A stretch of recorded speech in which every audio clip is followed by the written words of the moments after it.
CBS News coverage of Campaign 84, Election Night, continues. This portion is sponsored by Sun Company. Where there's sun, there's energy. By AT&T, we're reaching out in new directions.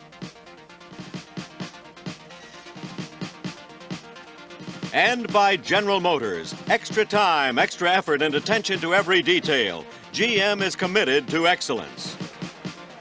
And now from CBS News Election Headquarters in New York, here again is Dan Rather. Good evening again. We're glad you're with us. Big night, historic night as the United States of America elects a president. Early this election 84 night, and the early, still subject to change indications of our CBS News, New York Times interviews with voters around the nation today. If present voting trends continue, there could be a substantial margin of victory for Ronald Reagan over Walter Mondale. And if true, a key question still to be answered: does Ronald Reagan have the coattails to sweep in a Congress that will give him not an absolute majority, but a working majority, an ideological majority, if you will, one that will pass his programs? So keep in mind that it's still early, long way to go. The polls remain open in many places. If you haven't voted, you still have a chance to vote. Your vote counts. Your vote matters. Helping us make the count and explain it are my veteran CBS News colleagues, Bruce Morton, Bob Schieffer, Leslie Stahl, and Bill Moyers. In the two states where the polls, most of them at least, have already closed, President Reagan, we believe, has won both. It's 7 p.m. in the East now, and the polls, most of them have just closed in 8 more states, worth a total of 76 electoral votes. The electoral vote total is growing quickly now. And of the 8 states reporting this hour, keep in mind that Ronald Reagan has already carried Indiana and Kentucky by our CBS News estimates. In the 8 states reporting this hour, Ronald Reagan has carried 7 of them. Walter Mondale has carried none. One of the states reporting this hour remains undecided. That's the state of Vermont. Let's see where President Reagan's growing electoral vote total comes from. The state of Florida, the Sunshine State, 21 electoral votes. Ronald Reagan has beaten Walter Mondale as expected there. In Georgia, the Peach State, 12 electoral votes. Ronald Reagan beats Walter Mondale there. Also in Virginia, the Old Dominion, 12 electoral votes. Walter Mondale goes down to defeat in Virginia. In Alabama, the Yellowhammer State, 9 electoral votes where Mondale thought he just might have a chance. It is not to be. Ronald Reagan also carries Alabama. South Carolina, the Palmetto State, with 8 electoral votes. Ronald Reagan, as expected, sweeps to victory in South Carolina. Mississippi, along the Delta, 7 electoral votes in Mississippi. Walter Mondale opened his campaign there, thought he'd have a chance, doesn't. Ronald Reagan wins in Mississippi. And in New Hampshire, the Granite State, Ronald Reagan also has beaten Walter Mondale there. Walter Mondale has carried no state thus far. Let's take a look at how these electoral votes thus far have been translated into the popular vote, if you want to put it that way. In the popular vote, not much of it in yet, only 1% of the precincts reporting. Ronald Reagan with over 165,000 votes, Walter Mondale with 163,000 plus votes, 50% each, the totals, but that's misleading. Keep in mind there are 538 electoral votes. It takes 270 electoral votes to win, and whatever that margin says there about the popular vote, it's the electoral votes where the presidential race is decided, and Ronald Reagan is off to a sweeping start in the Electoral College. Now, Bruce, so far, no surprises, but a strong personal showing in the South of Mr. Reagan, particularly among white voters. Now, what may that tell us if that holds as the evening goes along? Well, Dan, I think before the evening's over, I'm going to sound like a broken record saying the president is doing well in what used to be a part of the old Democratic Franklin Roosevelt coalition. But he is doing well with a number of elements of that coalition, and maybe none of those is more important than the South. You have just called a whole lot of southern states for the president, and that's not something that just happened this year. Virginia, one of them, hasn't voted for the Democrat since 1964. Florida has voted for the Democrat only once since '64. CBS News did exit polling in 2 of what used to be the most Democratic of those states, Alabama and Mississippi. 2 of the states with the heaviest percentage of black vote. Mississippi, the heaviest in the country, over 30%, Alabama in the high 20s. Those voters are still loyal Democrats. Walter Mondale got a very high percentage of the black vote today in Alabama and Mississippi, up around 90%. Nevertheless, he's just getting clobbered by Mr. Reagan, and that's because the white vote has broken so heavily for the president. He is getting over 80% of the white vote in those two states. Interestingly enough, the South seems to be the one region in the country where there's no gender gap. Women voting for the Reagan-Bush ticket as heavily as men. As for issues, arms control, Walter Mondale's strongest issue, doesn't seem to be much of a factor in those two southern states. The economy, Mr. Reagan's strongest issue, does. To end, Dan, on a little historical note, Barry Goldwater made the southern breakthrough for the Republicans back in 1964. One Republican put it this way: we lost what used to be a pretty respectable share of the black vote, but the Goldwater election of 1964 was our entry into what had been the solid Democratic South. And the trend that Barry Goldwater started, I think we see peaking today. Bruce, are you in any way surprised that the president is off so quickly to such a strong electoral vote lead? Well, maybe the only slight surprise is Alabama. If Walter Mondale had ever been going to win a southern state, Alabama, heavily trade union, heavily black, and the blacks united behind him was the one. But I guess the real answer is no. I thought he'd lose them all. Well, we're going to start seeing immediately as we look over the Senate races, and there are, on the basis of our CBS News estimates, some decisions in on Senate races, including some in the South, how either the black vote did not turn out in the large numbers that people thought, or that the white vote was absolutely overwhelming proportions. Let's look them over. The Senate races, some of them now coming in. First in Mississippi, where the Republican incumbent Thad Cochran has beaten back a strong challenge from the former Democratic governor, Bill Winter. Cochran wins in Mississippi. In South Carolina, the veteran Republican Senator Strom Thurmond has beaten Melvin Purvis, the ordained minister and son of a former FBI agent who tracked down John Dillinger, but it wasn't nearly enough to beat Strom Thurmond. Thurmond is returned to the Senate from South Carolina. In Virginia, Senator John Warner, first-term incumbent, will be returned to his Republican seat, beating back Edith Harrison, former member of the Virginia House of Delegates. Harrison was never given very much of a chance in that race. In New Hampshire, a race that many thought might be very close, and indeed that the Democrats might pull an upset. No, Senator Gordon Humphrey, elected in 1978, the former Allegheny Airlines pilot, has held on to the Republican Senate seat in New Hampshire. And in Georgia, the Democratic Senator Sam Nunn, two-term incumbent on the Armed Services Committee, some think he may be the smartest man about defense in the United States Senate, beats off what was generally regarded to be weak challenge of substitute school teacher John Michael Hicks. Sam Nunn holds on to a Senate seat for the Democrats in Georgia. And in Alabama, Senator Howland Heflin, former Alabama Chief Justice, State Chief Justice, has beaten former Birmingham Insurance executive and Congressman Albert Lee Smith. Heflin holds on to the Democratic seat in Alabama. Now, Bob Schieffer, so far, a strong personal victory for President Reagan in a number of states, especially in the South. But in the Senate races, any sign yet of coattails? Well, I think the Alabama race that you mentioned, the Howell Heflin race, is the one that we ought to talk about. Howell Heflin, 63 years old, popular, moderate, nobody in the state mad at him. And yet, Dan, our exit poll shows that Howell Heflin did not carry the white vote in Alabama. Howell Heflin's opponent, Albert Lee Smith, got 51% of the white vote. Heflin, who has been very strong in all areas, got only 44% of the white vote. And I think that illustrates what's the problem for the Democratic Party in the South. If Howell Heflin, a conservative, very popular, is not going to carry the white vote in his state, then it's going to be awfully tough, it seems to me, for a northern liberal to do well in that state. The Democrats have got to find some way to solve this problem, Dan, and I think that this race, one of the first ones we've had decided tonight, gives a very good illustration of that. Well, we started the night with the Republicans holding a 55-45 majority in the Senate. The Democrats have what's considered to be an excellent chance to pick up a seat in Tennessee with Albert Gore Jr. there. Where should we be looking to see? Where is the next best chance from what you can see in the East and South of President Reagan picking up a Republican Senate seat? Where would he pick up? I don't think that we would see much of that in the South. Maybe in the Midwest. Maybe in the Midwest.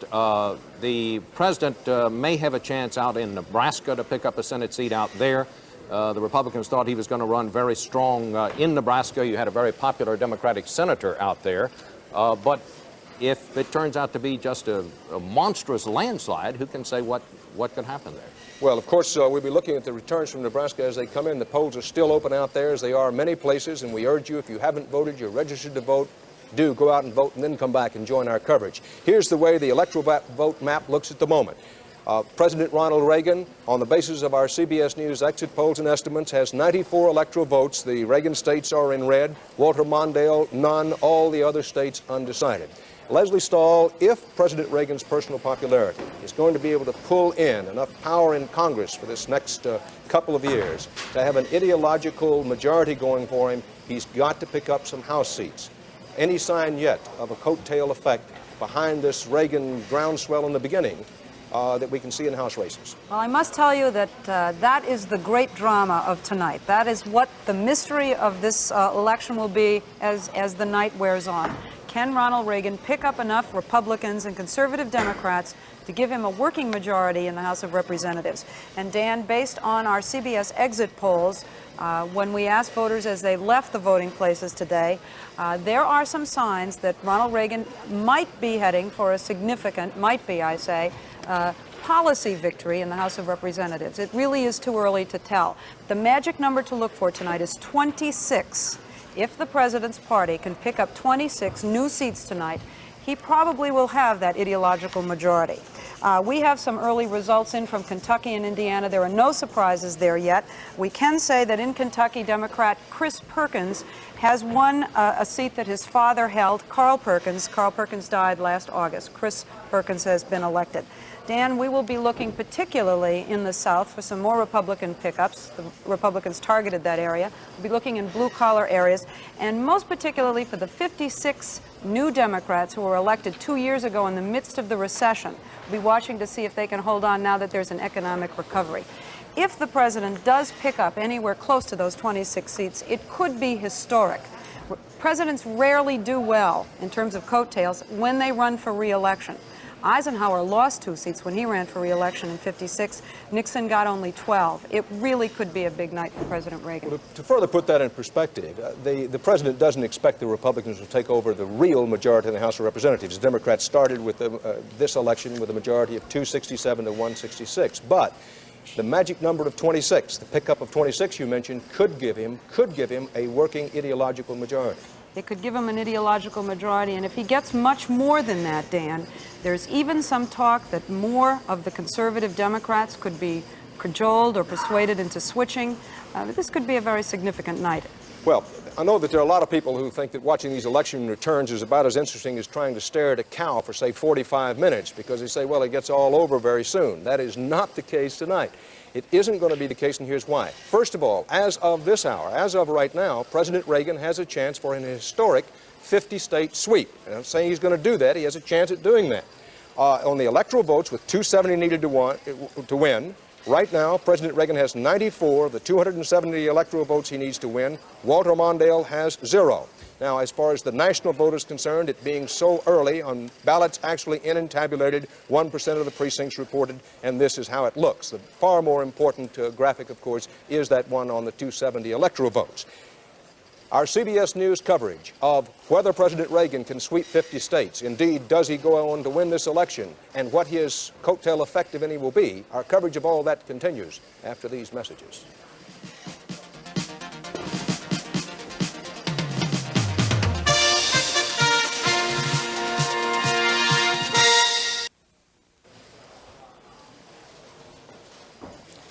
Back at our CBS News election headquarters in New York, President Reagan, on the basis of our exit polls and our CBS News estimates, off to a substantial, strong early start in the Electoral College, having 90 electoral votes, carrying such states, for example, as Florida with 21 electoral votes, Georgia, Alabama, Mississippi, South Carolina, Indiana, Kentucky, and Virginia. President Reagan with 94 electoral votes as of now, 270 needed to win. Walter Mondale has 0. Now, earlier, Bruce Morton was talking about how well President Reagan is doing among Southern white voters. We see that in the returns in the presidential race from Florida, Alabama, Georgia, Mississippi, and so on. Bernard Goldberg is at our CBS News Southern election headquarters. Bernie, you've been looking into this. Why has this been happening? Well, I think I can give you a one-word answer, Dan, and that word is alienation. we're seeing a lot of white drift, whites who grew up Democrats voting heavily today for Ronald Reagan. Let's take one example, Dan. Alabama. Our CBS News New York Times poll shows that Ronald Reagan is winning 86%, 86% of the white vote. Dan, I think what we've got is Southern whites who see the National Democratic Party as too liberal. They see it as a party that caters to homosexuals, to feminists, to union bosses, and to blacks also. Now, we've got here with us tonight Georgia State Senator Julian Bond, who's long been active in national Democratic politics. First of all, welcome. Thank you. Let me ask you this, Senator Bond. Don't we have two parties in the South when it comes to presidential elections? One white and Republican, the other black and Democratic. Oh, absolutely. I think you saw that in some of the primaries earlier this year, not only in the large Democratic vote for Jesse Jackson, but also in the absence of white votes for Mondale, Glenn, Hart, the rest of the candidates running as Democrats in the early primaries. What you're also going to see, I think, as a result of this is alienation of a different sort between Southern black Democrats and Southern white Democrats on a local level. So this split isn't just going to be Reagan, Mondale today. I think it's going to be fought out again by local Democrats on the local level in the future. And what do you think the consequences of that are going to be?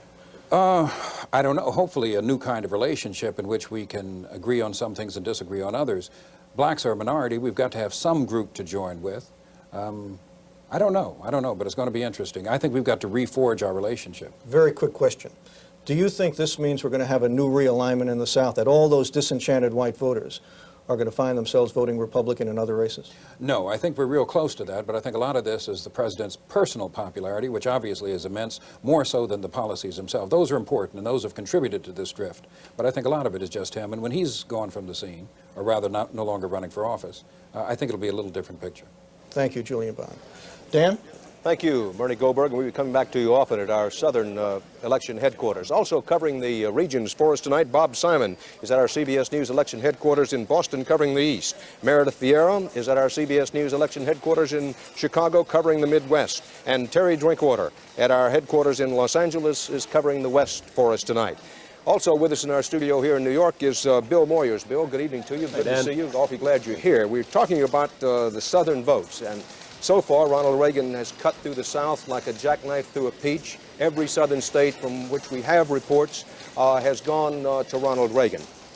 Race has often been a factor in the South. What may be new about this election? Well, the thing that's new is that Richard Worthland, who is Ronald Reagan's chief pollster, says the white Southern is the staunchest Reaganite of any population group. And this is partly because of the price the Democratic Party has paid over the last 20 years for pitching its tent with the cause of liberating black Southerners from 150 to 200 years of the heritage of slavery. You know, the overwhelming reason, I think, is race. It's not white drift so much as it is white flight, the same thing that happened in northern cities. When the blacks move in, the whites move out. And when they say in the South that the National Democratic Party is too liberal, what they really mean is that Jesse Jackson is too powerful in the Democratic Party. And quite frankly, Ronald Reagan and his colleagues have been sending white Southerners a lot of messages. They've retreated from affirmative action. They have supported tax exemption for schools that practice racial desegregation. They're opposed to busing. The president went down to Charlotte and made a speech with a lot of folks there saying busing has failed, when in fact busing had succeeded in Charlotte. The newspaper the next day had to call his hand on that, but by then the message had gone out on local television that the president was against busing. George Bush was in Mobile, Alabama last week and made to an all-white group a speech saying the party of Mondale and Ferraro and Tip O'Neill is not the Democratic Party that the people of Alabama remember. Well, the party that the people of Alabama remember is the party of the old George Wallace and Bull Connor and those days when the white segregationists were in control of the South. There is, unfortunately, a great deal of subtle racism at work in America today. We're still a deeply racist society, and it's become politically palatable again for white Southerners to feel the way they did for a long time. Now, this dramatic racial polarization is politically advantageous to the Republicans and disadvantageous to the Democrats in national elections, but it's also deeply disturbing in the long run. It's one thing to be divided in the nation on ideology. It's another thing to be divided again on race. That's perhaps on the negative side of what we're seeing. Perhaps on the positive side, patriotism is something that has runs strong in the South, certainly for most of this century. Mississippi had the largest number of Congressional Medal of Honor winners on a population basis in World War II. Don't you think that President Reagan's emphasis on the values, and particularly on the values of family and patriotism, have always gone down very, very well with the Southern voter? Well, you know, Dan, nothing we say tonight will encompass the whole truth. Usually no one votes for any single reason or for any solitary passion. And no question but that white Southerners like the military increase that the president's put in. White Southerners like the flag that he's raised. White Southerners like his personality, his common sense language. They like a lot of things. But the point I think we have to keep in mind is that if these become a cover, in fact, for a segregated political system in the South, if blacks will vote for whites, but whites won't vote for blacks, then we are regressing in this country in a way that we'll pay a price for a long time to come. And Jesse Jackson quite rightly points out, we keep voting for you folks. Why don't you vote for us? Well, there's a reason for it, beyond patriotism, beyond the flag, beyond the military, which goes to always die hard. Bill, we've been coming back to you often tonight. Here's where it stands at this hour. This is the way the national vote, with 2% of the precincts in and reporting, looks. Reagan leads Mondale 63 to 37%. In the race for the electoral votes, 270 electoral votes needed to win. Ronald Reagan at this hour has 94. Walter Mondale has yet to carry a single state. Now, coming up on the half-hour mark, that is just at 7:30, we'll have reports from Ohio, big electoral vote state, North Carolina, also from West Virginia. Dan Rather at CBS News Election Headquarters in New York. My fault, I thought that...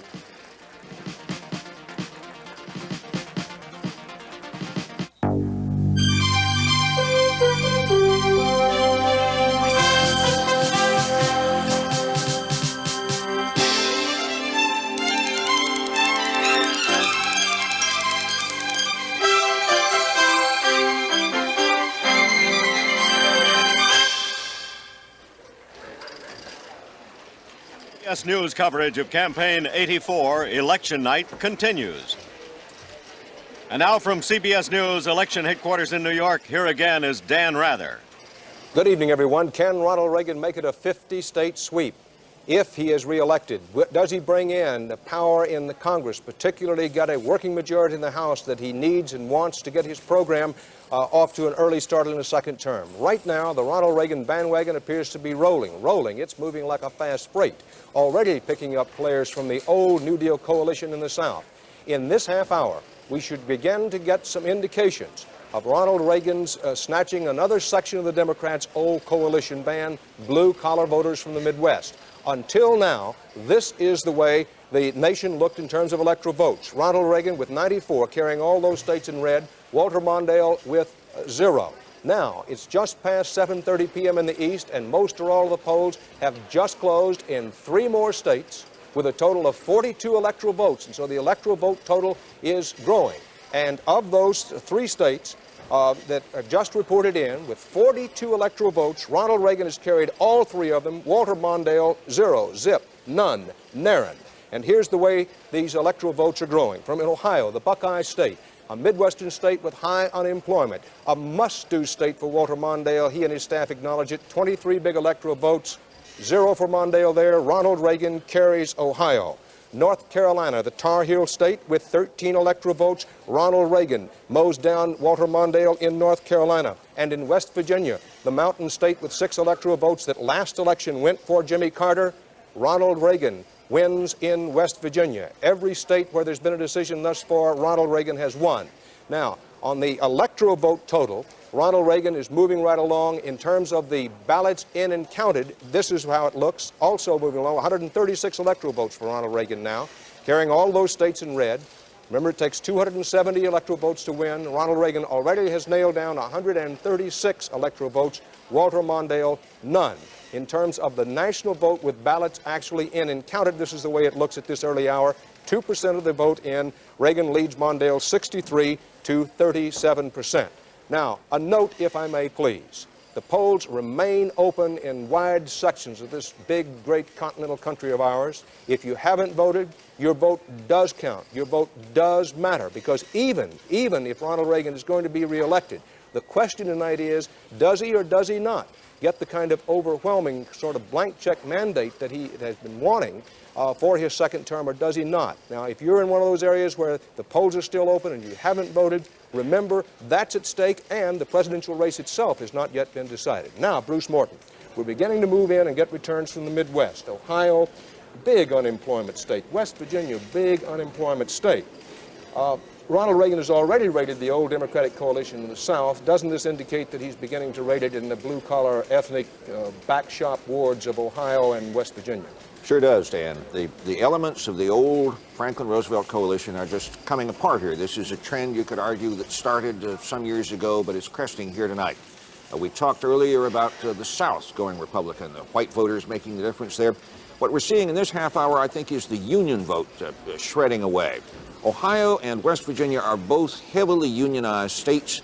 Ronald Reagan has done very well. He got, according to our CBS News exit poll, 47% of the Union vote in Ohio. That's up from his very good showing in the low 40s 4 years ago.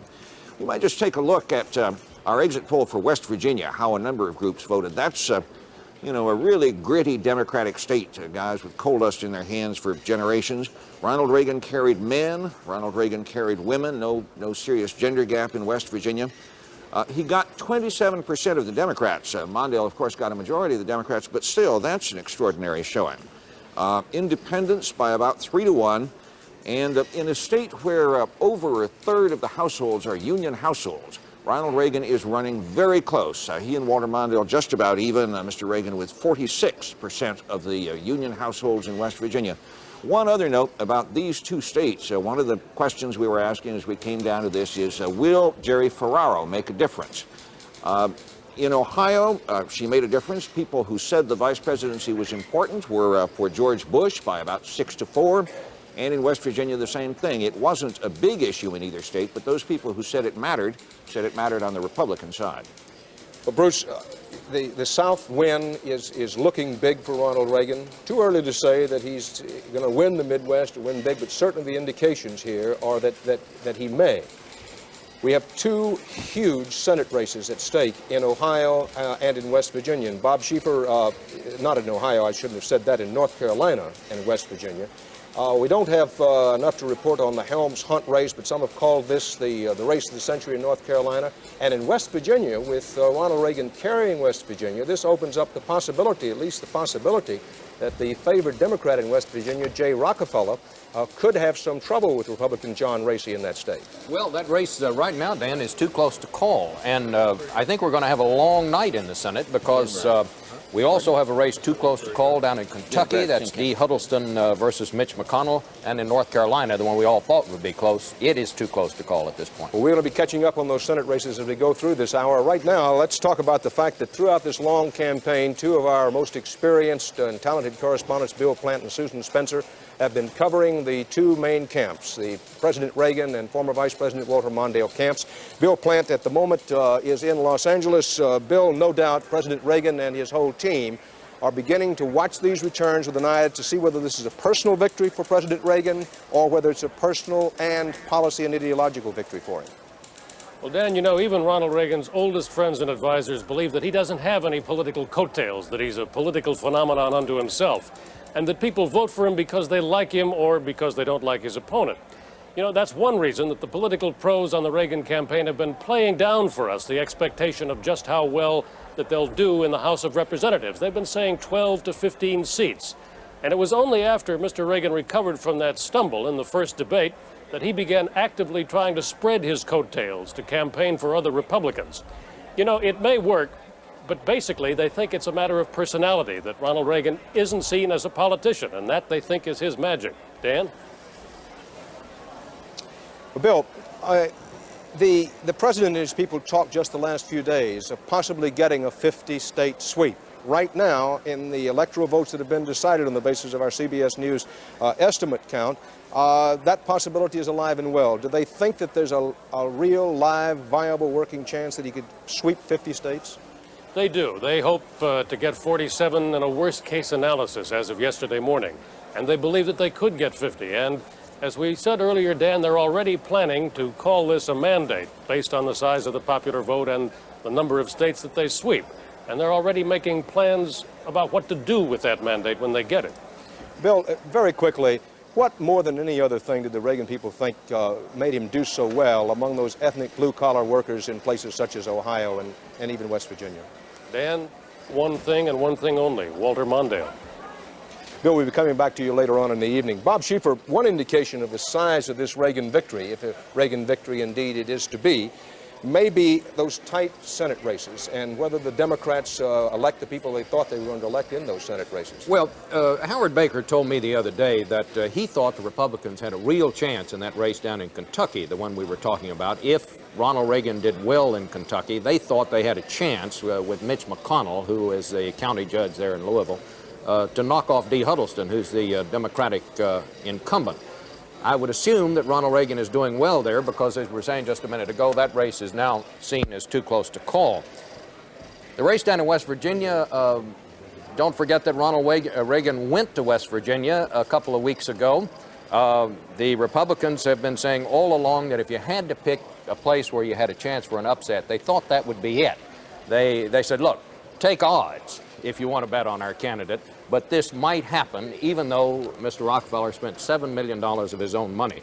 And Bill, I want to interrupt your flow there, but you want to stop and say $7 million at least that John D. Rockefeller IV, J. Rockefeller, the governor of West Virginia, spent trying to become the senator in West Virginia, and it looks like he's locked in a very, very tight race. How much does that work out per vote? Oh, about, I would think around, well, it must be more than $10 a voter. But he is rich as Rockefeller, as they say. It's certainly a race we want to watch. Right now, let's tee up a couple of these Senate races. Right now, you got two Senate races that anybody who knows very much about politics in this country really will be watching. In North Carolina, incumbent Republican Senator Jesse Helms, who stands as perhaps the brightest symbol of the new national right, trying to beat back the challenge of the Democratic Governor Jim Hunt. That's in North Carolina. And in West Virginia, for the seat of the retiring Democrat Jennings Randolph, Governor J. Rockefeller, who thought he had it wrapped up in one, is locked in a tight duel with John Racy, what's called in West Virginia an ordinary millionaire, Mr. Racy, coming from newspapers, televisions, and steel industry. That's a race we'll be watching. Those two Senate races, as much as anything else tonight, may determine whether Ronald Reagan, if he's reelected, as it appears he may be, that if Ronald Reagan's reelected, it may determine whether Ronald Reagan has the kind of ideological situation in the Senate he'd like to have, to say nothing of the House, which we'll be talking about a little bit later on. Right now, we want to go out to Minnesota and Susan Spencer, our correspondent who's been covering the Mondale campaign. Susan, it doesn't look good to say the least. Walter Mondale has fought a hard, classy campaign, but I have to believe right now he's saying some version of gather close around the fire, boys. It's getting cold out there. And in fact, right now that he is meeting with his staff, he's having dinner with his staff. They have prepared an enormous scrapbook for him, featuring all the favorable editorials that ran in the last few weeks. It's a period of nostalgia. People are walking around here. Not all of them are very dry-eyed. This is sort of a double slap in the face in a way, because he had said in interviews done when it became obvious that he was going to have a very hard time winning, that what he hoped his candidacy was doing was warning the public against the dangers of what he saw of the influence of the right wing of the Republican Party. And if in fact things go as they appear, that warning would have appeared to be unheeded. Susan, did Walter Mondale go into today feeling confident that he would at least carry Minnesota, his home state? I don't think so, Dan. They haven't talked about polls with us for a good 2 weeks.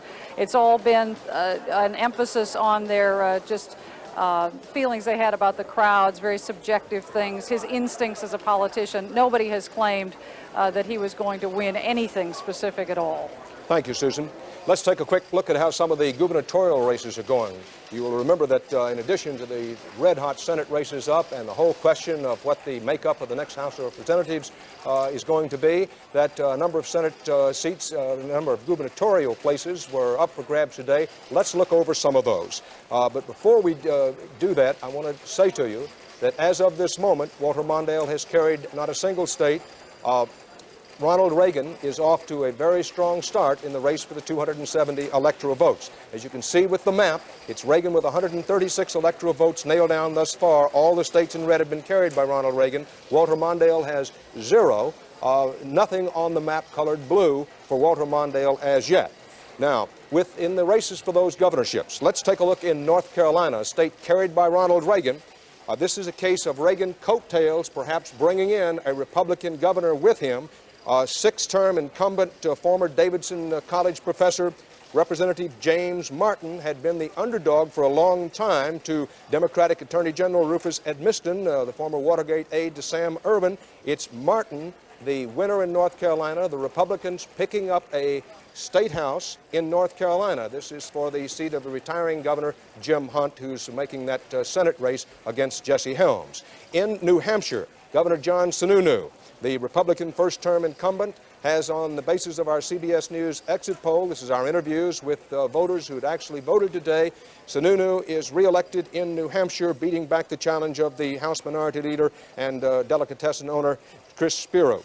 So the Republicans hold on to their seat in New Hampshire. In Indiana, as expected, first-term incumbent Governor Robert Orr has beaten State Senator and Blackford County farmer Wayne Townsend in Indiana. So thus far, in the races for the governorships, one pickup for the Republicans in North Carolina, where James Martin has won there. In the race for the electoral votes, in the presidential race, 270 electoral votes needed to win. As of now, CBS News believes that Ronald Reagan has nailed down at least 136 electoral votes. Walter Mondale has none, so it remains an open question as to whether this can be a 50-state sweep for Ronald Reagan. In terms of the votes actually in and counted, 3% of the precincts nationwide in. Ballots actually tabulated, Reagan leads Mondale about 63% to 37%. Our CBS News coverage of who the next president is going to be. Can Ronald Reagan sweep 50 states? And if so, what kind of Congress does he have to work with? Our coverage of that continues after these messages.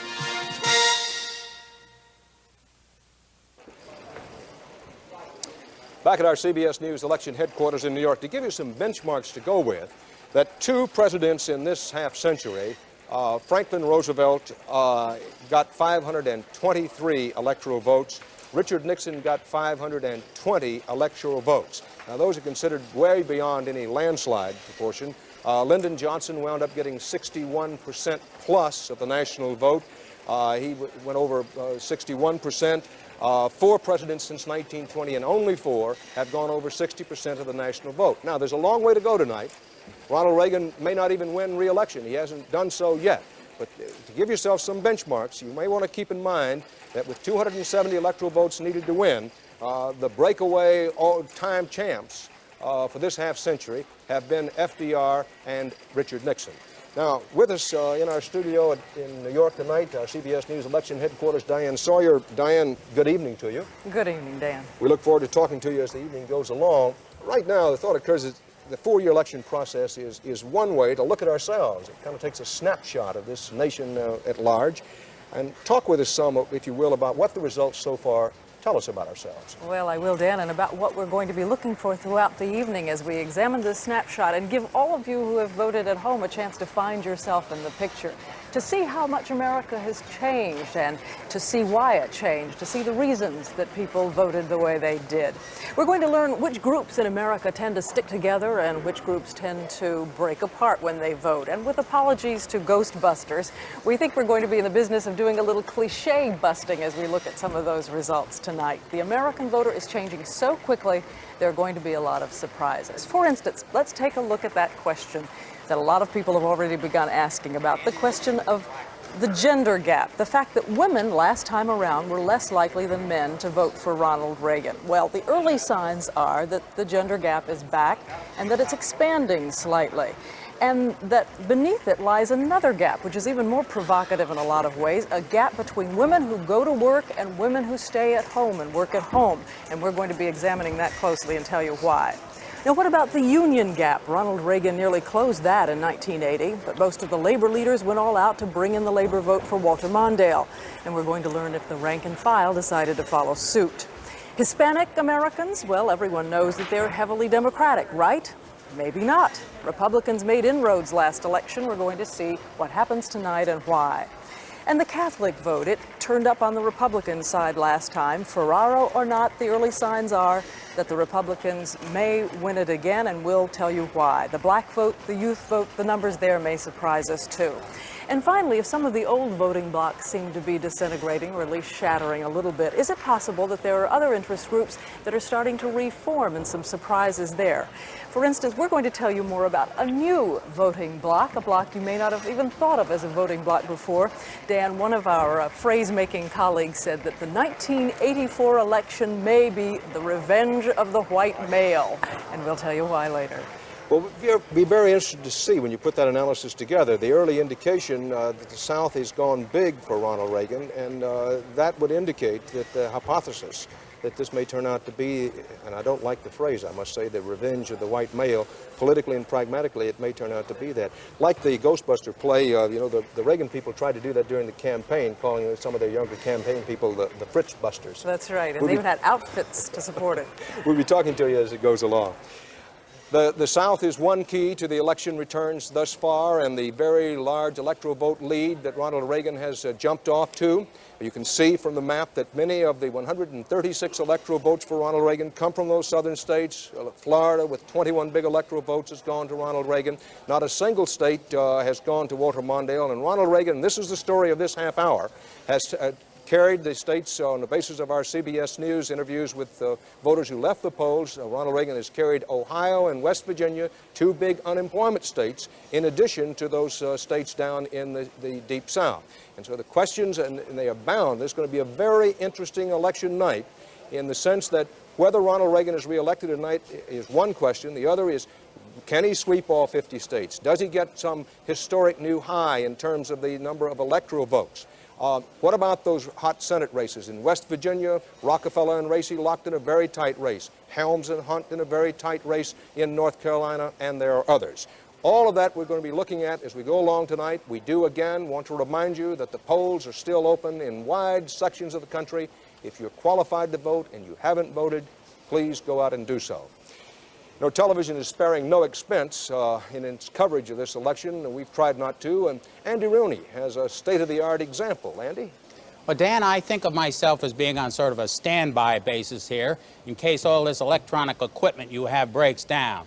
There must be several $1 million worth of wires and machineries in here. Everything lights up. All the numbers light up. I have a piece of equipment here with me that you won't find here or at any of the other networks, and it could come in very handy later.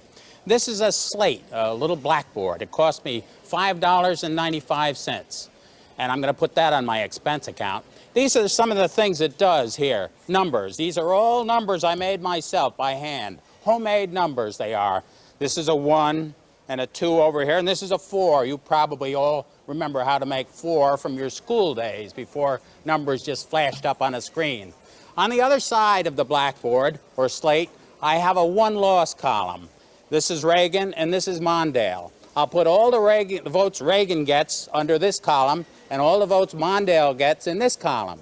At the end of the evening, I'll add them all up, and the person with the biggest number will be the winner. Now, if you want to announce it, Dan, you can, or I'll do it for you, whichever way you want to work it. I'll let you announce it, Andy. And are you over budget or under budget? We haven't worked that out yet, but $5.95 is close for me. Thank you, Andy. In the next half hour, poll closing time in 16 big states. This could be the hour of decision. Stay with us. Don't go away. We'll be back with another 16 states with the polls closing and reports from them. Dan Rather at CBS News Election Headquarters in New York.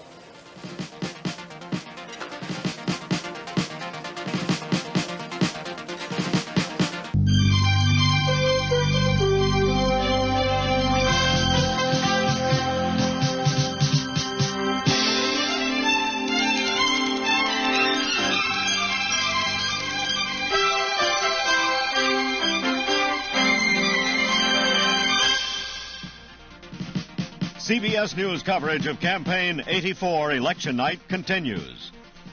This portion is sponsored by Manufacturers Hanover, the financial source worldwide. By Sun Company, where there's sun, there's energy. And by MasterCard, MasterCard International, so worldly, so welcome. And now from CBS News election headquarters in New York, here again is Dan Rather. CBS News estimates that Ronald Reagan has been re-elected president. The question remains, how big a mandate is he likely to get? Welcome back to our election coverage. The polls have just closed in 16 states, with a total of 195 electoral votes in these states alone. On the basis of the results in those states and on interviews with voters as they left the polling places, CBS News now estimates that Ronald Reagan has been re-elected president of our United States. Until this hour, it takes 270 electoral votes to win. Ronald Reagan already has, as you saw on that, we estimate about 280. Now, up until this hour, President Reagan had all the states in red that you see here, 136 electoral votes. This is before we started counting these new votes in from the Midwest and from the South. This is how it looked before the polls closed in many states at this hour. Now, after the polls closed in the states at 8 o'clock, the electoral count began to grow. And of the states reporting this hour, of the 16 more states, Ronald Reagan has won 12 of these new states, putting his electoral vote total over the top with 280. Walter Mondale at this hour won 1. The District of Columbia, Mondale has yet to win a state, but as expected, we estimate that he has carried the District of Columbia, which gives Mondale 3 electoral votes. This is the way the map looks now. Virtually all red. Ronald Reagan, 280 electoral votes, at least we estimate he has now. Walter Mondale gets 3 in the District of Columbia. It's still alive and working. The District of Columbia blinking up there in the right-hand corner of your screen. Since the district is so small, we have to put it on a little blink there so you can see it. Ronald Reagan still has a chance for an historic 50-state sweep. Let's look where his new electoral votes come from, if you will. First of all, in New Jersey, the Garden State with 16 electoral votes, where Geraldine Ferraro, it had been hoped by Walter Mondale, might make a difference. Not so. Ronald Reagan carries New Jersey. In Illinois, the Prairie State, with 24 big electoral votes, Ronald Reagan has buried Walter Mondale in Illinois.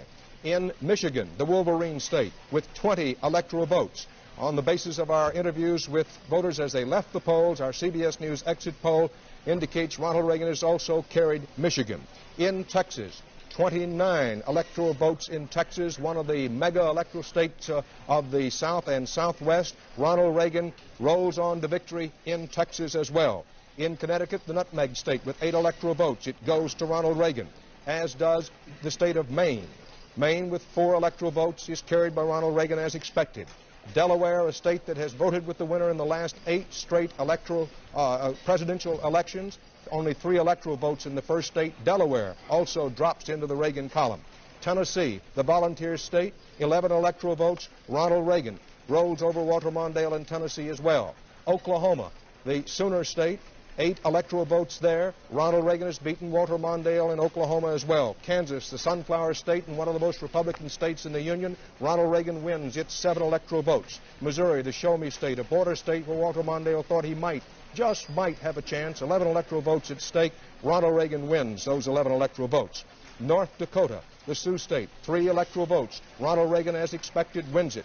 And in the District of Columbia, which was widely expected to go for Walter Mondale, it has gone for Mondale, and so Mondale gets on the board with 3 electoral votes from the District of Columbia. This is the way the map looks now. Southern states, Midwestern states, and now moving on out into the Midwest, even the upper Midwest now.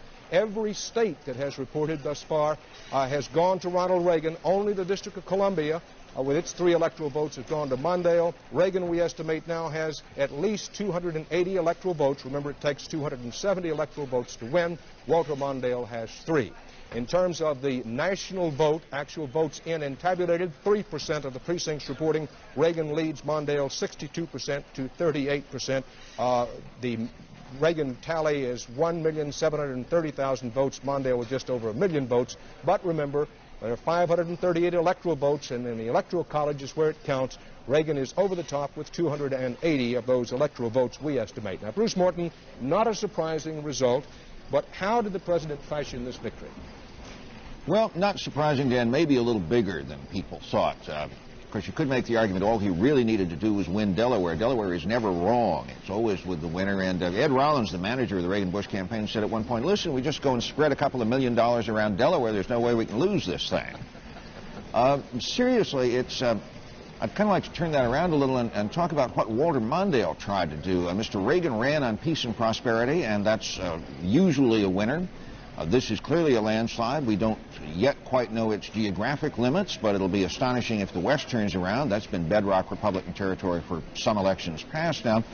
But we might take a look, based on our CBS News New York Times exit poll, at some of the groups Walter Mondale thought he might be able to get to come his way. First, young people. In fact, today, according to our poll, young people voted for the Reagan-Bush ticket. The Democrats had hoped that, as youth has in the past, it would vote Democratic this time. They hoped that a lot of the younger, the upwardly mobile professionals, yumpies in that word we all heard so often this year, would object to the Jerry Falwell kind of conservatism, rules about abortion and school prayer and all that. In fact, about a quarter of Gary Hart's voters in the Democratic primaries voted for Ronald Reagan today. The Democrats have historically had the older voters worried about Medicare and Social Security. Mr. Mondale tried to make those issues, but those people went today for Ronald Reagan. Farmers, another group that once upon a time in Franklin Roosevelt's day used to vote pretty solidly Democratic, they today were for the Reagan-Bush ticket. Women, sick transit Gloria gender gap, I suppose, women voted Republican today. And Italian Americans, it was thought that if Geraldine Ferraro were a help anywhere, she would be a help with Catholics and Italian Americans. That didn't work either. As far as issues are concerned, Mr. Mondale spent a lot of his time talking about the deficit and the need to raise taxes to bring it down. Voters today said they didn't want to raise taxes to bring it down. They were on Mr. Reagan's side of that argument, and they also gave him credit as a strong leader. So you could argue, Dan, that the Mondale campaign tried to do two or three particular things. They thought they'd get credit for boldness by coming out in favor of raising taxes. That backfired. They thought that picking a woman for vice president, a truly bold stroke, might help them. It apparently didn't. They pinned a lot of faith on the debates, and people in our poll today just said the debates didn't make very much difference with them one way or the other. So the Mondale campaign took some gambles and lost. Lost all of them except in the District of Columbia from the state's reporting thus far, which reminds me, Bruce, and I know that you and I were just talking about this, that there's still a great deal at stake in those states where the polls are still open. When we encourage people to go out there and vote, it is a case that there's still a lot at stake. First of all, there is the question of how big a victory this is going to be. Ronald Reagan, his hopes for an unprecedented 50-state sweep, those hopes still alive and working. That's one big question, how big the win? The other big question, how long, how powerful will the Reagan coattails be? He's got an avalanche going. Now, is he going to be able to pull in the wake of that avalanche some additional Republican senators in? The Republicans have control of the Senate. Is he going to be able to pull in an ideological majority in the House of Representatives? Now, that's where those states where the polls are still open in the Midwest and West can still make a tremendous difference. Bill Moyers, we've been talking about the how of this victory. And Bruce has done such a good job of explaining how this was fashioned. But what about the why that Ronald Reagan is winning? One can't escape the conclusion that it's something more than just imagery and personal popularity. Well, with all those polls out there, one is a little reluctant to talk much about the positive qualities of a man whose fate is still up in the air, whose election is not over. But the fact of the matter is there are several key reasons why Ronald Reagan is pulling it off. First of all, of course, is prosperity. I stopped at Tony's Deli this morning across the street to get a sandwich, and Tony said in there, well, we're going 100% for Ronald Reagan in this deli. And I said, why, Tony? And he said, 3 years of prosperity. There's a young Italian fellow we ran into who put it this way. He said, you know, I play at weddings, and 5 years ago, people couldn't afford to have me, and if I went, they didn't feed us. Now we have more bookings than we can manage, and they feed us at all these weddings. You know, the economy has registered a healthy recovery. Unemployment is down appreciably, and inflation is down considerably. I think most people just don't remember how 5 years ago so many people were frightened to death of inflation. Ronald Reagan believed inflation was the worst enemy, and he waited at great risk for the recession to cure it. People have more money to spend. Prosperity is one reason. He kept his promises. You know, in 1980, he said he would cut taxes, he would cut social spending, he would increase defense spending, and he delivered. Part of his strength has come from the fact that he got through Congress the most important items in his legislative program when he said he would, very early on, soon after somebody had said of Jimmy Carter that he couldn't get the Pledge of Allegiance through Congress. And much of Ronald Reagan's strength in the public perception comes because he delivered on his promises.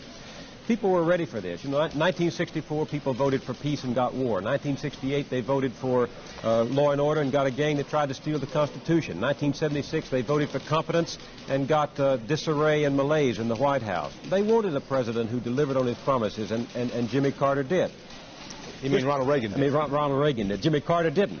Performance. He's given a good performance in the White House in the service of his convictions. And one thing you can't say about Reagan is you can say that he has convictions and he stays with them. You know, no one is saying today, as they did 4 years ago, that it's impossible to govern this country, or at least it's impossible to be president. There's a professor down at Penn State named Robert Murray who says that Ronald Reagan has done something democracy needs doing. He's strengthened the leadership role of the White House in a time when so many forces are working to pull us together. He has been a leader in the White House. That's been appealing.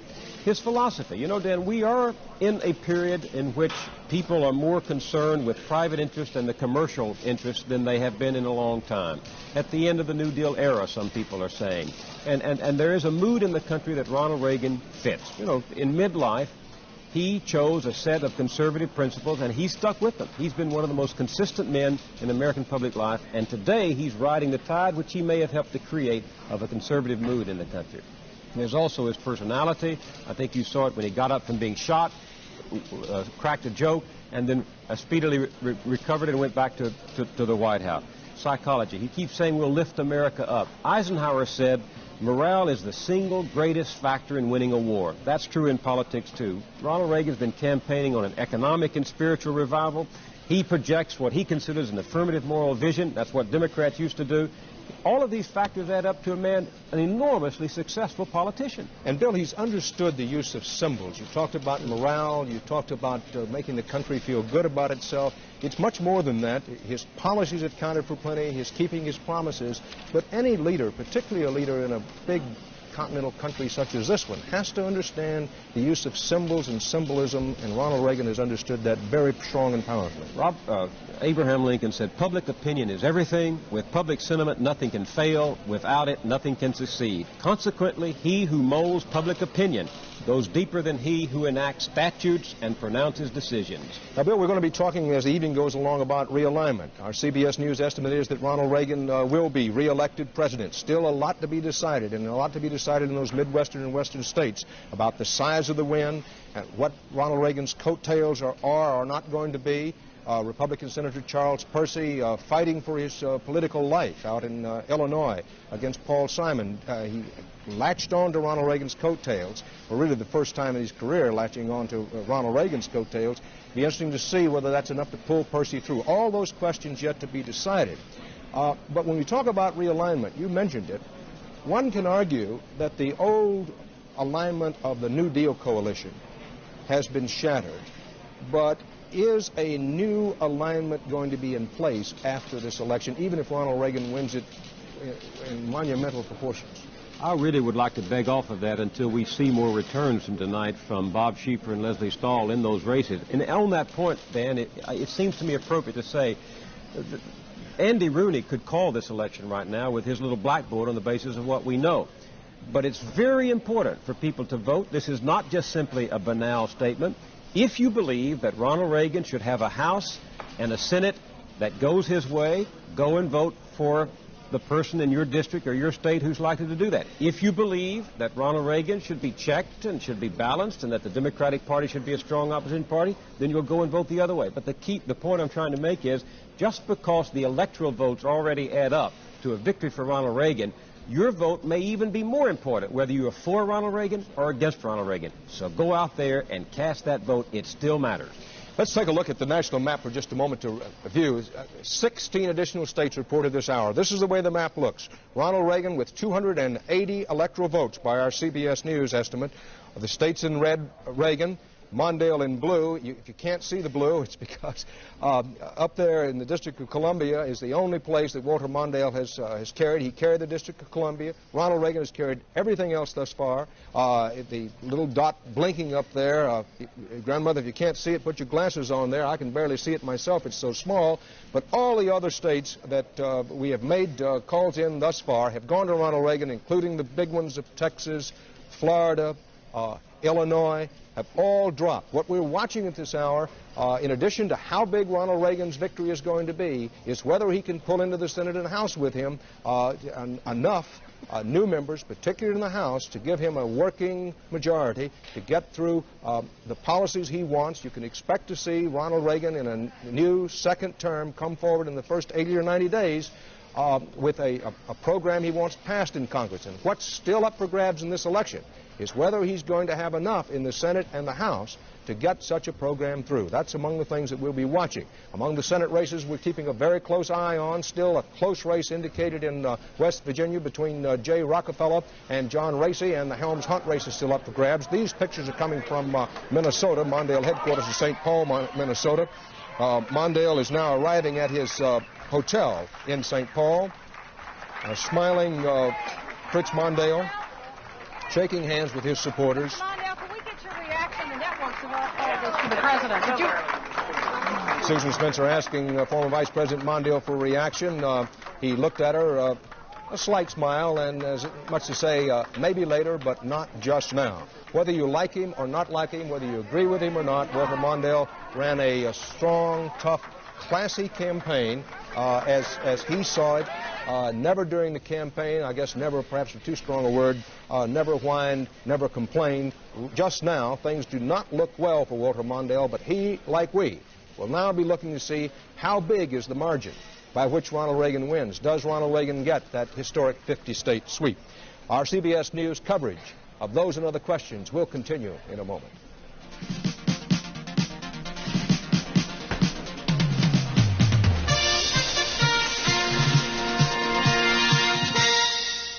The Tri-State Vote, complete coverage tonight.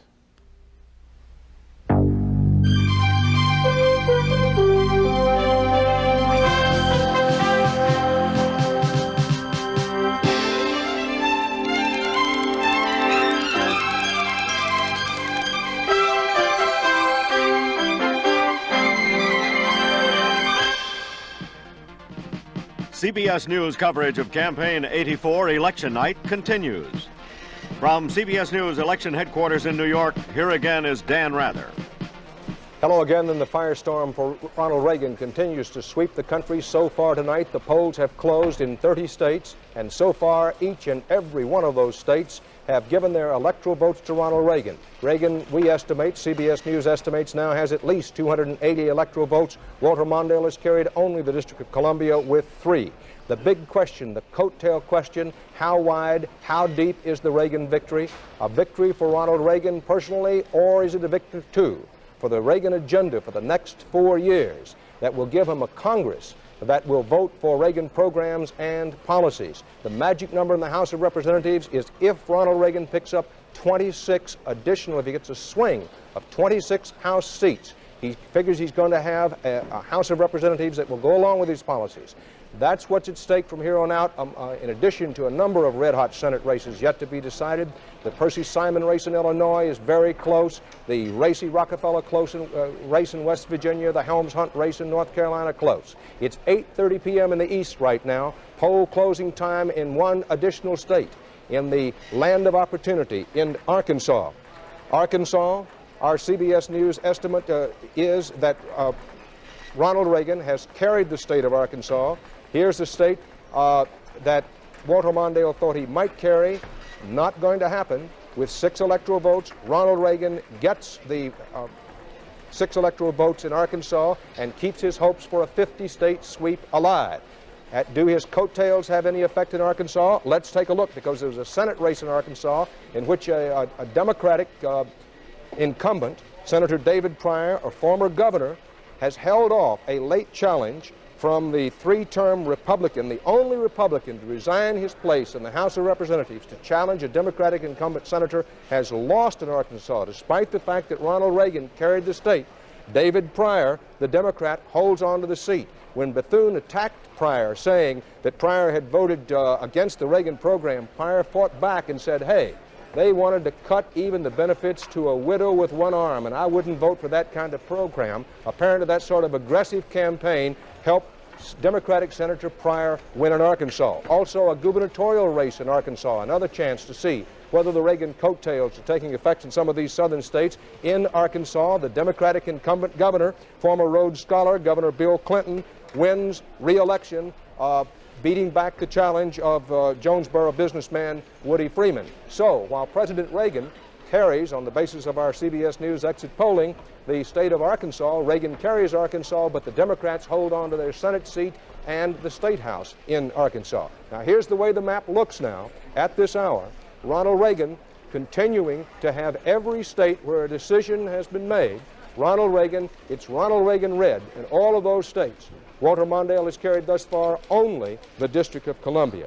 Now, these returns from Arkansas, Bruce Morton, tell us that at least in that state, the Reagan coattails were not strong enough and long enough to carry in any Republicans. Well, that's right, Dan, and I think we're going to have to wait a little while to see how the coattail effect works out, but a couple of thoughts about that. Ronald Reagan ran a very successful tactical campaign. They kept the focus where they wanted it, maybe a little uncertainty over taxes in the beginning, a little uncertainty after the first debate, but by and large, the focus was on Mr. Reagan as a strong leader, popular personality, and one question: are you better off now than you were 4 years ago? So when you come to think about the kind of coattails with which Mr. Reagan approaches his second term, a couple of thoughts. One is kind of a good news, bad news thing. He got through this campaign without making any promises to anybody. On the other hand, he also got through this campaign without really offering the country a program for the second term. So between now and January, he's going to have to figure out how he wants to use whatever coattails he has, where he wants to take the country in 1985.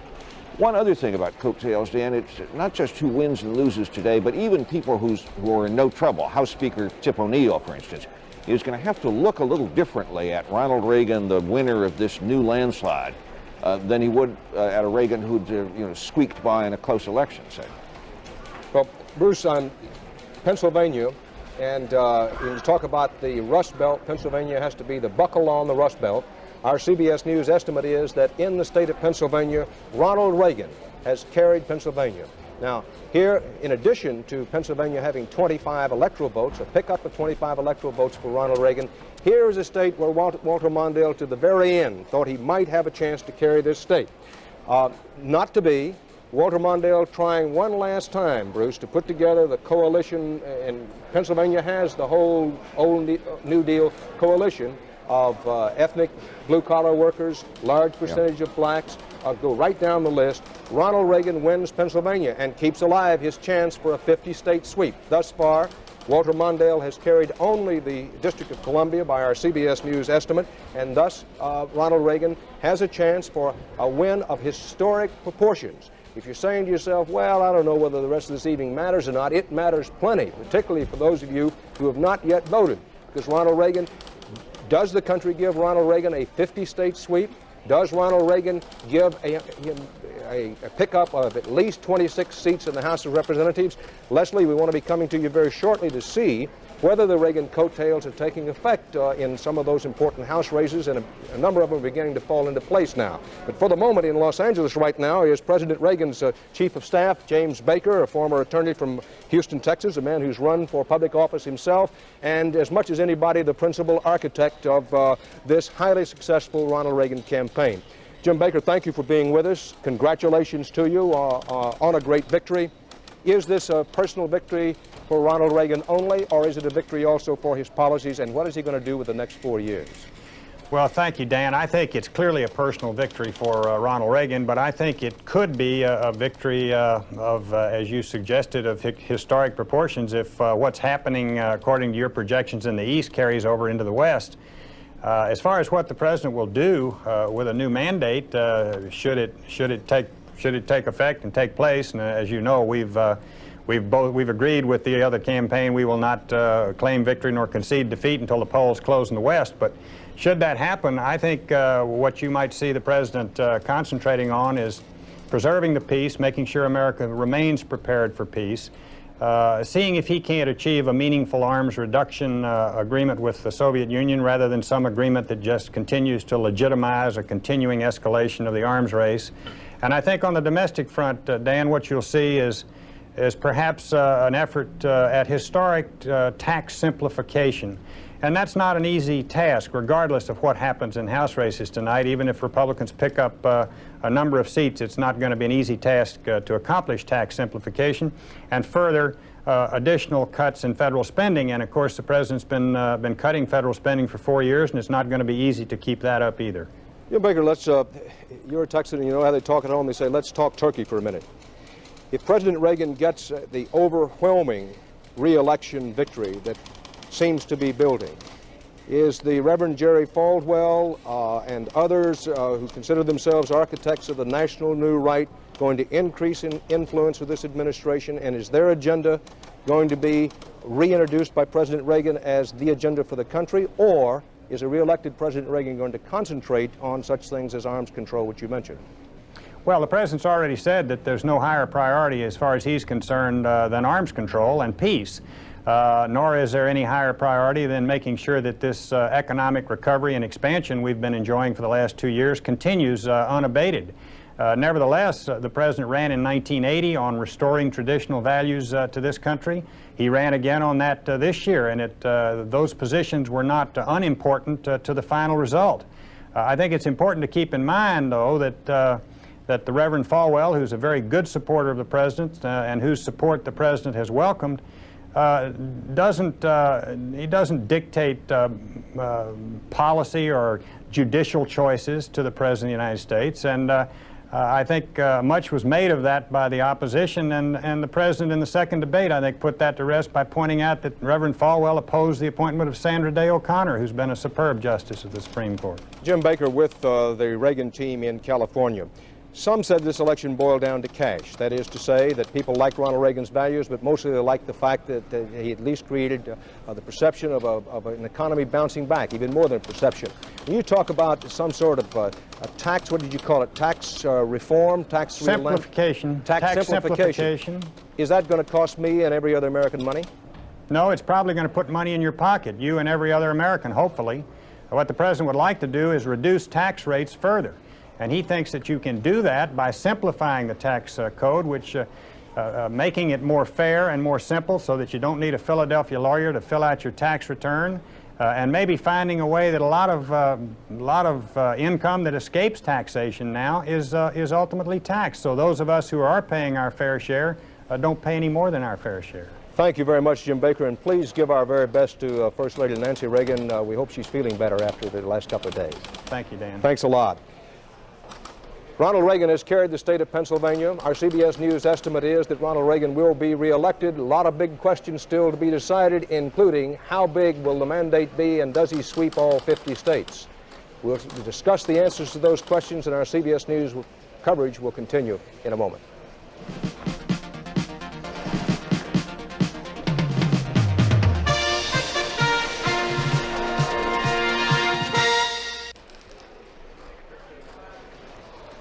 Ronald Reagan sweeping to re-election. The question, how long are his coattails? How many Republicans is he going to pull in with him?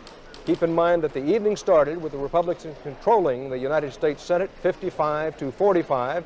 Thus far, the Democrats have picked up one Senate seat. Albert Gore, the young congressman in Tennessee, has won Howard Baker's old seat in Tennessee, so it's a net gain for the Democrats in the Senate so far of one seat. In the House of Representatives, the evening started with the Democrats controlling the House of Representatives 267 to 166. No chance, by everybody's acknowledgement, for the Republicans to take actual control in the House of Representatives, but a lot of chance, said the Republicans, that maybe they could get a working ideological control. In order to do that, they'd need to pick up about 26 Senate seats. 26 Senate seats in way of a Republican pickup is considered to be the magic number. 26 or above, Ronald Reagan would have a working ideological majority in the House of Representatives. So where the polls are still open, and they're still open in a lot of states, particularly in the Midwest and the West, those are among the things being decided, and Ronald Reagan still has a chance for a 50-state sweep. He's carried every state where the decision is in thus far. Walter Mondale has carried only the District of Columbia. We haven't heard, however, yet in terms of a presidential vote decision from Massachusetts, Maryland, or Minnesota. All three of those are states where Walter Mondale thought he might have a chance to carry them, to say nothing of the states out west, Washington, Oregon, California, to name just three, where Walter Mondale believed that he had a pretty good chance to carry them. But let's talk about these House races. Leslie Stahl, the president's coattails thus far have not demonstrated great pulling power in terms of the Senate races. It's still a little early in terms of the House, but I gather there's some early indications that the president's coattails may be pulling in some additional Republicans in the House. Well, it is early in terms of the specific races, but according to our CBS News exit polling, the people who are voting for Republicans for the House are about 10% more than they were 2 years ago during the recession in almost every demographic category except blacks. And we're seeing it most significantly in the blue-collar areas. In blue-collar areas 2 years ago, the voters went 61% to 35% for the Democrats for House races.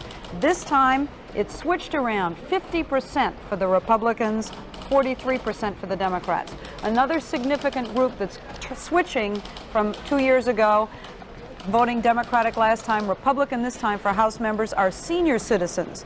That's a little surprising because we thought that the senior citizens were going to stay with the Democrats. In 82, 56% voted for the Democrats. Today, it's 43% for the Democrats, 53% for the Republicans. That's giving us a sense at this point, Dan, that the House changes, the gains for the Republicans may be significant, but as you said before, we don't have many specific returns. The ones we have are no surprises. The people in our poll are telling us that the main reason they're switching from Democrat to Republican is because of the economy. Not a big surprise there. Well, this election was cast in, among other ways, as hope versus the recession. That Walter Mondale concentrated on the recession, Ronald Reagan concentrated on hope in the future. And the presidential race, hope is won. We'll see as the House races go along. Bob, we don't have time to check on all those Senate races, but we've got some, the Illinois Senate race, Percy versus Simon, still too close, no decision there. West Virginia, Rockefeller versus Racy, no decision there.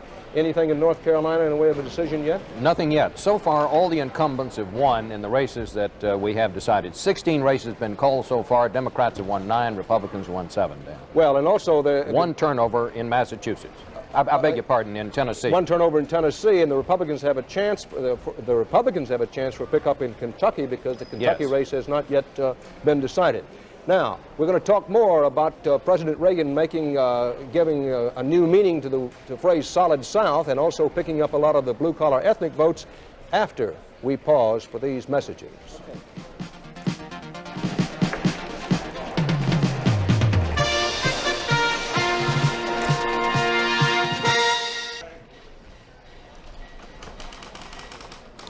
Arkansas and Pennsylvania, among other states, have gone to Ronald Reagan. One of the reasons that President Reagan has done so well thus far tonight, particularly in the Midwestern states, carrying such states as Illinois and Ohio, and where you see some signs of Reagan coattails already, is the inroads he's making into the blue-collar vote. And to discuss that, let's go to our Midwest CBS News election headquarters in Meredith Vieira. Meredith?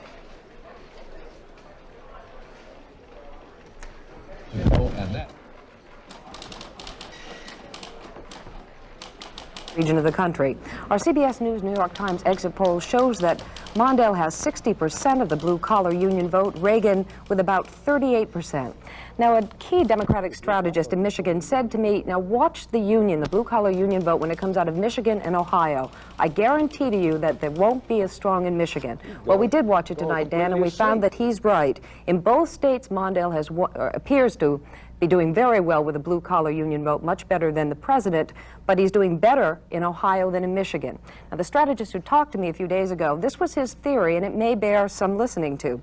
He said that the unions in Michigan especially had done too good a job in helping the workers there to make a lot of money. You have workers on assembly lines in auto plants, UAW, supported workers who are making $30,000 and they own a second home. They no longer perceive of themselves as needing organized labor the way they might have 10, 15, 20 years ago. They now perceive of themselves as part of that elite middle class, taxpayers, not part of the party of the have-nots. And he said that's why the labor vote in Michigan would be a little bit lower than Ohio. He may be right, we don't know. At any rate, overall, the blue-collar union vote appears to be going to Mondale in the Midwest strongly, and that's got to be good news for union leaders. Dan? Thank you, Meredith. Well, the story at this hour thus far in the South, the Northeast, and the Midwest, Walter Mondale has seen the light at the end of the tunnel, and it's out. What once might have been considered a tailor-made for Mondale State, ethnic voters, blue-collar voters, old ailing industry, Pennsylvania tonight in the Ronald Reagan column. Down in the southern part of the country, Arkansas goes for Reagan. In the hour to come, a good indication if the Reagan sweep of the United States will be stopped in two big states. In the coming hour, New York and Mondale's home state, Minnesota. In all, polls will be closing in 11 more states very shortly, so stay with us. Dan Rather at CBS News Election Headquarters in New York.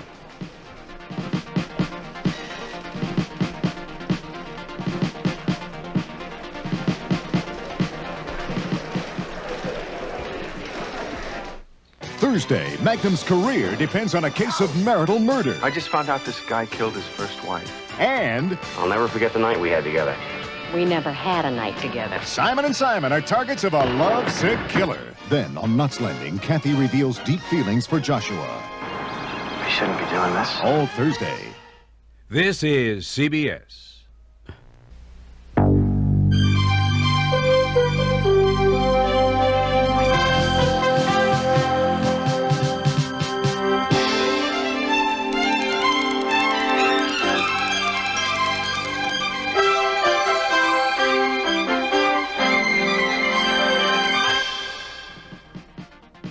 CBS News coverage of Campaign 84 election night continues.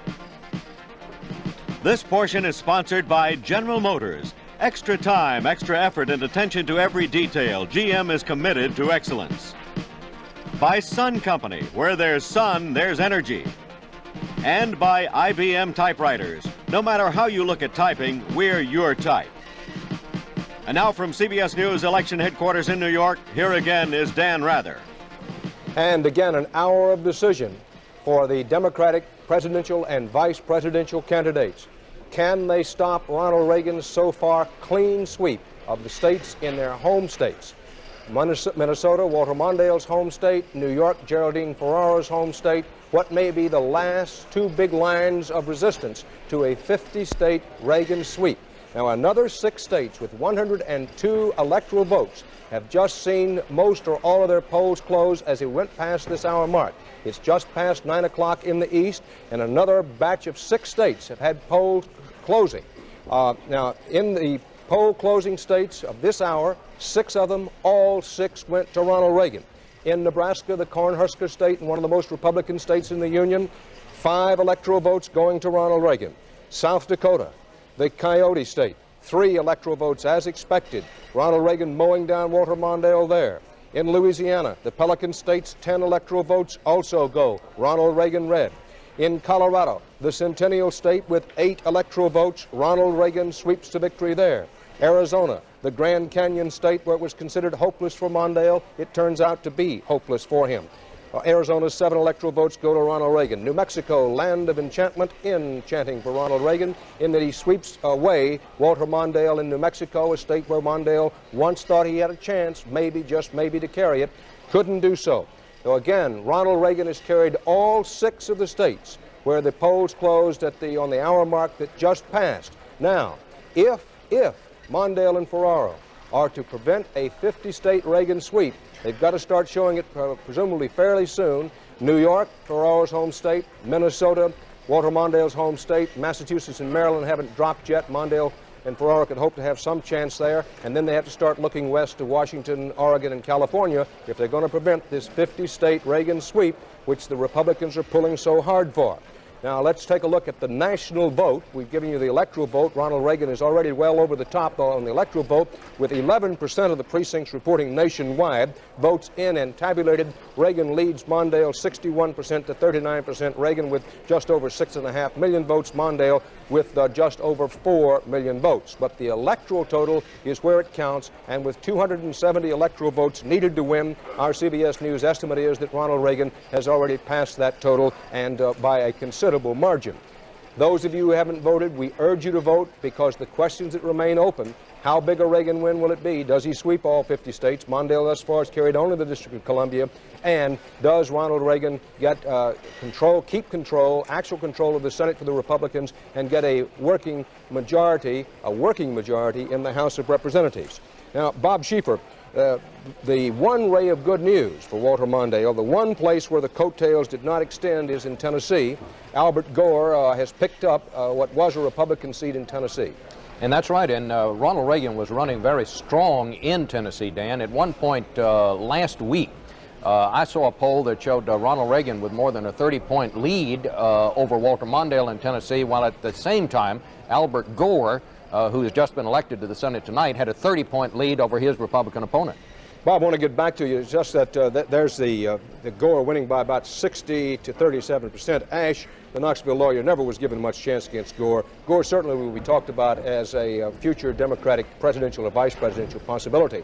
But the reason I interrupted, we have some decisions now in other Senate races. Let's quickly look them over, and then you and I will discuss them. In Minnesota, Walter Mondale's home state, where a woman was considered to have a fairly good chance of unseating a Republican incumbent. No, sir, no, ma'am, isn't going to happen. Republican incumbent Senator Rudy Boschwitz, the plywood king, he operates a big plywood company, a first-term incumbent, has won re-election in the state of Minnesota. We don't know whether Walter Mondale has carried his home state in the presidential election, but Boschwitz holds on to a Republican seat in Minnesota, beating back the challenge of Joan Grove, the Secretary of State. In New Mexico, the Senate race, Republican Senator Pete Domenici, who is chairman of the Budget Committee. He'll have a lot to do with whether you have more money in your pocket or not. Mr. and Mrs. America, Domenici is re-elected, holds on to a Republican Senate seat in New Mexico, beating three-term State Representative Judy Pratt. Moving on to Colorado, Senator William Bill Armstrong, a very strong supporter of President Reagan's program, beats Lieutenant Governor Nancy Dick.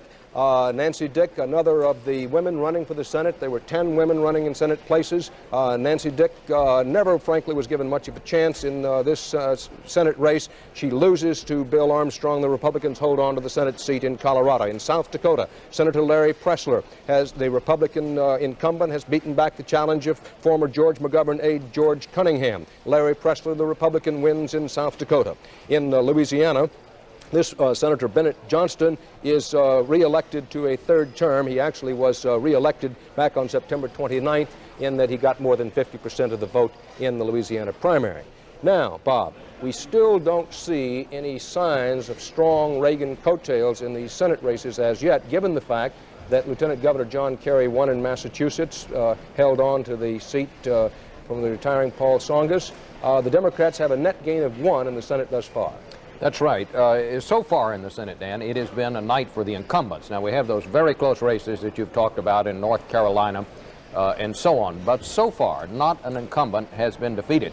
We might talk a little bit about that race down in Tennessee. Tennessee, where Albert Gore, the son of a senator, very popular congressman down there, beat his Republican opponent, Victor Ashe. This is one of those races where the man that the Republicans really wanted to run, the very popular governor, Lamar Alexander, chose not to run. From that moment on, Gore was the favorite in Tennessee. We might also talk a little bit about Massachusetts. Massachusetts, where John Kerry, the lieutenant governor, picked up the open seat, the seat that was left open by the retiring Democrat Paul Tsongas, beating Ray Shammy. Mr. Shammy managed to get himself in trouble on a couple of different issues.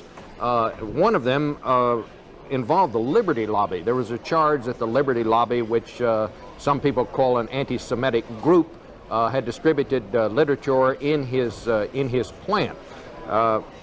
We see in our exit poll that was certainly a factor for Kerry. He got 73% of the Jewish vote in Massachusetts. That was much more than Ronald Reagan got. And Ronald Reagan campaigned for Ray Shammy, the opponent for the winner, John Kerry, but it wasn't enough. His coattails weren't enough. His campaign in Massachusetts wasn't enough. We don't know the outcome of the presidential race in Massachusetts as yet. I'm just told that in the state of Michigan, the Wolverine state, which has gone to President Reagan earlier in the presidential campaign, in a Senate race there that got a lot of attention, the Democrats have held on to their Senate seat in Michigan.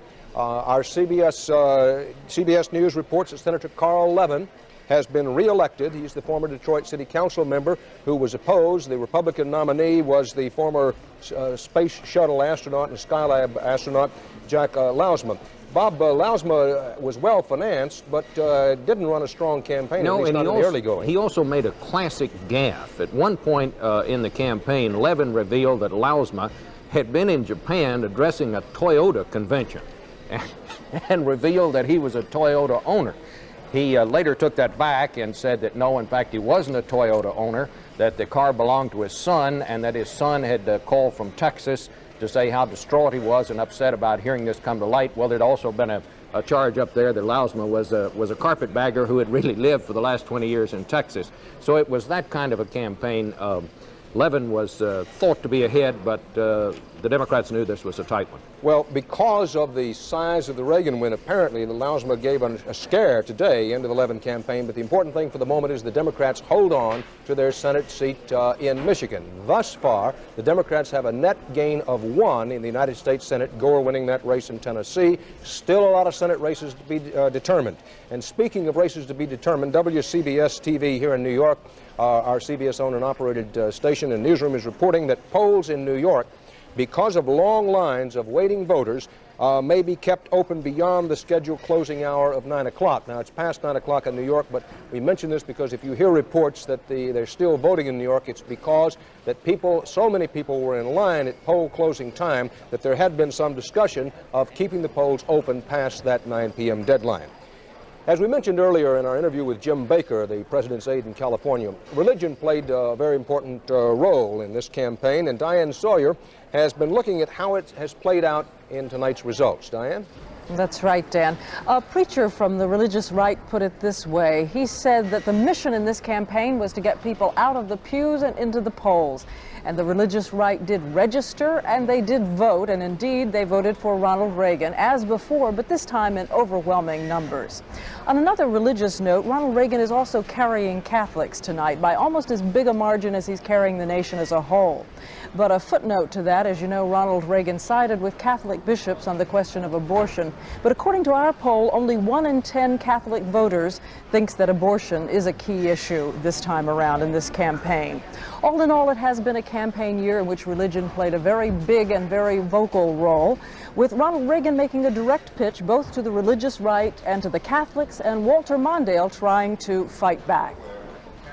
I have a deep religious faith. Our family does. It is fundamental. It's probably the reason that I'm in politics. Religion and politics are necessarily related. We need religion as a guide. The president walks around calling himself a good Christian. I don't for 1 minute believe it, because the policies are so terribly unfair. It is a great honor to ask our Lord's blessing upon a man that many of us believe indeed to be our greatest president since Lincoln. Let us pray. And that, of course, was the Reverend Jerry Falwell during the Republican convention this summer. And now the Reverend Jerry Falwell, founder of the Moral Majority, joins us from his headquarters in Lynchburg, Virginia. And good evening to you, sir. Hello, Diane. You called for a day of fasting for a spiritual awakening in this election. What do you think of the estimates so far tonight? Well, obviously, we're very pleased. It's beyond our expectations. I have expected a 50-state win, but we were fearful of losing control of the Senate. It now seems that that's impossible to happen. With Jesse Helms some 10 points ahead in North Carolina, that was a major concern to us, and other areas. Our major thing has been registering voters, and conservative religious Americans traditionally have been outside the process. Well, we've been able to register millions of them, and thank God they went to the polls. Do you take credit for tonight? Pardon? Are you taking credit for tonight? Well, oh no. I think anyone who looks at the what's happening on the boards there will tell you that this is a massive grassroots victory. What's happened is that political conservatives and religious conservatives, for the first time, we did a little of it in 1980, but for the first time have gotten massively together, formed a massive majority, and while we both give and take a little in order to work together, we've learned how to do that, and we've been able to out-register Jesse Jackson 2-1. And obviously, millions of those people voted for the first time today. Well, let's take a look at that alliance, because one of your conservative cohorts has said that you're fooling yourselves if you think in a second time around Ronald Reagan is going to give any more emphasis to the social issues than he gave you the first time around. And we heard James Baker say here earlier tonight that Jerry Falwell is not going to dictate policy, to this president. Are you going to try to influence policy, and what is at the top of your agenda the second time around? We've never tried to dictate policy. What about influence? And the president was elected because a lot of people believe in him. I'm one of them. The platform of the Republican Party, which says that judicial appointments will be for persons in the federal judiciary at all levels who are committed to the sanctity of human life, born and unborn. That's Ronald Reagan's platform. That's what he believes. He has a book out on the subject. But he appointed Sandra O'Connor. Well, Sandra O'Connor is a very strong, wonderful addition to the court. And I believe looking at her, I think you get an idea of what he'll be doing. And contrary to what Mr. Mondale said, I'll not be appointing the justices. Mr. Reagan will. And I don't plan to have any input. And Mr. Baker knows me quite well. I've never called him and asked for a favor in 4 years. And he won't be hearing from me the next 4 years. I happen to believe in Ronald Reagan, and I think a great majority of the Americans here do. You're confident that he will push to get you an amendment to ban abortion the next time around? Well, not to get me one. I think that's what he believes in. He is for voluntary prayer in public schools. He's for strong national defense. He's against abortion. He is as strong on the abortion issue as I am. And so Jerry Falwell is not getting his agenda, nor is Archbishop O'Connor or Archbishop Law. Ronald Reagan is Ronald Reagan, and I think the last 4 years he's performed masterfully, and that's why he found the conservative religious public massively behind him this time. The Reverend Jerry Falwell, our thanks for your joining us tonight, and I guess it is a big night for you.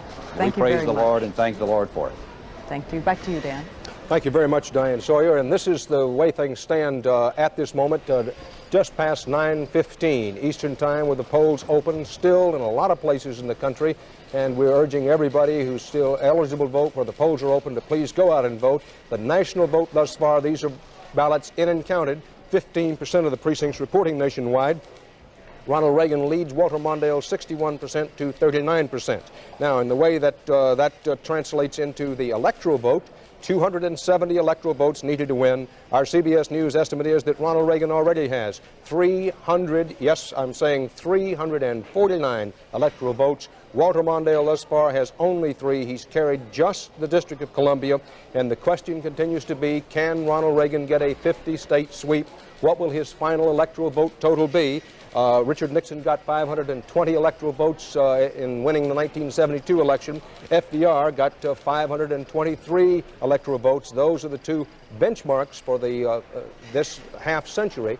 Look at this map and you can see what a chance that Ronald Reagan has for an historic victory. The Reagan states in red. Walter Mondale, with only the District of Columbia, has 3 electoral votes. Ronald Reagan has 349. All those states in gray or white are undecided. Those are places where the decision is not yet in. The western states become increasingly important. That little flash in the right-hand side of your screen is the District of Columbia. It's so small, we have to bring the map up so you can see it. Mondale with the 3 electoral votes from the flashing District of Columbia. The rest of the map, red, going red, Ronald Reagan. These states in the western portion of the country now become increasingly important in determining. If someone says to you, well, no reason to go to the polls because it doesn't matter, it matters a lot if you're out in this section of the country where the polls are still open, because it matters. Does Ronald Reagan get that 50-vote sweep? What size mandate margin does he have? Does he get a working majority in the House? For those of you where the polls are still open, that decision is yours. You can be decisive with that. Our CBS News coverage of whether Ronald Reagan gets a 50-state sweep or not continues after these messages.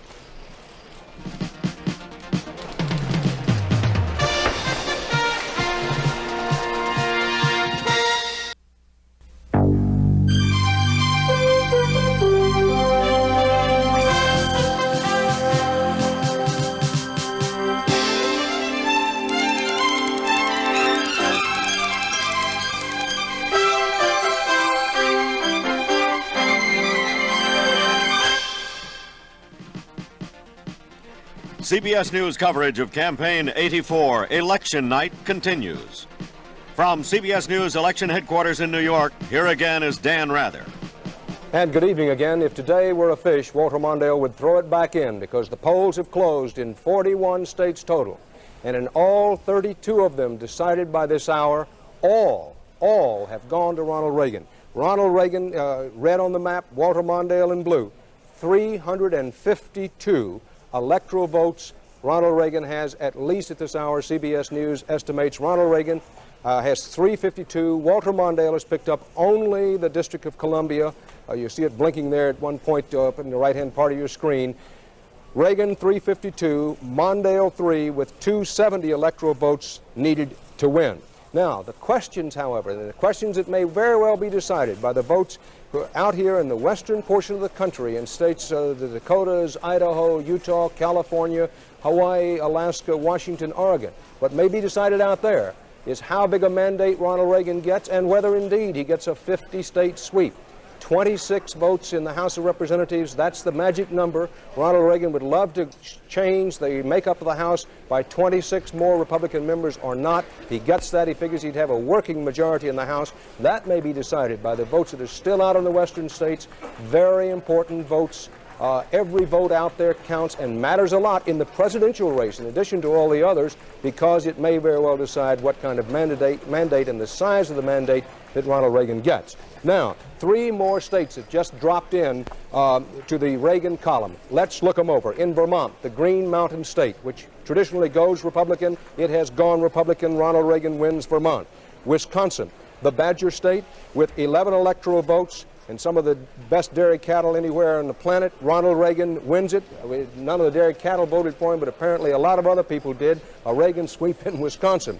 And in New York, read it and weep if you're a Democrat, 36 electoral votes, a state where Governor Mario Cuomo was trying to do it for Walter Mondale. Mayor Ed Koch in New York was trying to do it for him. Geraldine Ferraro, Congresswoman from New York, was put on the ticket with hopes of holding New York for the Democrats. Ronald Reagan blows it all apart and carries the state of New York. Now, this is the way the national vote looks at this hour. A number of the votes are in and tabulated. The thousands are beginning to mount up now. 19% of the precincts reporting nationwide. Ronald Reagan leads Walter Mondale in these actually counted ballots, 60% to 40%. Reagan with just over 10.5 million votes among those counted thus far. Mondale with just over 7 million votes. Now, what we may be seeing here, and let's put the context to this, is Ronald Reagan becoming a kind of Babe Ruth of politics. The old Democratic coalition is gone, out of here. Ronald Reagan carried through the Solid South, through the Midwest, the old Rust Belt where the unions used to be strong. Ronald Reagan carrying state after state in there. Now, we may be seeing an avalanche of historic proportions. The question, can Ronald Reagan carry 50 states, still very much up for grabs. So far, Ronald Reagan has only carried the District of Columbia. Ronald Reagan started the night with a Republican majority of 55 to 45 in the House of, in the Senate. The Democrats have picked up 1 in Tennessee, Albert Gore.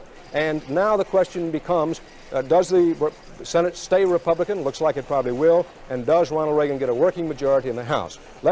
And just in from North Carolina, in the Tar Heel state, in the most expensive, the roughest, meanest, most publicized Senate race in anybody's memory, Senator Jesse Helms, the 2-term incumbent and champion of the new national right, on the basis of our CBS News estimates, that's interviews with the voters who left the polls and returns from sample precincts, Jesse Helms has beaten Jim Hunt, the Democratic governor, served 2 terms as governor, and this was a race which everybody said pitted much more than just stakes in North Carolina, because the effort was on. This Senate race, mind you, cost in excess of $21 million. Senator Helms, with a lot of money from out of state, and Jim Hunt, the Democratic challenger with a lot of money from out of state, both spent tremendously in North Carolina. Helms wins it in North Carolina, and the Reagan coattails unquestionably helped Senator Helms win re-election in North Carolina. Now, standing by to talk about all of this with us is Paul Laxalt, who was not up for re-election this time. Senator Laxalt, the senator from Nevada, who was President Reagan's longtime confidant, is campaign manager. Senator Laxalt, congratulations to you. A tremendous win of possibly historic proportions. But my question is, what is this going to mean to me and every other American in terms of our pocketbook?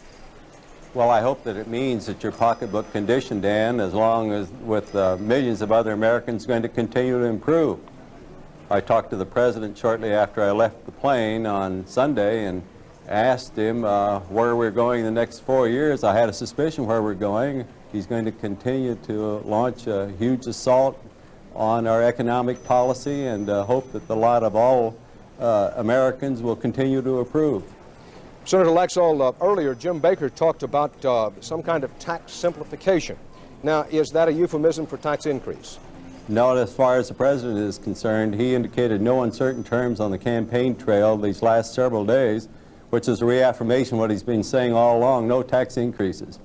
Well, does that mean then he's going to reduce the proportion of defense spending? Because surely with the national deficit being what it is, you can't have increasing defense spending and additional tax cuts. Oh, well, you can, because the president's policy has been that we can grow out of this deficit situation, and that we simply provide the people with more finances and resources that they can do the job.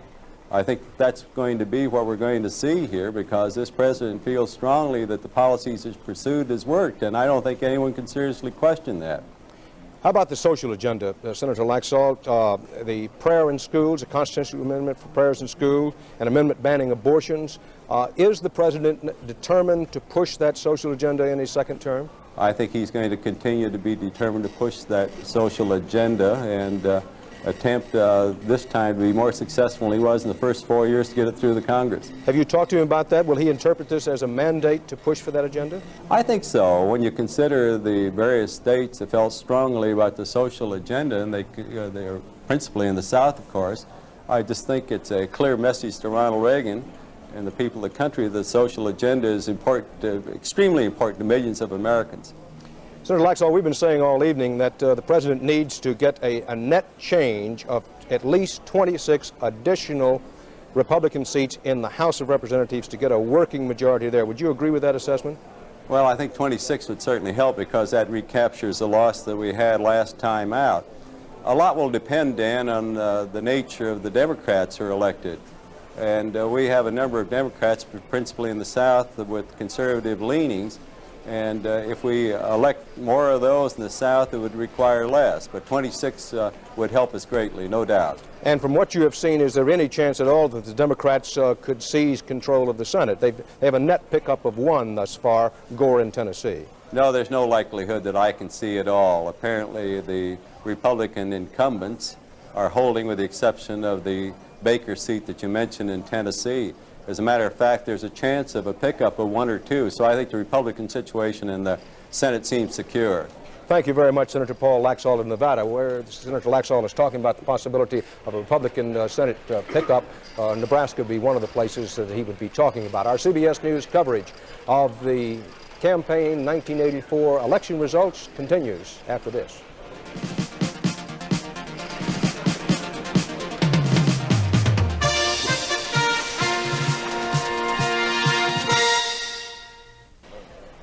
If you care anything at all about American politics, certainly if you love it, you had to love the Senate race in North Carolina. Republican incumbent Jesse Helms against two-term Governor Jim Hunt. Helms wins it. Bob Schieffer, Helms, who traveled around the state in a little minivan called Avocado One near the end. And I noticed that very near the end, he came up and introduced himself to someone and says, hello, I'm Jesse Helms, or at least I used to be. He apparently was very tired of the campaign, but he wins it. Well, Dan, I have a communique from the front in this war down there in North Carolina, some very interesting exit poll information. Jesse Helms does win over Jim Hunt, a very formidable challenger, a Democrat. Listen to this. Jesse Helms got 13% of the black vote. Now, I happen to know from a source in that campaign that they thought they were going to get so few black votes that they didn't even poll in the black community. He got only 5% of the black vote down there in 1978. This time he gets 13% of the black vote. 29% of the Democrats told us that they voted for Helms. 35% of the whites told us that they voted for Hunt. So again, in a southern state, we see a Democrat unable to carry the white vote. I would think the Helms people and Senator Helms himself be watching the race in Illinois between Charles Chuck Percy, the Republican incumbent, and Paul Simon, the Democratic congressman, trying to unseat him, because Percy's chairman of the Senate Foreign Relations Committee, and they will be pulling for the Democrat up there. In fact, most of the right wing of the Republican Party will be pulling for the Democrat because they sometimes, or many of them, see Percy as too liberal. And Helms is next in line. Helms is next in line on Senate Foreign Relations to become chairman of the committee. He promised during the heat of this campaign that he would stay on agriculture, where he's chairman also. because the people in North Carolina consider that very important for their state, being a big tobacco state. But now he'll be faced with a choice, if Percy is defeated, and we don't know yet, that race is still too close to call, of whether he keeps that campaign promise. A lot of people in the right wing of the Republican Party will urge him to change his mind, I think. Mixed signals in the Senate races thus far about whether President Reagan's coattails are carrying very much. The hour coming up soon, over let's say the next 45 minutes to an hour, the big story is going to be whether the Republicans pick up 26 or more seats in the House of Representatives. While we do some checking on that, let's note that every election writes its own scenario in a way, and this one sounds familiar, but Charles Kuralt offers a different view. Charles? Dan, I guess we could summarize the election this way. A very popular president was running for his second term. His opponents were truly alarmed by him, but they couldn't find anything to say about him that was bad enough to stick. The people just liked him, that's all. I'm not talking about President Reagan. I'm talking about President Jefferson. It is 1804. Thomas Jefferson is standing for re-election. Since he took office in 1800, fortune has favored the United States with practically its first peace as a nation and practically its first prosperity. Thanks to an accident of history and then to Jefferson's swift action, the stupendous Louisiana Territory is now ours to explore. Who knows what wild wonders may now belong to us. Furthermore, the opposition Federalists have fielded a weak candidate, and when they say Jefferson is a radical, a fanatic, a friend of French Revolutionary terror, the voters shrug. A Federalist minister prays for the deist president, that the Lord bestow upon him a double portion of thy grace, for thou knowest he needs it. But the nation's flock is not frightened by this president. People like him. And in the end, the vote is a wipeout for the Federalist candidate, Charles C. Pinckney, 14 electoral votes.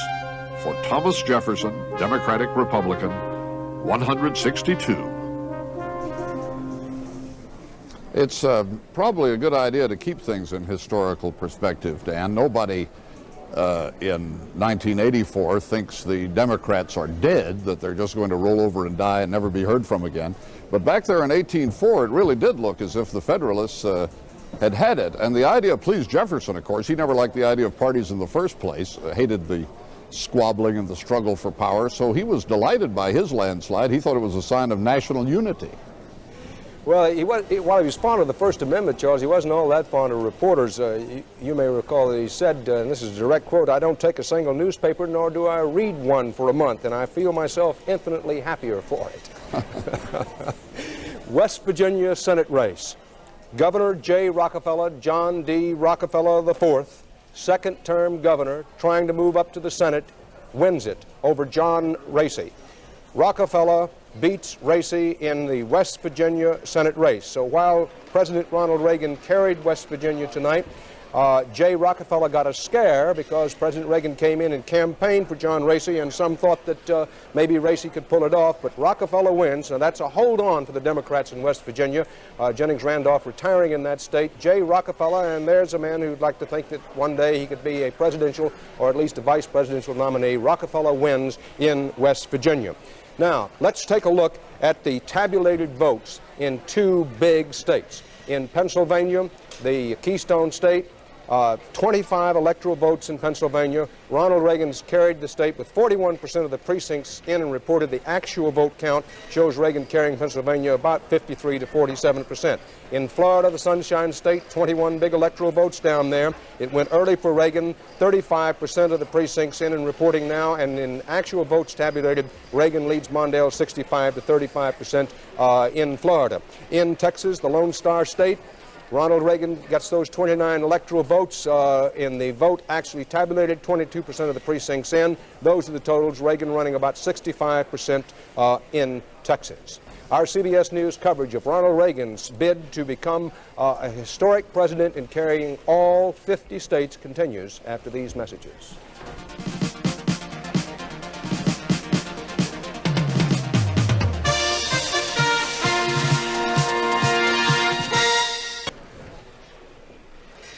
Well, from everything that one can make out from today's election, people think that it's good economic time and they don't want to raise taxes. And partly as a consequence of that, Ronald Reagan is rolling to a tremendous electoral vote victory.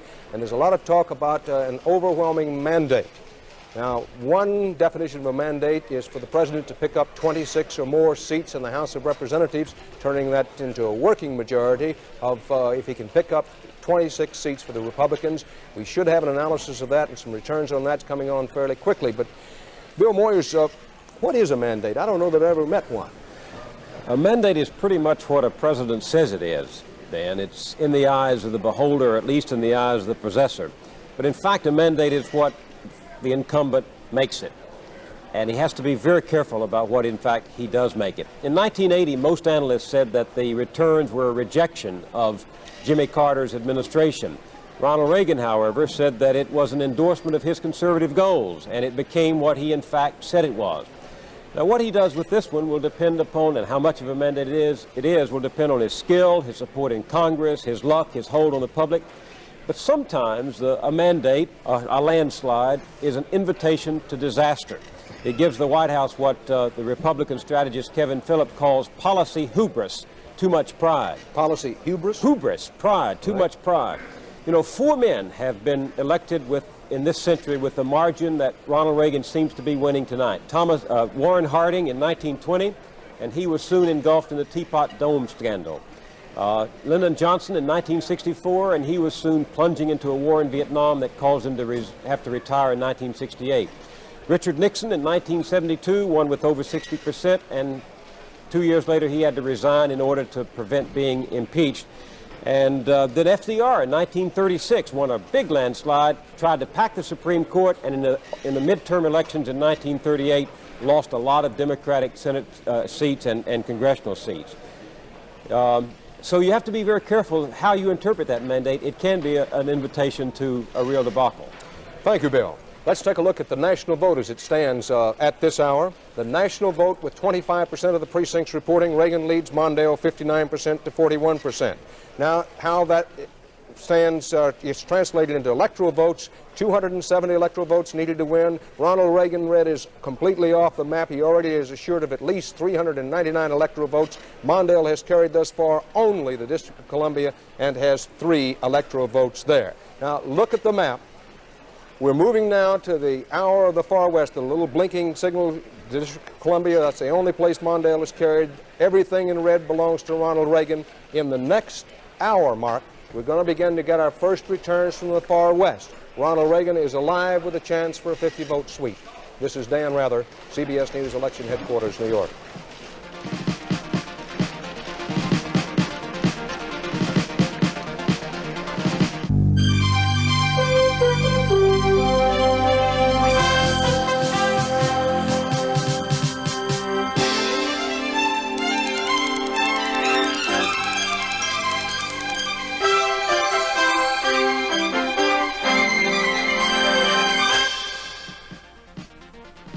CBS News coverage of Campaign 84 election night continues. This portion is sponsored by Manufacturers Hanover, the financial source worldwide. By AT&T, we are reaching out in new directions. And by General Motors, extra time, extra effort, and attention to every detail. GM is committed to excellence. And now from CBS News Election Headquarters in New York, here again is Dan Rather. And good evening again. A possible historic presidential election evening in the making. The story still Ronald Reagan all over the map. In the states so far decided, as decision hour moves westward now into some traditional Republican territory of the Rocky Mountain West, the story told so far is of a smashed Democratic New Deal coalition in the East and in the South, for that matter, that kept the Democrats going strong for half a century. The still untold story of the night, with Walter Mondale so far carrying only the District of Columbia. The untold story of the night: do Ronald Reagan's coattails recut the cloth of Congress and give him effective majority control in the House of Representatives to get his policies and progress onto the law books? It's 10 p.m. in the East. Now, at the electoral vote at the last count was 416 for Reagan, 3 for Walter Mondale. But, however, as the polls have just closed in a majority of the places in 5 states worth 25 electoral votes, so the electoral total is growing. Of the 5 western states, 4 have gone to Ronald Reagan. Mondale has picked up none of the states decided this hour. I want to repeat to you, 5 western states are now reporting, 25 electoral vote total. Ronald Reagan has cleared 4 of them, and his electoral vote total stands at 416, counting these 4 new states. Walter Mondale has picked up nothing new, has only the District of Columbia so far. However, Iowa remains in the undecided category. There is a chance where what amounts to Walter Mondale's prevent defense to prevent Ronald Reagan getting a 50-state sweep might come into play. Iowa, undecided. Now, let's look where the places where Ronald Reagan's electoral vote total has grown just in the last few moments. In Utah, probably the most Republican state in the Union, 5 electoral votes, Ronald Reagan wins them. This state gave Reagan his biggest majority the last time out. The Beehive state, Utah, goes for Ronald Reagan. In Idaho, the gem state with 4 electoral votes, Ronald Reagan sweeps away Walter Mondale's chances there, Mondale's chances were never considered very good in Idaho, another very Republican state. In Montana, the Treasure State with 4 electoral votes, Ronald Reagan beats Walter Mondale in Montana. The Reagan wagon train continues to roll right on through the Silver State, Nevada. 4 electoral votes. Ronald Reagan, as was expected, wins it. Now, look, however, remember that Iowa remains undecided. Here are 2 states that Walter Mondale could still carry. Massachusetts has not yet fallen into anyone's column, with 29% of the vote actually in and tabulated in the battle for Massachusetts' 13 electoral votes. Walter Mondale is leading in Massachusetts, 52 to 48%. I caution this is with only 29% of the vote actually in and tabulated. The Democrats have already held on to the Senate seat with the election of Lieutenant Governor John Kerry in Massachusetts. And in Minnesota, Walter Mondale's home state, the North Star states, 10 electoral votes still very much up for grabs. With 2% of the vote in and tabulated in Minnesota, Mondale is leading Reagan 57 to 43%. Again, a little yellow flag caution. That's with only 2% of the precincts actually in and reporting. Now, in the Iowa Senate race, one of the more watched Senate races anywhere in the country, Senator Roger Jepsen, a Republican, on the basis of our CBS News interviews with voters as they left the polls today, Jepsen has lost in Iowa. Tom Harkin, 5-term U.S.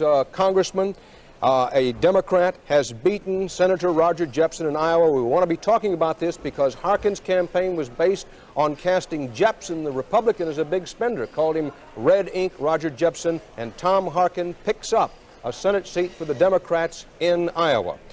In Idaho, the Senate seat there held by Republican Jim McClure, a 2-term incumbent and a former congressman. The Republicans hold on to that one as McClure beats Bush in Idaho. In Rhode Island, Senator Claiborne Pell, 4-term incumbent and the ranking Democrat on the Senate Foreign Relations Committee, has beaten back the challenge of Barbara Leonard, a businesswoman with no previous public office experience. Another of the 10 women who were trying for the Senate is beaten as Pell holds on to that seat for the Democrats in Rhode Island. Well, Bob Schieffer, in the midst of this enormous Reagan tide, this tidal wave, there is some good news for the Democrats in that they picked up a net gain thus far of 2 seats in the Senate. Tennessee and Iowa. Roger Jepsen was thought to be the most vulnerable Republican senator running this year. You know, he had all kind of problems, Dan. He's the senator, you know, who joined the health spa out in Iowa. It later turned out that that place was closed down as a house of prostitution. It was just one thing or another. He got a lot of publicity when he tried to, or used his senatorial immunity to try to explain away a traffic ticket. He just didn't have a very good year. Harkin was thought to be a good candidate from the beginning, and as you said, this was always thought to be Walter Mondale's best chance next to Minnesota out in the Midwest. A little exit poll information here. It was the farm vote that went for Harkin, 53 to 46%. The farmers in Iowa have had a real tough time of it. They have not shared in the Reagan recovery. Women went for Harkin, college graduates for Harkin, and the main reason that voters cited was the economy. 31% of the people out there said the economy was the issue and voted for Harkin. Well, Bob, we still continue to get mixed signals about what the public wants in terms of the Senate. The evening started with Ronald Reagan and the Republicans having a 55-45 bulge in the Senate. The Democrats now have a net gain pickup thus far of 2, Gore in Tennessee and Harkin in Iowa. However, in terms of the mandate, you still have to believe where it's going to be decided is in those House races, and whether Ronald Reagan can get 26 or more additional Republican seats in the House. Among the Senate races still outstanding, the Republicans still have a chance to pick up in Kentucky. Dee Huddleston, the Democratic incumbent in Kentucky, is in a very close battle apparently down there. We still have not called that race. That was one that the Democrats were supposed to win. You know, I think one of the things we should talk about, Dan, is a lot of people wonder, well, why is it when you have a Reagan landslide like this one is, that it doesn't have an effect on these Senate races? One reason, I think, is that Senate races these days, because they get so much publicity, so much television, pretty much operate in their own orbit. Another reason I think we can point to tonight is that in many of these races, the Republicans' best candidates didn't run. Delaware, for example, Pete DuPont was the Republican thought to have the best chance to beat Joe Biden there. He did not run this year. Down in Tennessee, we talked a little earlier about Lamar Alexander, a very popular governor there, who chose not to run for the Senate. So in each of these cases, I think that individual things like that have had some impact, just as in Iowa tonight. I don't think you can draw any national conclusions from that race, simply because Jepsen just had such a controversial time of it when he was in the Senate. Also, Iowa has a reputation for throwing out incumbent senators. They've done a lot of it in recent years. They really have. They really have. Leslie Stahl, we're seeing some Republican inroads in the House thus far, but not real deep cutting by the GOP, at least not yet. Not yet, but we have 3 veteran Democratic incumbents who have been defeated by Republicans tonight. In at least 2 of these, Ronald Reagan went and campaigned in that district, and it's safe to say that he made a big difference. Let me tell you what they are. First, in Missouri, in the St. Louis suburbs, the Republican John Buechner has defeated Robert Young, who has been in the Congress for 4 terms. Ronald Reagan went there, as I said. Blue-collar votes apparently making the difference. Over in Connecticut, in Waterbury, Ronald Reagan had a huge rally in Waterbury, Connecticut. Bill Ratchford, the Democratic incumbent, has been defeated by 27-year-old John Rowland, who wrapped himself around Ronald Reagan in his campaign ads. In New Jersey, veteran Joseph Minish has been defeated by Dean Gallo, a state assemblyman. Here is another man who ran on Ronald Reagan's tax program, Dean Gallo, and attacked Minish for being too liberal. That district was redistricted, and it went against Minish, who has been in Congress for 11 terms. So there are 3 veteran Democratic incumbents who have been defeated. But then I have a case here in Delaware where an incumbent Democrat is held on from the class of 1982. Tom Carper has beaten Elise DuPont, the Republican, the wife of the governor there. We'll be talking about women as the night goes on. She was defeated. So we have sort of a mixed result. And it's a little too early to tell if Ronald Reagan is going to get that mandate, Dan. We don't know yet. Well, in the House, Leslie, let's review that the Democrats came in tonight in the House of Representatives with an overwhelming majority, 267 to 166. We make that read, I think, on the graphic you've been showing us, maybe 268 to 167, because that's the way the House was before 2 members died. But nonetheless, the Democrats have an overwhelming majority in the House. What we're talking about is getting a working or ideological majority. The president, to get that, needs a pickup of 26, 27 at least Republican seats in the House. Now to the point. As of this hour, and what little we think we know right now, what are his chances of doing that? It's hard to say. It looks as though he's heading toward a significant victory in the House. Significant would be 20 or above. It's probably not going to be 26, but it will be very close, and that will make a difference on a lot of key votes. And maybe we just ought to say, when you say it probably won't be at this hour, we're guessing, because returns on these House races sometimes come in very slowly. Right now, what doesn't come in slowly, however, is the electoral vote count. But for the moment, let's take a look at the ballots in and tabulated, which does come in rather slowly on a nationwide basis, with 30% of the precincts in and reporting. Ronald Reagan has a 59 to 41% lead over Walter Mondale. Reagan with just over 16 million votes. Mondale, among the ballots counted, just over 11 million votes. However, on the map, you can see how the electoral vote goes. Reagan has 416 electoral votes, many of them coming from the South and the Northeast, but also sweeping right on through the Midwest, out on into the West. Ronald Reagan has carried every state thus far. Walter Mondale has carried only the District of Columbia with 3 electoral votes. We'll be back in a moment with more from our CBS News election headquarters.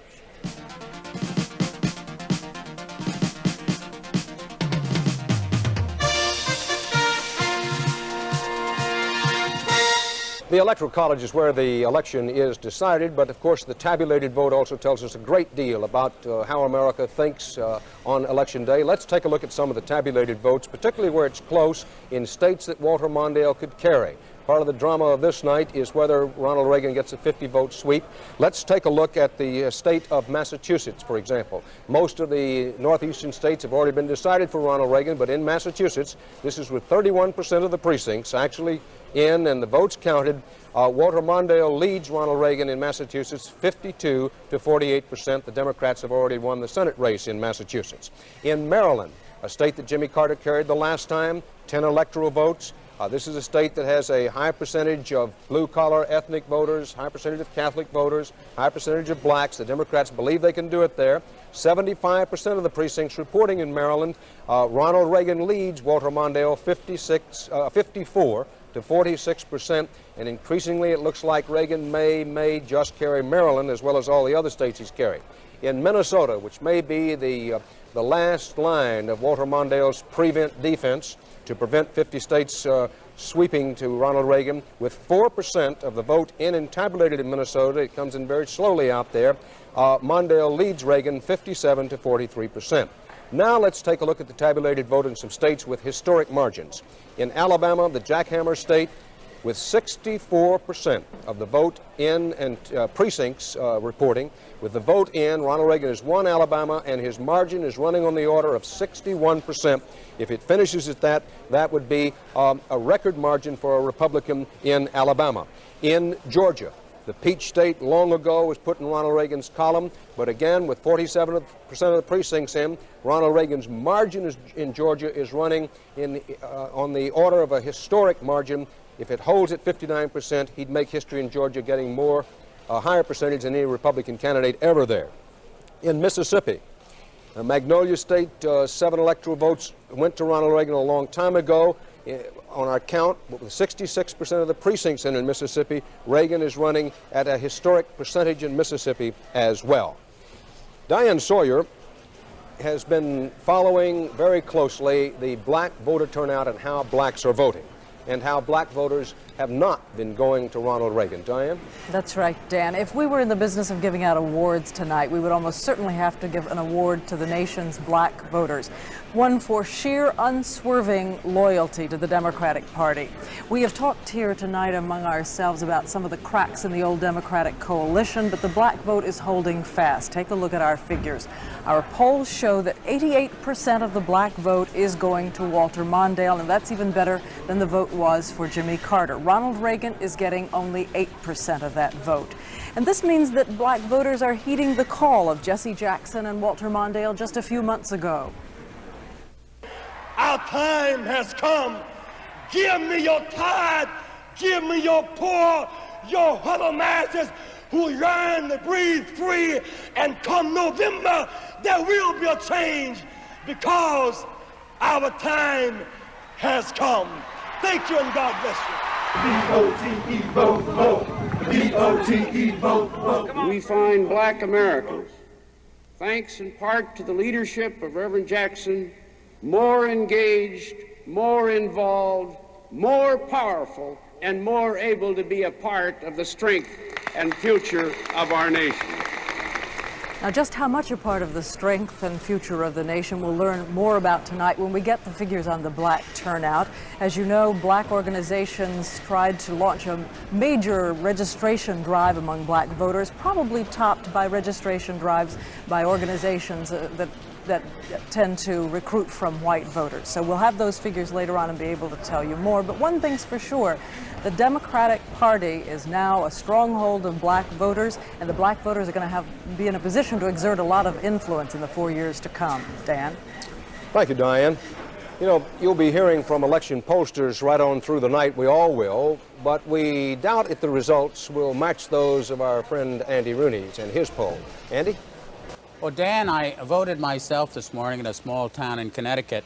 And while I was there, I did a little exit poll myself and an entrance poll. I noticed we aren't doing an entrance poll. I spoke to 3 people, and I have the results here. I spoke to them going in and asked them who they were going to vote for. Then I spoke to them on their way out and asked them who they actually did vote for. Of the 3 people I polled, one of them said he was going to vote for Mondale when he went in, but changed his mind when he came out. He said he'd voted for Reagan. One man said he couldn't figure out the voting machine and wasn't sure who he'd voted for. The third was a woman. She said it was none of my damn business who she voted for. I think she voted for Geraldine Ferrara. There's a margin of error on this poll, Dan, of 3. Andy, I don't think I'd touch that line, except I want to know the results later of your maybe poll. We'll get to that a little later on in the evening. Let's take a look at the national vote for the moment, if you will. Nationwide, 31% of the precincts reporting Reagan leads Mondale 59% to 41% Reagan with almost 17 million votes. In terms of the electoral vote count, 270 electoral votes needed to win. Ronald Reagan knocks it right off the charts. He already is assured of at least 416 electoral votes. He's carried every state where a decision is in so far. Walter Mondale has carried only the District of Columbia. Now, if you look on our map, the states still out are western states, which figure to be friendly indeed to Ronald Reagan, according to his estimates. But the Mondale people are holding out hope that in states such as Washington, Oregon, and California may yet go for Mondale. The little blink on the right-hand side of your screen is the District of Columbia, so small, those 3 electoral votes there, have to make it blink so you can see it. The map where the red stands for Ronald Reagan, the blue stands for Walter Mondale. Mondale has carried only the District of Columbia with 3 electoral votes. Ronald Reagan is already assured by our CBS News estimates of having 416 electoral votes. Now, there's some very, very tight Senate races still hanging. There's one in Kentucky where D. Huddleston, the Democratic incumbent, is having a very difficult time holding off the challenge of the Republican judge Mitch McConnell. Very close race in Illinois. Charles Chuck Percy is fighting for his political life there. That decision not yet in. So far, the Democrats have picked up a net gain of 2 in the Senate. We started the night with a 55-45 Republican edge in the Senate. The Democrats thus far have picked up Howard Baker's old Republican seat in Tennessee. Albert Gore gets that. Tom Harkin has beaten Roger Jepsen, the incumbent Republican in Iowa. So the Democrats have picked up 2 seats. In the Senate. The Republicans still retaining control of the Senate, and they're expected to do that. The question still begs, is Ronald Reagan's coattail long enough, strong enough to pull in a working ideological majority in the House? The Democrats are assured of retaining actual control of the House, but if Ronald Reagan can pick up 26 or more Senate seats in the House of Representatives, there's reason to believe he'd have a working majority. Now, at our last look, the needle was sort of pointing in the direction of, well, maybe Ronald Reagan will not get enough House seats to give him a working majority in the House. We still don't know whether that will be the case or not. And if you want to watch and say to yourself, well, now, what's important from here on out in this election? Ronald Reagan is going to be our new president. No question is more important than that question of, does he get a working majority in the House of Representatives? Now, the polls remain open in a number of western states. Any place in the country where the polls are still open, if you're a registered voter, we urge you to go to the polls and vote. Your vote does matter. It matters in the presidential races. We've said before, it matters in this regard. President Reagan, his aides, the Democrats, the Senate and the House are all going to be looking at the size of the Reagan mandate. It does make a difference. If you believe Ronald Reagan, you want him to carry all 50 states and the polls are still open, you're registered to vote, go out and vote that way. If you don't want him to do that, if you want to get Democratic incumbents to retain their seats, then go out and vote that way. The point is, if you're eligible, the polls are still open in your area, vote. Then come back and watch our coverage. Dan Rather at CBS News Election Headquarters in New York.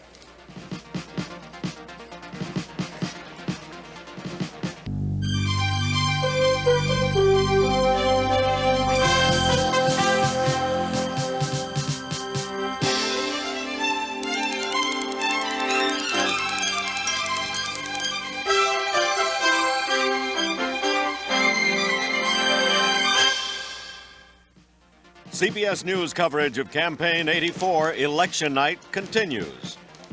From CBS News Election Headquarters in New York, here again is Dan Rather.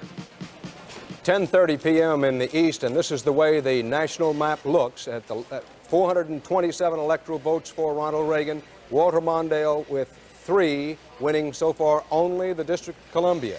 Now, with the decisions in 2 more states, that is, when I say decisions, I don't mean the states reported this hour, but we at CBS News are now prepared to add 2 more states to the Ronald Reagan column. As his electoral margin grows, only the blinking District of Columbia up in the right-hand corner of your screen indicates Walter Mondale's only 3 electoral votes thus far. Ronald Reagan has 427 electoral votes. His hopes of a 50-state sweep, which no president has ever done, those hopes are still alive. He still has a chance to get more electoral votes than any president in history. Now, in the state of Iowa, our CBS News estimate is at this moment that President Reagan has carried the state of Iowa. And let me correct myself and say that this is on the basis of a CBS News exit poll, our interviews with actual voters as they came out of the polling places. CBS News puts the 8 electoral votes that Iowa has in the Ronald Reagan column. Now, this is a case of the president's coattails not extending to the Senate race because a Senate incumbent, Roger Jepsen, has been beaten in Iowa by the Democratic challenger Tom Harkin, but Reagan keeps Iowa in the presidential election column for himself. And in Wyoming, 3 electoral votes. Ronald Reagan, as expected, beats Walter Mondale in Wyoming. Now, the big story that remains to be decided is, does Ronald Reagan's coattails extend enough to give him a working majority in the House? And Leslie Stahl, we're now beginning to see enough results to get the answer to that question, aren't we? We are, Dan. CBS News is ready to estimate, on the basis of tabulated votes, that Republicans will pick up around 14 seats. That's a little less than we had thought when the night started, given the enormity of the landslide, particularly in electoral votes. 14 is less than I think even the Republicans had thought originally. They were talking about 20 seats. But let's look at what this means. The current House is made up of 168 Republicans, 267 Democrats. According to our CBS News estimate, when the night's over, the Republicans will have 182, the Democrats 253, for a net gain of about 14. As I said, that's a little surprising. We have some reason, an explanation for it. A lot of key demographic groups are splitting their ticket. The majority of Catholics voting for Reagan, turning around voting Democratic for Congress. Working women, 51% of working women voting for Ronald Reagan, turning around voting Democratic. We have young voters voting overwhelmingly 2-1 for Ronald Reagan, voting 49% for a Democrat, and the same in the South. In the South, Ronald Reagan is beating Mondale 60 to 36%, but they are splitting their vote when it comes to the Democrat. Let me give you 2 examples of incumbent Democrats who are expected to lose, both extremely vulnerable. They have held on tonight. First, in Ohio, in Toledo, a woman, the incumbent Marcy Kaptur, class of '82, has defeated Frank Venner, the Republican. Dan, he's a TV anchorman. He's the Dan Rather of Toledo, Ohio. Now, who is this? This is Frank Venner, has been defeated by Marcy Kaptur. He is the Dan Rather of Toledo, Ohio. Well, I hope you've He's been defeated, his though, approval, Dan. Been defeated. Well, I can relate to that.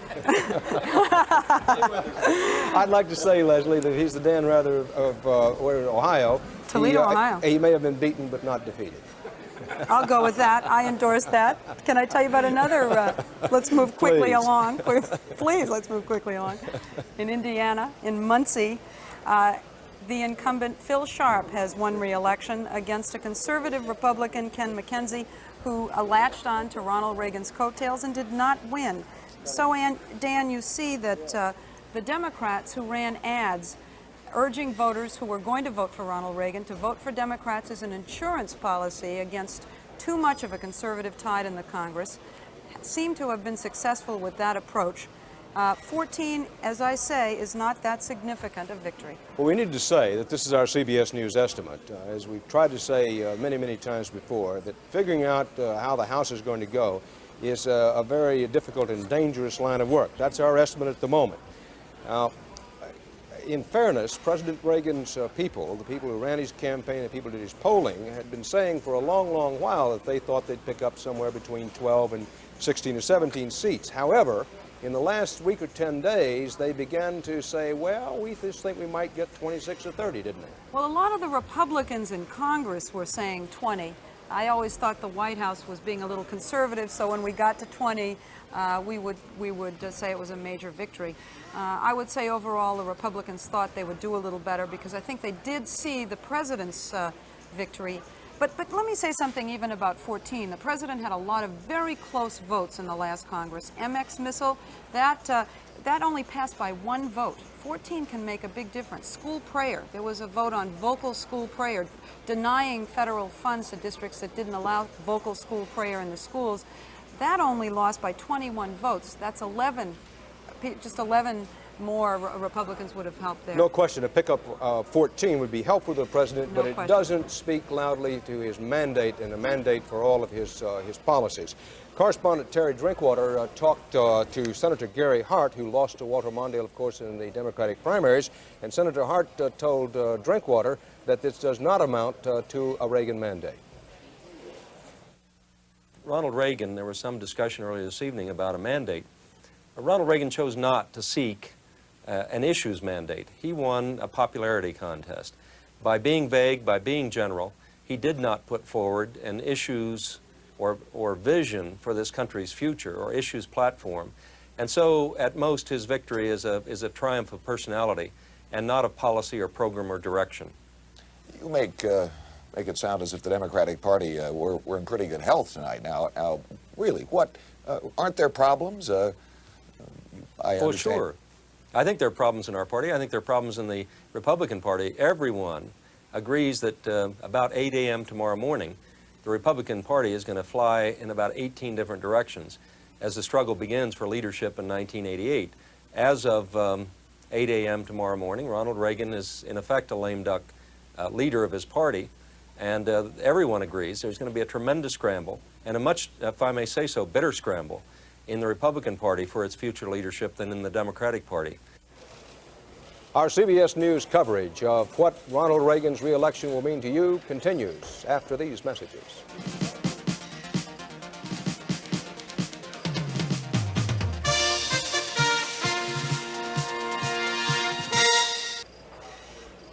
Well, part of the story of the night is new faces for the Democrats. Some new Democratic senators have been elected. Gore in Tennessee, Harkin in Iowa.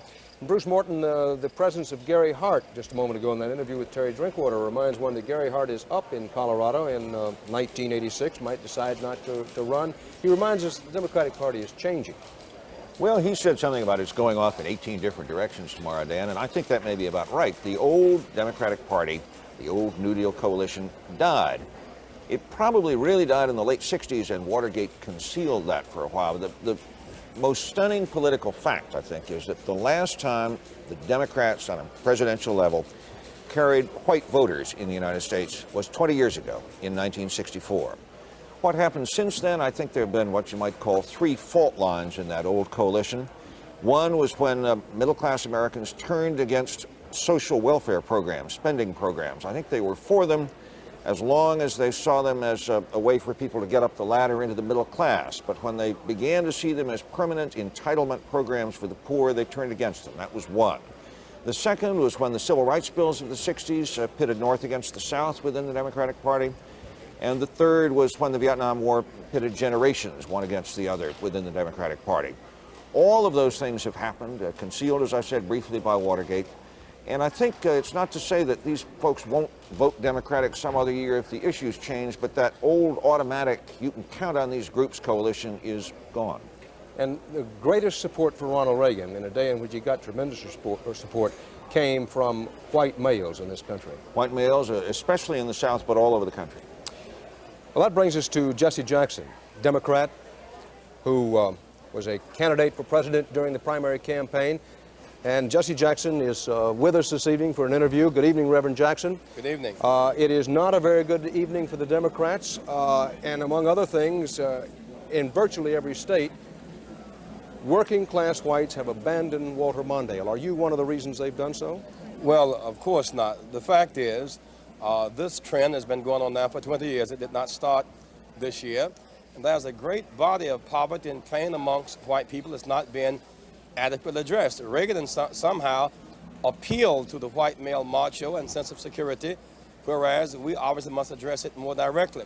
The record-breaking black vote this time around is the reason why Heflin won in Alabama. He only got 44% of the white vote. The black vote got him over. It's the reason why Gore won in Tennessee. It's the reason why Hunter's put up a fairly good race in North Carolina. So we must build upon this record-breaking black vote. And blacks and whites in this country have converging economic interests. The fact is, in every poverty-stricken category, it's more white than black and brown and more female than male. We must step in that gap and give people a sense of hope and not just allow them to settle for prayer clause and flags. Reverend Jackson, if a Democrat, someone who really wanted Walter Mondale, were to come up to you and say, Reverend Jackson, after all is said and done, what happened with you is more was said than done, that you didn't really turn out the black votes that you said that you could turn out, particularly in the South. How would you answer him? It's not true. The fact of the matter is the black vote is the largest and most consistent and loyal block of Democratic votes. Women said, in effect, if you do not put a woman on the ticket, we will, in fact, not support the ticket. A woman was on the ticket. They did not, in fact, support the ticket. The other members of the Democratic family, the women, the workers and labor, the Hispanics, the Jews, and the youth, in fact, stick with the Democratic coalition. We can win. We lost terribly in 1972. We bounced back by 1976. We have reason to know that much of Reagan's perception strength is going to give way to reality in just a matter of months. Tomorrow morning we should wake up, smile through our tears, start organizing for 86 and for 88. Reverend Jackson, I want to approach this question with some sensitivity. I know you want to answer it with some sensitivity, but on the other hand, let's talk straight, as you always try to do. Does the result of today's election indicate a widening white-black split in this country? Well, I do not think so. I think that blacks simply voted their best interest. Many whites did not vote their interests. After all, when you have 90,000 corporations making a profit and paying no taxes, and people making 2,000 below poverty paying taxes, that's not black-white. When one looks at 8 million more people in poverty 4 years later, with cheese and butter lines longer without meat and bread, that's not white-black. There are some other more basic problems that we must address. Among others, there are 10 million people unemployed, 12 million working part-time, and we did not tackle the jobs issues head-on. That must be addressed. But I think we must say that Fritz Mondale and Geraldine Ferraro ran a highly spirited campaign, one with great character and great integrity, and we simply must face the fact that we are now the down part of a cycle, wake up tomorrow morning moving toward regrouping, broadening the base of our party, and showing evidence of our strength in 86, moving on toward 88. Thank you very much, Reverend Jesse Jackson. Thanks for being with us. Our CBS News coverage of Ronald Reagan's re-election will continue in a moment.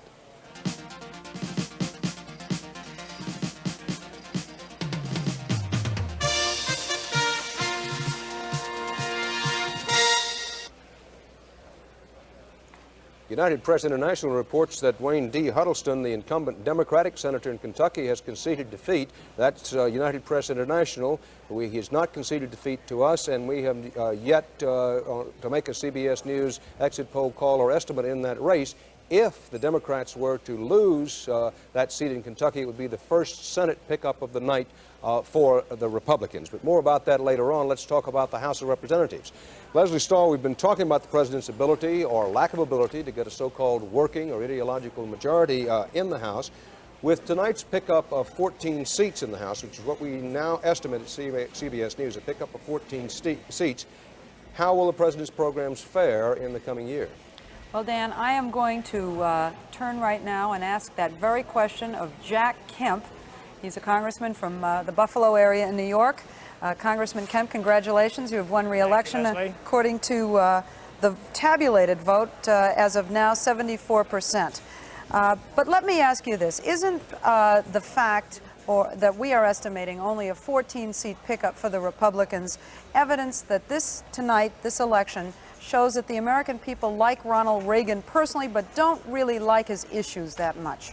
Oh, it's pretty tough to make that decision or to make that conclusion, Leslie. Clearly, they like the president. They like his leadership, so it's a big victory for the Reagan-Bush ticket. Secondly, I would have hoped that there'd be more than 14 seats. I guess it's not totally in, but on that hypothesis that it is 14, it certainly is less than I wanted. But I'll say this to you, having been all over the country and campaigned in many different races all over the United States in about 40 or 50 House races, it was very difficult to tell the difference between many of the Republican and Democratic candidates because Democrats today are talking about tax rate coming down and tax reform, the Bradley Gebhardt bill and the Kemp-Kasten bill. So they didn't run away from what Ronald Reagan's agenda for America was, tax simplification, lower rates, more economic growth, more jobs. That's really what the mandate is, whether it's Democrat or Republican. Jack Kemp, you're a leader of the supply-side Republicans. Let me tell you what Tip O'Neill's office has just told us. He says that unless the Republicans picked up 25, 26 seats, they have no way to even begin to control the agenda in the House. What can you really hope to do in this next term? Well, irrespective of what Tip O'Neill said, Leslie, seems to me with the overwhelming popularity of the president, with the fact that he got this economy back on track again without inflation, that the economy needs to now be extended into the inner cities, to minorities, to that part of the Northeast that has been left aside, seems to me to be a mandate both for the Republican White House as well as in the Senate, as well as Republicans and Democrats in the House. And if the president, the White House, come up with an agenda, as I think some of the young Republicans and indeed some of the younger Democrats have done in terms of tax reform and simplification, enterprise zones, monetary reform, and liberalizing the trade climate for America, I think that type of a program, an agenda for economic growth, will go through the Congress. You know, Jack Kemp, I must agree with you. A lot of the Democrats did run on the same pledge that they wouldn't raise taxes either as they tried to run away from Walter Mondale. You're right on that one. Thank you very much, and again, congratulations for winning re-election. Jack Kemp. Thank you. Dan? Well, Leslie, you're looking at a man who'd like to think that he'd be a face card player for the Republicans next time they want to talk about the presidential candidate. Some races have been decided in the state of Montana Senate race. Senator Max Baucus, the first-term incumbent, the former congressman and a Democrat, holds on to a Democratic seat for the Senate in the state of Montana. In Missouri, the gospel, this is Montana, Baucus beats and hangs on to the Senate seat of the Democrats there. Missouri governor's race, the gospel-singing Missouri Attorney General John Ashcroft wins the Missouri governorship.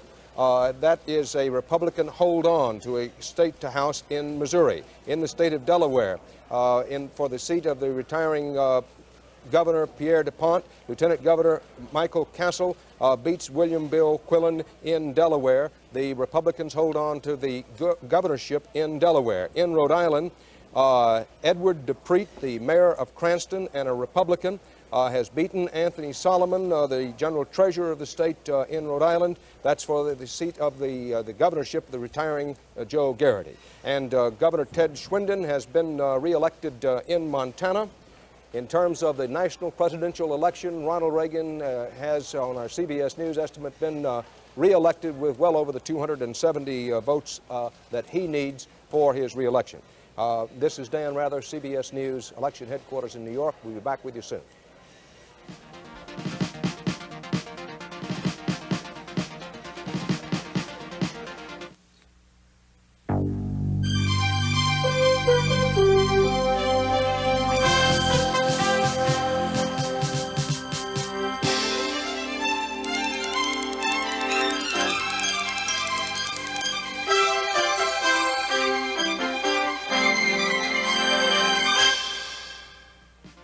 CBS News coverage of Campaign 84 Election Night continues. This portion is sponsored by General Motors. Extra time, extra effort, and attention to every detail. GM is committed to excellence. By Sun Company, where there's sun, there's energy. And by AT&T, we're reaching out in new directions. And now from CBS News election headquarters in New York, here again is Dan Rather. Good evening again. Time and tide running wide for Ronald Reagan tonight, but not, apparently, at least not yet, running deep or deep enough in terms of washing away Democratic policy control of the House of Representatives. Still, a so far unbroken streak of popularity for President Reagan personally. It is 11 p.m. in the East now. Not a single state so far tonight in the Mondale column. He has only the District of Columbia. The polls just now closing in 4 states out west, including the single largest electoral vote block state of California, so the electoral vote total is growing. Ronald Reagan's own home state, California, where Walter Mondale put in a lot of time, money, and effort. Our CBS News exit polling indicates that Ronald Reagan has carried the state of California, which increases his electoral vote total to 474 electoral votes and leaves Walter Mondale still carrying thus far only the District of Columbia with 3 electoral votes. Of the 4 states where the polls have closed at this hour, 68 electoral votes in these states out west alone. 1 state has gone to Ronald Reagan, that's the state of California. The others remain undecided as of now. 3 states out there still undecided. Also undecided, 2 states where Walter Mondale has a chance to stop Ronald Reagan's effort for a 50-state sweep. So far, Mondale has blinking there, the District of Columbia up in the middle right-hand corner of your screen. But let's take a look at Massachusetts and Minnesota, 2 states that have not yet been colored on our map for Ronald Reagan. Here are the tabulated votes in those 2 states. Perhaps the last gasp chance Walter Mondale has of preventing a 50-state sweep. In Massachusetts, 13 electoral votes. This is the way the tabulated vote looks in Massachusetts at this moment. Well, apparently we can't get the tabulated vote up, but at our last report, Walter Mondale was leading in Massachusetts. Now, mark well, that's not to say that Mondale has carried Massachusetts, but at our last count, Walter Mondale was leading in Massachusetts, so he has a chance to carry the Bay State's 13 electoral votes. And in Minnesota, Walter Mondale's home state, with 12% of the precincts reporting, these are actual ballots in and counted, Walter Mondale is also leading in Minnesota. It's still very early out there. So, while Ronald Reagan has carried every state thus far that has been decided, it is not yet assured that Ronald Reagan will get an unprecedented 50-state sweep. Walter Mondale has a chance to carry Massachusetts. He has a chance to carry Minnesota, and he still has a chance. That's all of the chance he has in the Midwestern and Eastern part of the country. He still has a chance to carry Washington, Oregon, possibly Hawaii, not considered much of a chance to carry Alaska at all. In Oregon, while we don't have a final result in Oregon in terms of how it's going to go in the presidential election, 3-term incumbent Republican Senator Mark Hatfield, CBS News feels comfortable in saying that Hatfield has won the Senate race in Oregon. That's a hold on to a Senate seat for the Republicans. Hatfield beating Margie Hendrickson, the state senator in Oregon.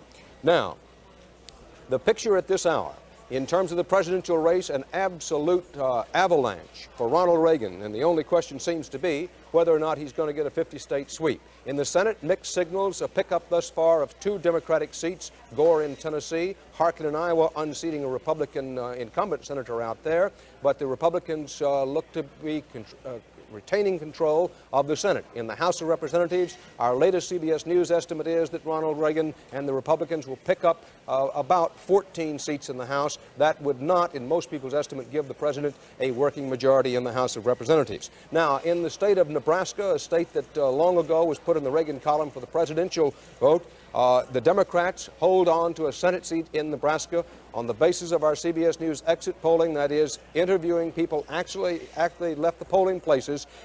Senator James J.J. Exxon, the former governor, holds on to a Democratic seat, beating back the challenge of Nancy Hoke, the University of Nebraska Board of Regents member. So the Democrats hold on to their Senate seat in Nebraska, another place where the president's coattails weren't long enough to bring in a Republican victory. In Wyoming, the incumbent Republican Senator Alan Simpson, as was expected, beats the Democratic challenger Victor Ryan, the chemistry professor from the University of Wyoming. So the Republicans hold on to their Senate seat in Wyoming. Bob Schieffer, how well is the president doing in the Senate races tonight? And double check me, so far we have a net gain of 2 for the Democrats. I did a little arithmetic, Dan, and mind you, somebody said the reason people go into journalism is because they're not very good at arithmetic. In fact, I think you said that. It's certainly true in my case. But listen to this. If the Democrats lose Kentucky and they don't take Illinois, both of those races are still too close, the worst they can do is wind up with a net gain of 1 tonight, and you'd have a Senate that is 54 Republicans and 45 Democrats. If they win those seats, they would wind up with a 2-seat loss for the Republicans. The Republicans would wind up with 53 seats, the Democrats 47. A couple of other little things that come under the adding and subtracting category. As of now, Leslie was talking a while ago about the working majority that they were trying to get in the House. As of now, the Senate is going to be a little more liberal no matter what happens the rest of the night. We did some addition on some of the important issues. On MX, as of now, there are 2 fewer votes in the Senate for MX than there were at the start of the evening. Now, that's based on public positions that people who have been elected to the Senate tonight and people who are already in the Senate have taken. There are 2 less votes for MX there now. On the balanced budget amendment, that's one of Ronald Reagan's pet issues. You notice we middle-aged men have to hold these way out so we can see them. 2 fewer votes for the balanced budget amendment in the Senate now, and on school prayer, 2 fewer votes for that. Well, the only thing about you're saying middle-aged men, I don't know very many people who are 100.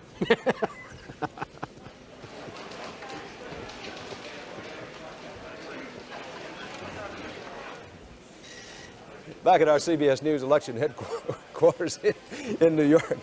Bob, you notice I didn't have any comeback for that either. No, that 5-second pause was for some of our local stations.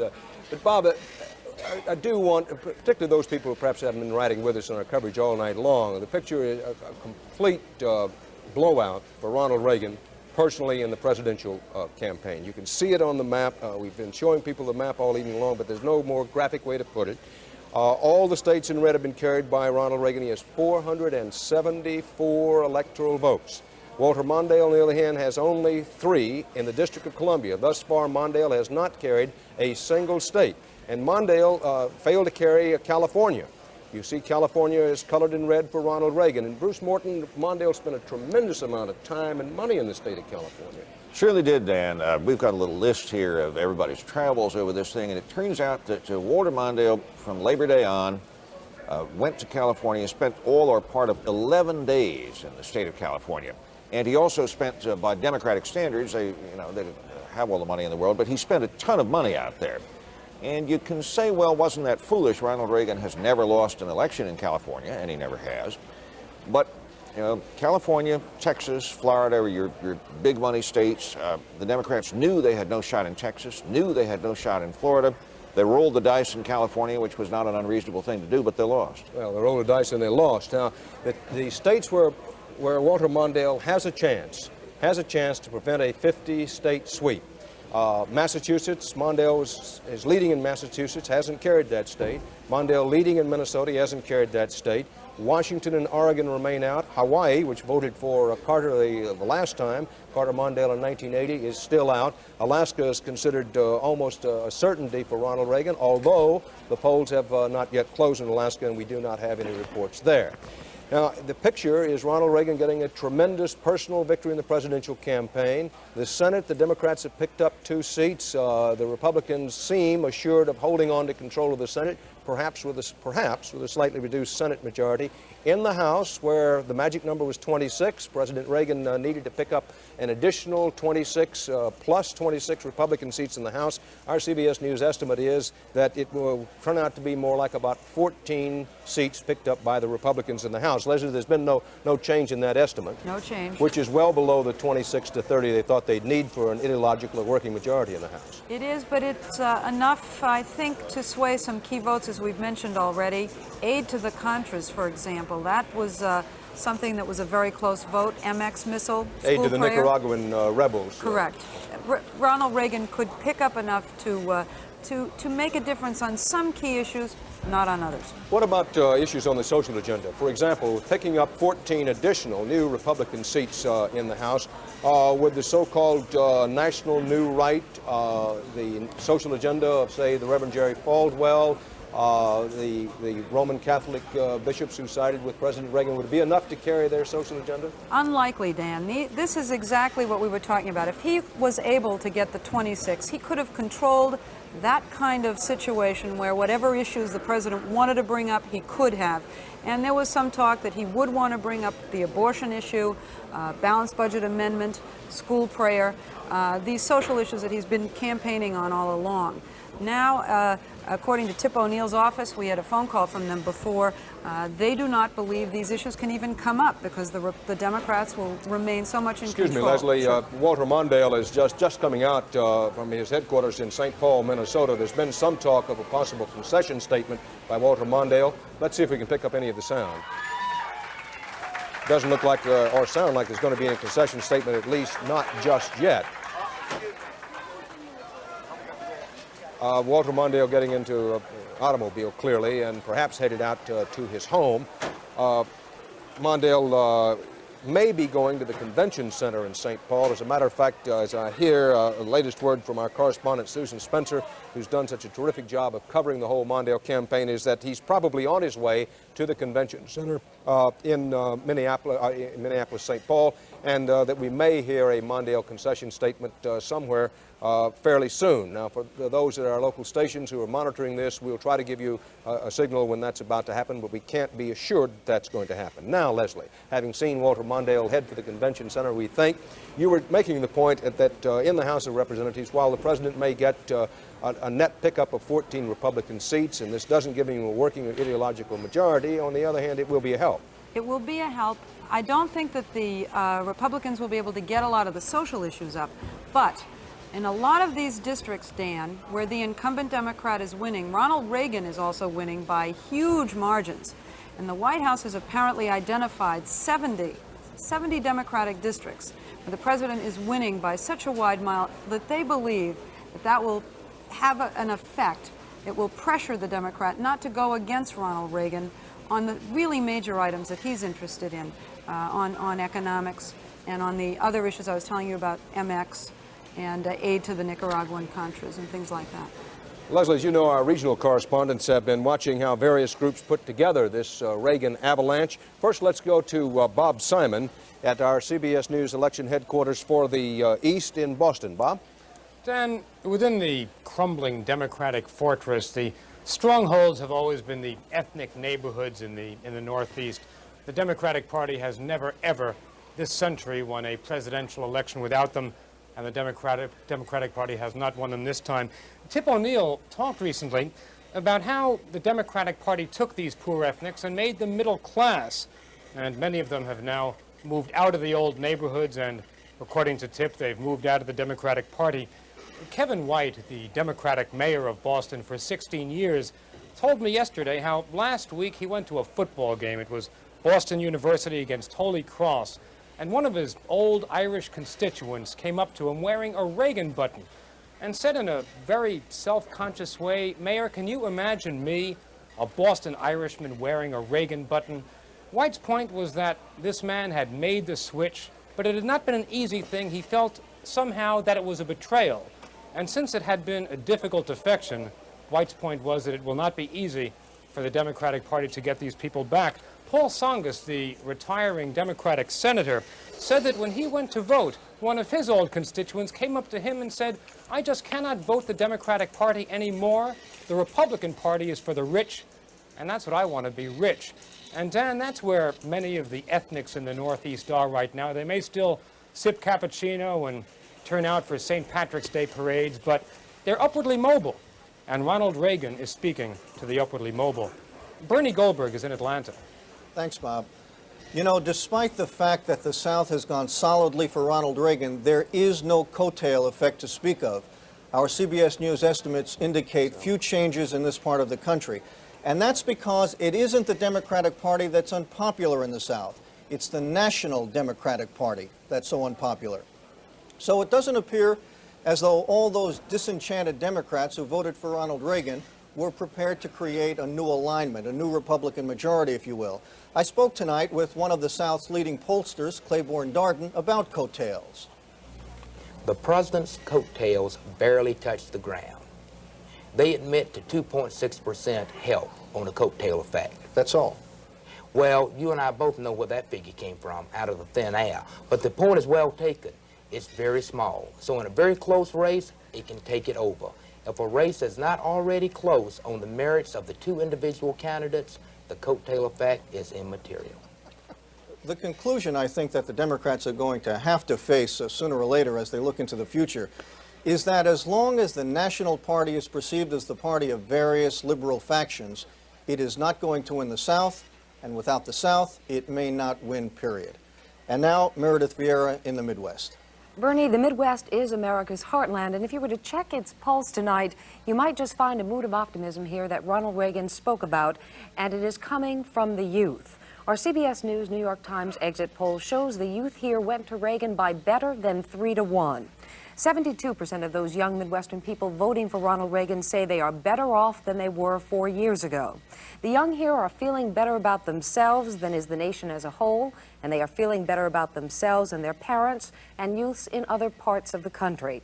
Ronald Reagan had preached a better tomorrow, and it appears that the youth here believe him. We spoke with some students earlier today from Northwestern University. I voted for Reagan Bush because I think they've done a good job in the past, and I want to see it continue. Well, I look at personalities a lot and leadership, and any person with strong leadership is Ronald Reagan. There's a spirit of optimism in the country. I think economically people are benefiting. Inflation is down. I haven't seen prices going up and up every time I'm in the store. Are we seeing a potential realignment? Well, it is quite hard to tell. The polls prior to the election showed that for the first time in about 30 years, one age group was identifying itself more with Republicans than Democrats, and that was the youth.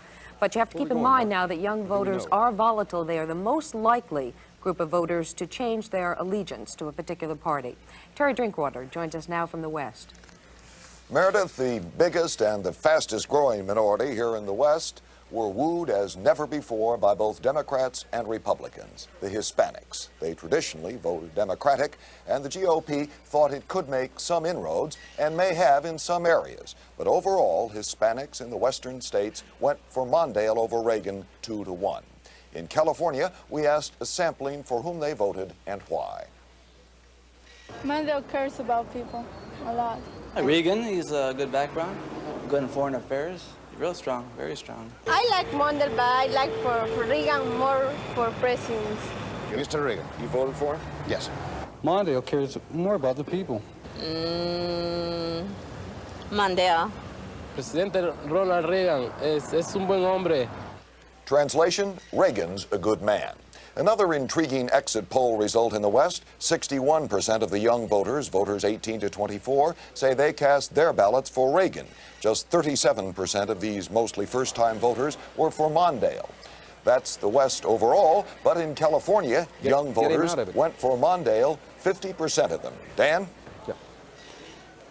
Walter Mondale is appearing at the Convention Center in Minneapolis-St. Paul. We expect his concession statement momentarily. Massachusetts has gone to Ronald Reagan. Maryland has gone to Ronald Reagan. We'll tell you more about that later. We wanted to jump on that information like bugs on a light because it's indicative it's getting tougher and tougher for Walter Mondale to believe that he can stop a 50-state sweep by Ronald Reagan. However, Mondale's home state of Minnesota has not yet been decided. That may be his last hope, the last wall to keep Ronald Reagan from getting a 50-state sweep. CBS News estimates, by the way, that about 91 million Americans will have cast ballots in the 1984 presidential election. That's close to 1980's level of turnout, which was only 52.6% of the voting age population. Walter Mondale, the picture you're seeing here live from Minnesota is Walter Mondale, who was at his headquarters in St. Paul, has driven over to the Convention Center in Minneapolis-St. Paul and is about to make an appearance before his gathered supporters there. It probably as good a time as any to say, Bill Moyers, that in a losing campaign, it is very, very tough, not only for the candidates, but for those who poured heart and soul and in some cases, years of their life into supporting the candidate. Can you imagine running 4 years hard for the presidency as Walter Mondale and his staff have to come up and lose possibly 50 states? That has to be a very bitter blow. Somebody once said to Alf Landon after he lost the all but 2 states to Franklin Roosevelt in 1936, said, "How's it feel?" He said, "Well, it feels like a farmer looking at his house burning down." "What do you mean by that?" He said, "Well, it's just the completeness of it." Susan Spencer, our correspondent who's been traveling with the Mondale campaign, is at this scene in Minnesota. Susan, Vice President Mondale, as he walked into the hall, was smiling from ear to ear.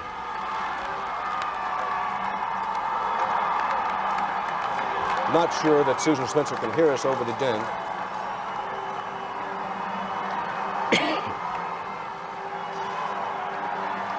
Mrs. Mondale following just behind her husband.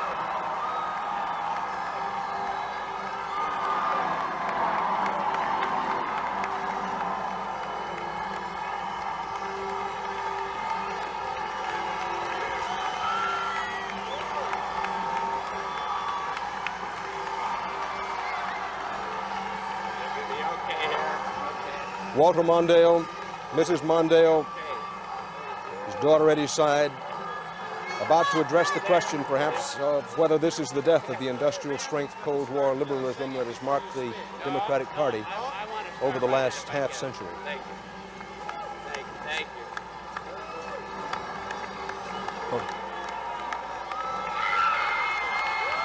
Through the length and breadth of this campaign, nobody, not even his opponents, have accused Walter Mondale of running a cheap or negative campaign.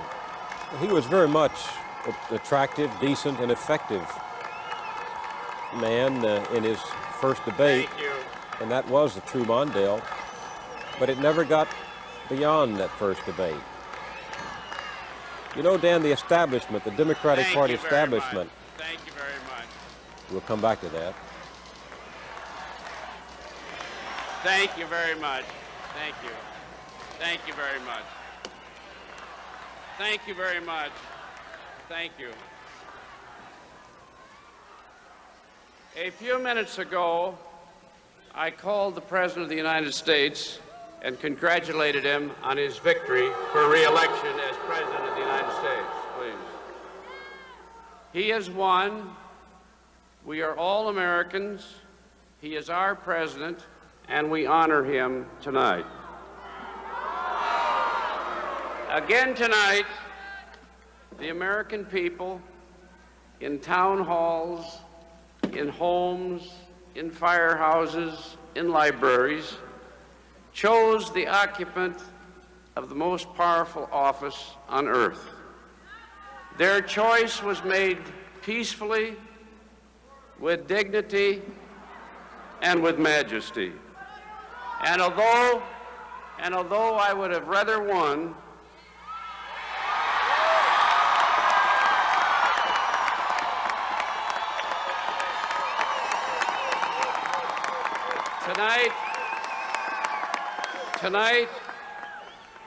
tonight we rejoice in our democracy. We rejoice in the freedom of a wonderful people, and we accept their verdict. I thank the people of America for hearing my case.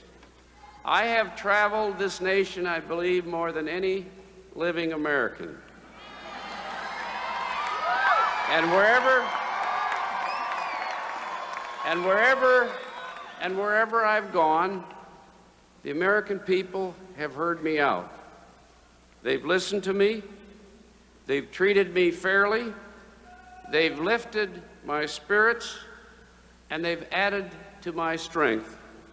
And if there's one thing I'm certain of, it is that this is a magnificent nation with the finest people on earth.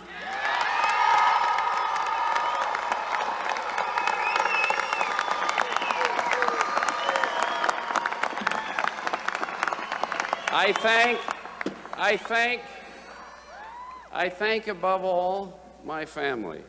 How lucky I am.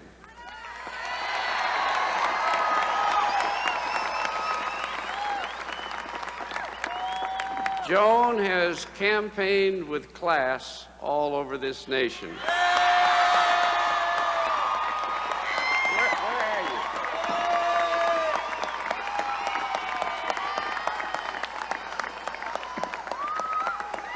And we're very proud of our kids, Ted and Eleanor Jane and William. Everywhere they went, they got us support.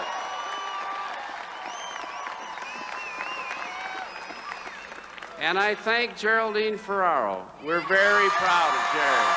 Very proud of Jerry.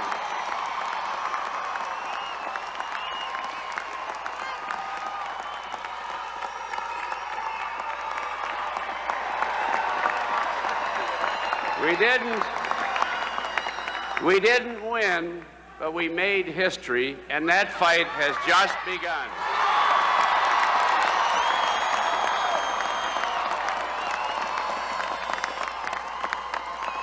And once again, here I am in Minnesota.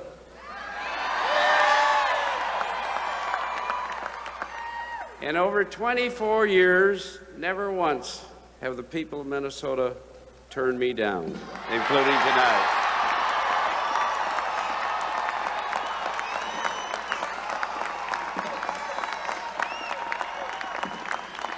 Minnesotans, this is a special state, a remarkable state with a special spirit.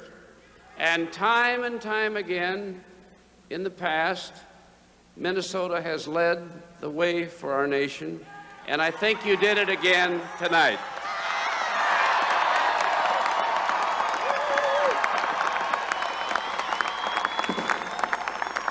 And I want to especially thank my staff, Jim Johnson and the whole crew, my workers and my volunteers all over this country.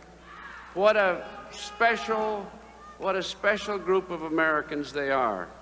I know what you've sacrificed for me and for my country. And I want to say a special word to my young supporters this evening.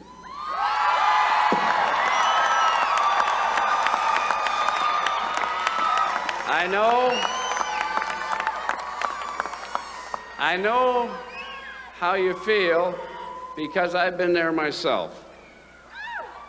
Do not despair. This fight didn't end tonight. It begins tonight.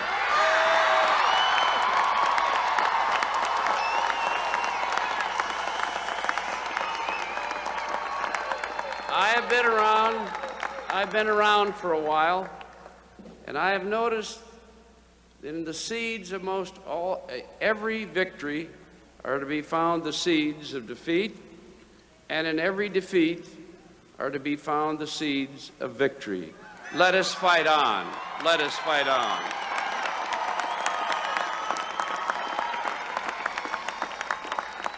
My loss tonight does not in any way diminish the worth or the importance of our struggle. The America we want to build is just as important tomorrow as it was yesterday. Let us continue to seek an America that is just and fair.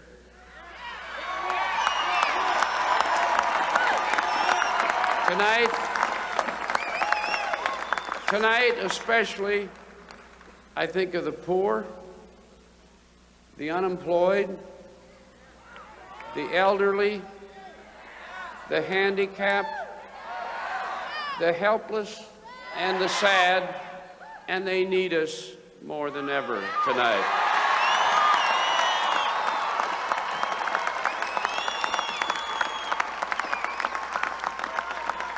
Let us fight for jobs and fairness. Let us fight for these kids and make certain they have the best education that any generation ever had. Let us fight for our environment and protect our air, our water, and our land. And while we keep America strong, let's use that strength to keep the peace, to reflect our values, and to control these weapons before they destroy us all.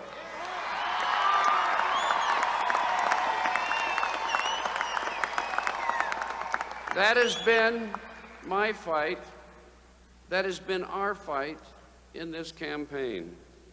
And we must fight for those goals with all of our heart in the future.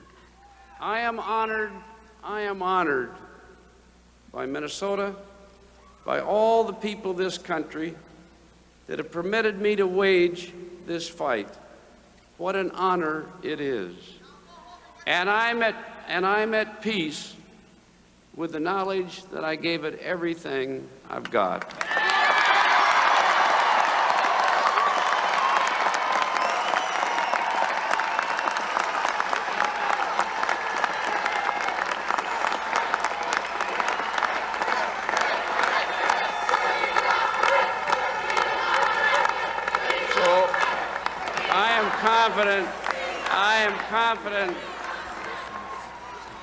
confident that history will judge us honorably.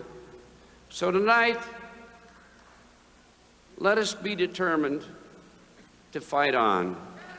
Good night, and God bless you, and God bless America. Thank you very much. Thank you. Thank you very much.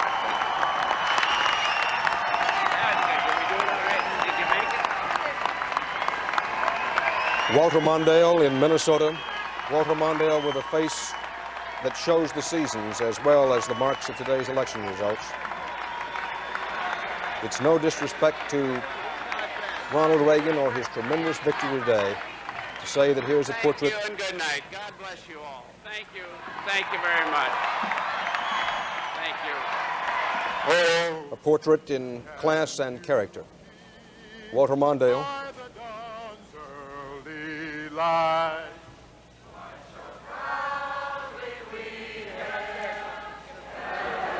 I hear nothing.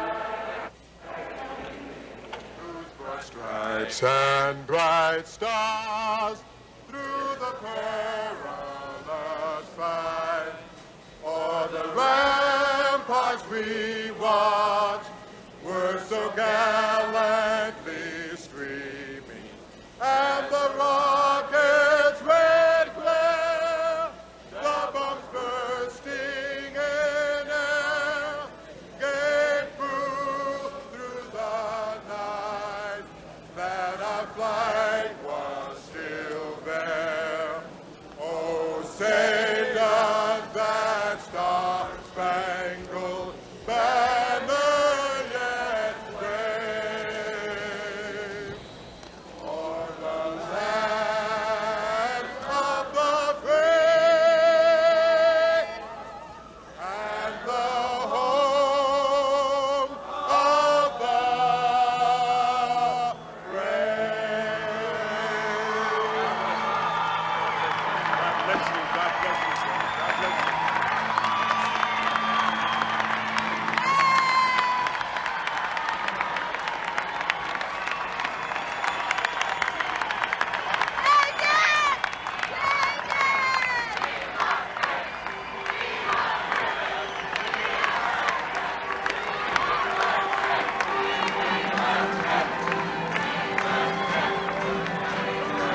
Live from Minnesota, Walter Mondale conceding defeat to Ronald Reagan.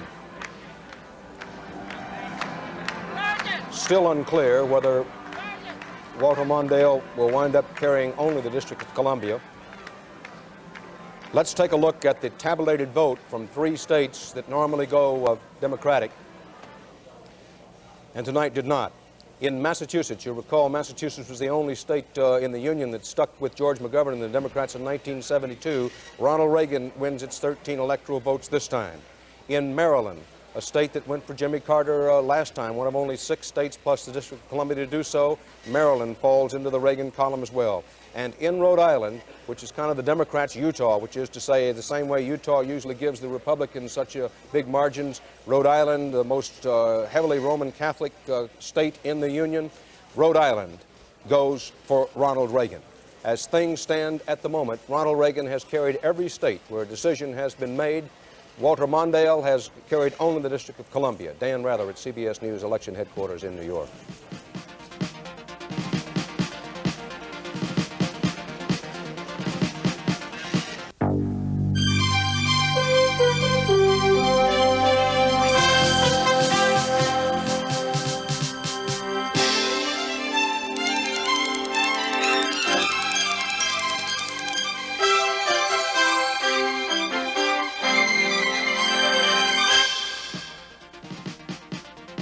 CBS News coverage of Campaign 84 election night continues. From CBS News election headquarters in New York, here again is Dan Rather. Good evening, and if the children are still up, let them stay up a while longer because we may have a historic evening. For the first time in history, a president may carry all 50 states in an election. If a 50-state sweep for Ronald Reagan is to be stopped, if it's to be stopped, it may have to be Walter Mondale's own home state of Minnesota that will have to stop it. Minnesota's still too close to call. But the Mount St. Helens of a landslide for Reagan tonight does seem to have some limits. He has 501 electoral votes at the moment. Mondale has only the 3 electoral votes out of this Columbia. However, the president's, and we've just been told that the state of Oregon is falling into the column for Ronald Reagan. Oregon, a state where the Mondale people thought that, again, that they might just have a chance to beat Ronald Reagan. Oregon's 7 electoral votes go the other way. Ronald Reagan, our CBS News estimate is that when all the votes are in and tabulated from the Beaver State, that Reagan will win that by about 55%. Now, I also want to say very quickly, big Senate race upset in the bluegrass state of Kentucky. The judge, Mitch McConnell, apparently has beaten, our CBS News estimate is that he has unseated the incumbent Democratic Senator Dee Huddleston by about 51 to 49%. That's the first pickup of the evening for the Republicans. Now, Bob Schieffer, a big Senate turnover. For the first time tonight, the Republicans have unseated a Democratic incumbent. Now, we had 2 Democratic pickups earlier, so as of right now, the Republican majority in the Senate would be what? Well, let's see. The worst case now for the Democrats, Dan, would be if Paul Simon loses to Charles Percy in Illinois. And we don't know yet that he would. We don't know yet. That one's still too close to call. We'd wind up with a Senate that had 54 Republicans and 46 Democrats. That would be a net gain of 1 for the Democrats in the Senate. Of course, if Simon wins, then it would be 53-47, net gain of 2 for the Democrats. So we talk about Ronald Reagan's mandate. We talk about this landslide victory. You know, most of what Ronald Reagan was able to do in his first term had a lot to do with the fact that he had a Republican majority in the Senate. This time he's going to have 2 fewer, possibly 2 fewer, possibly 1 fewer senators on his side. We're going to have a very interesting development up on the Hill next year. Upset, coattail Ronald Reagan win for the Republicans in Kentucky. The Republicans pick up a Senate seat there. We'll discuss more about this in a moment. But right now we pause in our 1984 presidential election coverage for these messages.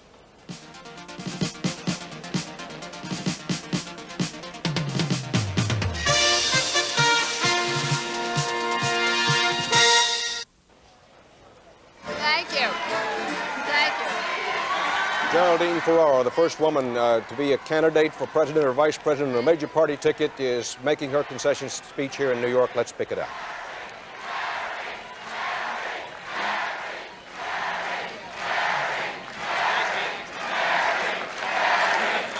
You're very nice. Thank you. Thank you. You're great. I want to thank you all. Thank you so much. I want, first of all, to congratulate President Reagan, and I have just telephoned Vice President Bush to convey my best wishes to him as well. They ran a skillful,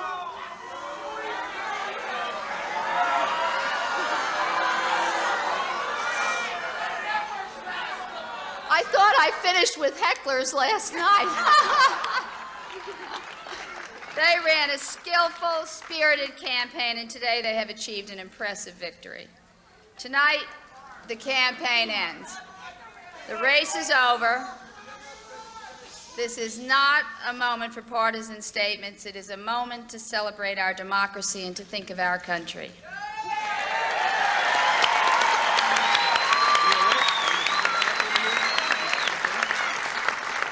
The American people have put their trust in President Reagan.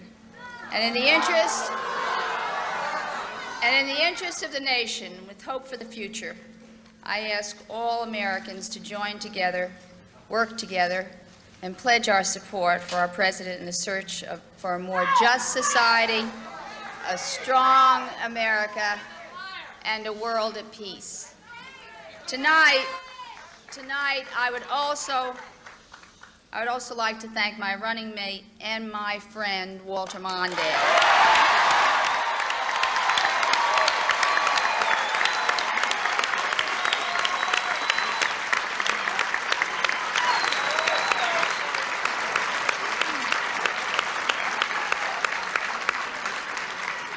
For more than 2 decades, he has forsaken personal gain to promote the public good.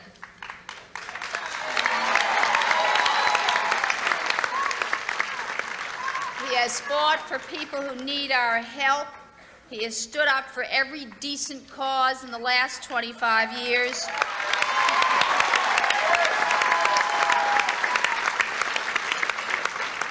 And even though he did not win this race for the presidency, in 1984 he waged another battle, a battle for equal opportunity, and that battle Walter Mondale won.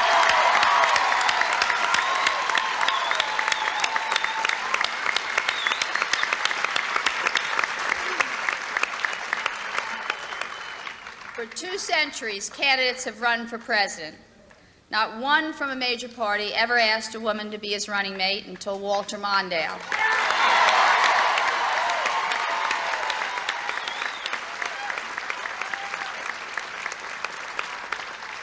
When he asked me to be campaigned by his side, he opened a door which will never be closed again. That is a victory of which every American can be proud.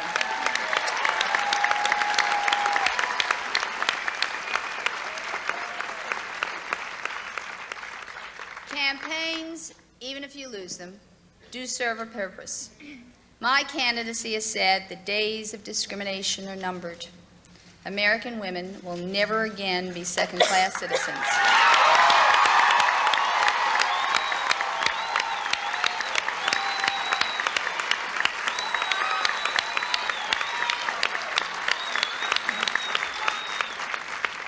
Elections also focus the nation's attention on the things that truly matter. In this campaign, Americans have all been made more aware of the danger of the nuclear arms race. We have all recognized the needs of our changing economy. We have all been reminded of the millions of Americans who have been counted out before their talents have been added up, and we can all take pride in those accomplishments. We live in a time of exciting change. This country built the space shuttle, the most sophisticated machine ever to fly, and a black and a woman were among the first to fly in it. From Argentina to the Philippines, there's a new awakening of freedom. And all over the world, people are calling for the opportunity to choose their own destinies. I think America can be the vanguard of change. I have faith in the American people, and I believe in this country. Our society is the fairest on earth, but we can work even harder for fairness. Our nation is at peace, but we can do even more to reduce the risk of war. America is a great nation. America is a great nation, but if there's one thing that our campaign has stood for, it is that our country can be even greater.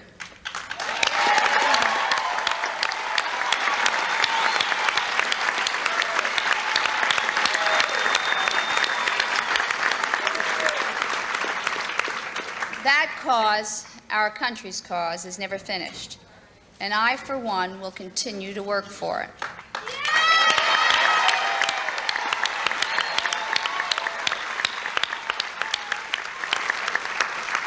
Tonight brings an end to a long campaign. This is a moment to rejoice in our democracy. It is also a moment for us to be proud. All of us can go to sleep tonight confident that we did everything we could to win this election.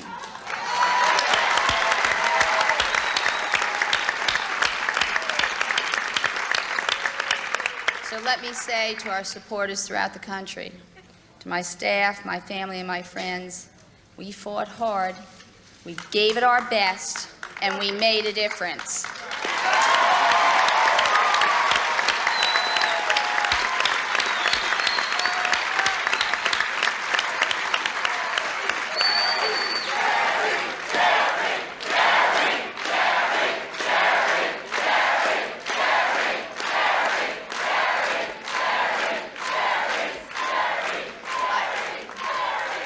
I ask you to be proud of what we have done. I am, and I thank you very, very much. Thank you.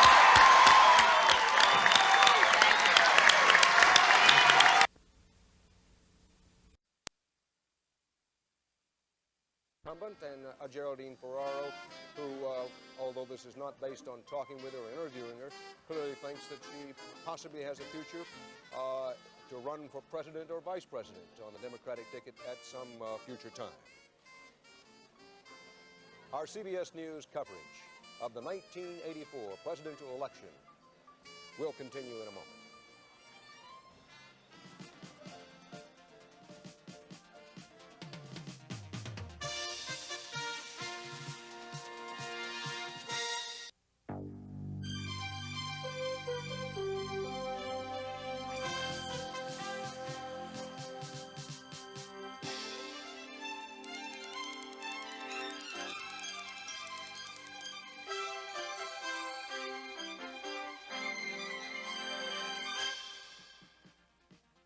CBS News coverage of Campaign 84 election night continues.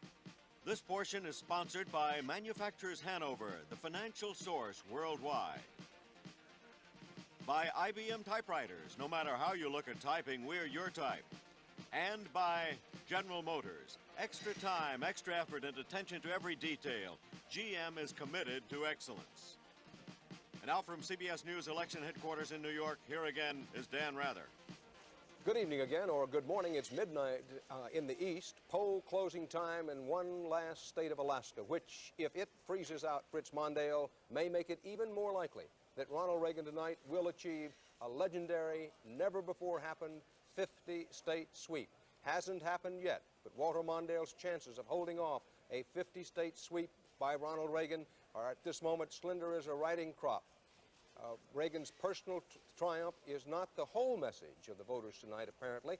We're going to talk about coattails as we go along, but again, we want to show you on the map because this, if Minnesota doesn't go for Walter Mondale, it leaves only the District of Columbia, that little flashing dot there. Mondale has the 3 electoral votes of the District of Columbia. If Minnesota doesn't go for Walter Mondale, you may be looking at an election in which we'll be talking about in the history books for years to come, because while Hawaii and Alaska have not yet been decided that Ronald Reagan led in the public opinion polls in both of those states, it may be a 50-state sweep for Ronald Reagan unless Minnesota comes down in the Mondale column. Reagan has 521 electoral votes. Now, when it comes to the coattail question, a mixed message about the Senate races. Thus far, the Democrats have picked up 2 Senate seats in Tennessee and Iowa. The Republicans have unseated 1 Democratic incumbent in the Senate in Kentucky. Indications very strong the Republicans will continue to control the Senate, perhaps with a somewhat shorter majority than they had going in. And in terms of the House, the Democrats still hold the keys to the House of Representatives. Republicans, as of our latest CBS News estimate, picking up 16 seats so far tonight in the House, below the cusp of what is considered to be what they need, what the president needs for effective policy control in the House. Remember that the Democrats started tonight with a very wide actual control lead in the House. The question was whether President Reagan could pick up maybe 26 additional House seats to give himself a working majority in the House. As of right now, it looks like it's going to be more like a 16-seat pickup. That would not give him a working ideological majority in the House. Bill Moyers, a tremendous victory for Ronald Reagan. It's no good saying, listen, he's just an actor who sort of amateur politician. This man is one hell of a politician to get this kind of election victory. Now, the Democrats can argue that they got somewhat of a split, but isn't there some danger that they'll misread what's happened tonight if they make that argument?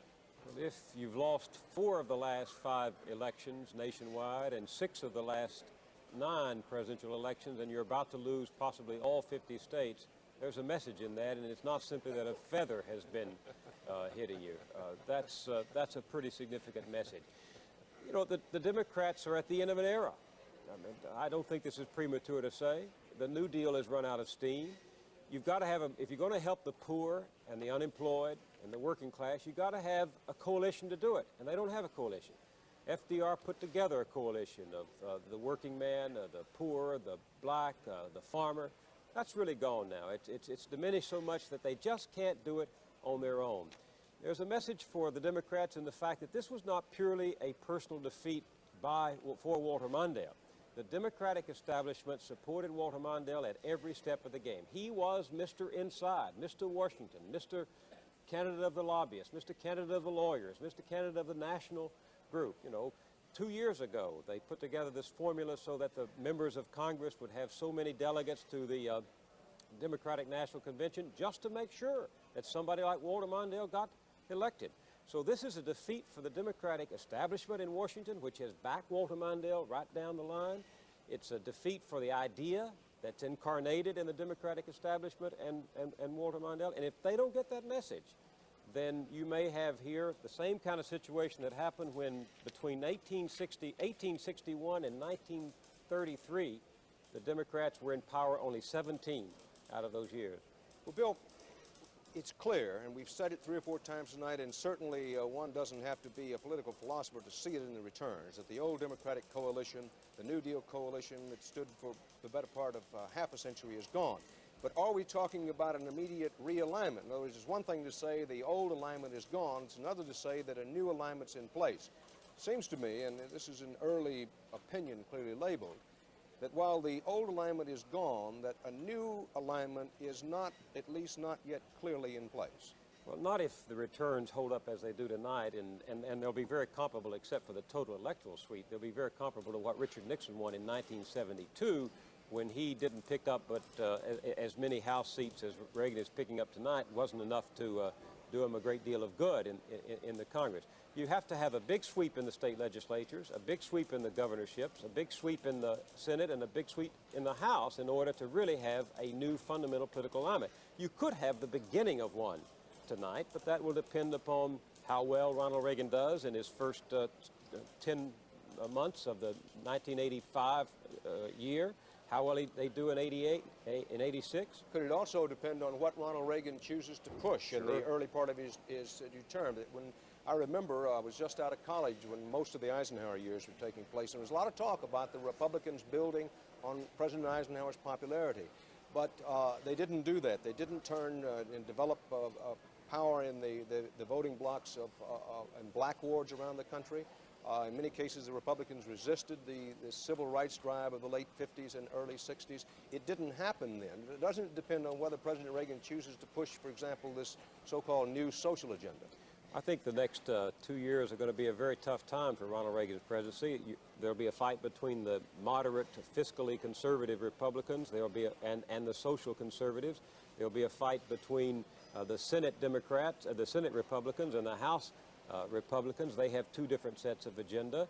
Most presidents who are elected by landslides in their second term have a very tough time in the second administration, in the second 4 years, and I suspect Ronald Reagan will too. But an alignment can still take place if the fundamental shift of gravity in the country has moved to the right, and it has. The Republicans are a much more unified party ideologically than the Democrats because they have shifted to the right. The Democrats are in disarray.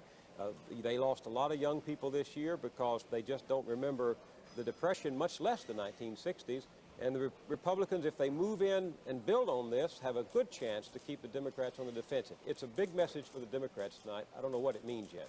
Bob Schieffer, the Senate seems to me the place where the action is going to be, at least as much as the White House over the next 2 years, because the moderates in the Senate now may hold the key, both moderate to progressive Republicans as well as moderate Democrats. Let's assume, as it now appears, that the Republicans retain control in the United States Senate, perhaps with somewhat diminished control, but control. Now, what is the outlook in the Senate for President Reagan's program? Once he gets specific about it and tries to get it pushing it through, what's the outlook for it in the Senate? Well, you have 1 less vote for the MX, 1 less vote for a balanced budget amendment, 1 less vote for school prayer as it breaks down. Now, that's based on public positions that people who were either elected tonight or already in the Senate have taken. But you hit it right on the head, Dan, when you talk about the moderates holding the key. We've done a little adding and subtracting here. 17 of the 53 Republicans, if it comes out the way we think it's going to, still that 1 race to be decided in Illinois. 17 of those 53 are moderates or liberals, and 6 of them are liberals. Now, Norman Orenstein, who is a political consultant to CBS News and is a political scientist, and you know, you give these political scientists a computer and they can figure out anything. He says that the Senate is going to be 1.5 senators more liberal the next time than it is now. Now, I have to explain how we get there. Howard Baker's seat, Howard Baker is a conservative, goes to Albert Gore. That's a conservative to liberal, plus 1 liberal. Tower to Graham down in Texas, conservative to conservative. No change there. Paul Tsongas in Massachusetts to Kerry in Massachusetts, liberal to liberal. No change there. Jennings Randolph, who retired in West Virginia, to Rockefeller, that's a liberal to a liberal. Out in Iowa, he says then the Jepson to Harkin shift, that's a conservative to a liberal, so that gives you plus another liberal. We're up two liberal gain here. But he says down in Kentucky, when Huddleston is replaced by McConnell, you're going from a moderate to a conservative, so he gives you only half a conservative there. So he says that adds up to 1.5 liberals. Well, I'll tell you, Bob, I never could work one of those Rubik's Cubes, and I certainly can't work that out. But I believe I follow you in the sense that if things go as it now appears they will, the Republicans retain control of the Senate with a somewhat diminished margin. Yes. The Democrats have picked up, we know, 2 Senate seats, and the Republicans have picked up the one in Kentucky. The Democrats will retain control in the House, probably having 17 fewer votes in the way of a majority than they had before. So you have a somewhat standoff in the Senate. But Bob, I do want to call attention to some of these governor's races. I want to get back to the Senate in a moment, but we have a very, very close race in Vermont. And it's important, among other reasons, because it's a chance for not only for the Democrats to pick up a governorship, but also for the women. There's only one woman governor in the state now, Martha Lane in the United States, Martha Lane Collins in Kentucky. But in the state of Vermont, look at this if you will. Madeline Kunin, the woman bidding to become the first woman governor ever of Vermont, in a white-hot race with John Easton. You can see it with 73% of the precincts in and reporting in Vermont. This is for the seat of the retiring Republican governor, Richard Snelling. In Vermont, it's virtually a dead heat. Now, this could get to be more interesting than even it might appear because there are some minority party candidates in this race.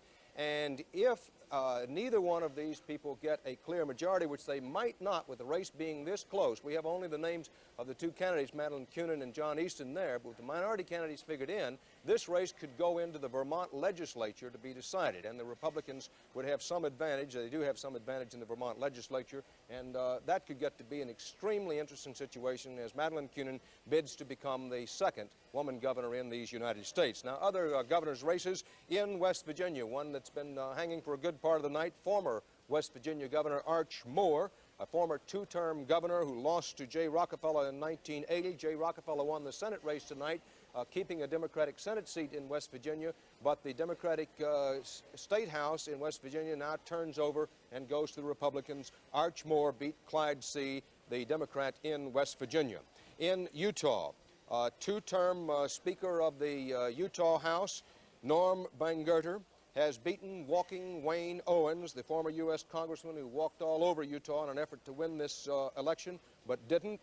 This, of course, is for a governorship that had been Republican. The Republican governor in Utah retiring out there. Norm Bangerter, a Republican, will be the new governor in Utah. In North Dakota, a Republican governor is upset in North Dakota. Now, if you can believe this, North Dakota has gone Republican in the presidential election. This race was considered a runaway win by many for Republican Governor Alan Olson, at least many outside of North Dakota.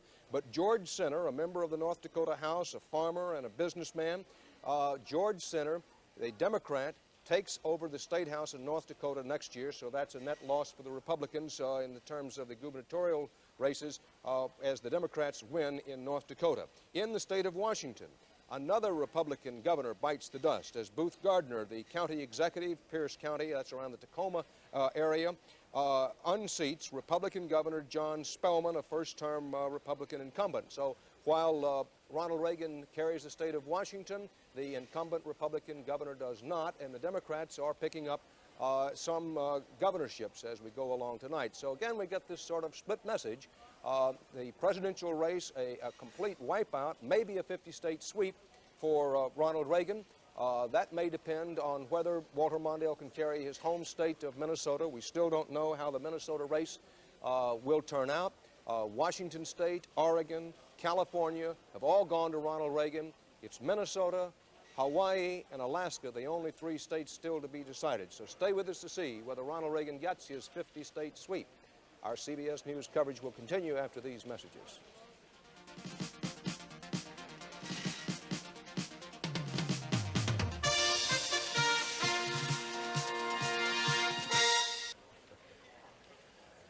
Back at our CBS News election headquarters in New York, I have made at least one minor error, probably a great deal more than that as we went along tonight. Alaska is already firmly in the line for President Reagan. Alaska's electoral votes go to President Reagan. The only two states that, by our CBS News estimates and exit polling, that have not been decided are the states of Minnesota and Hawaii.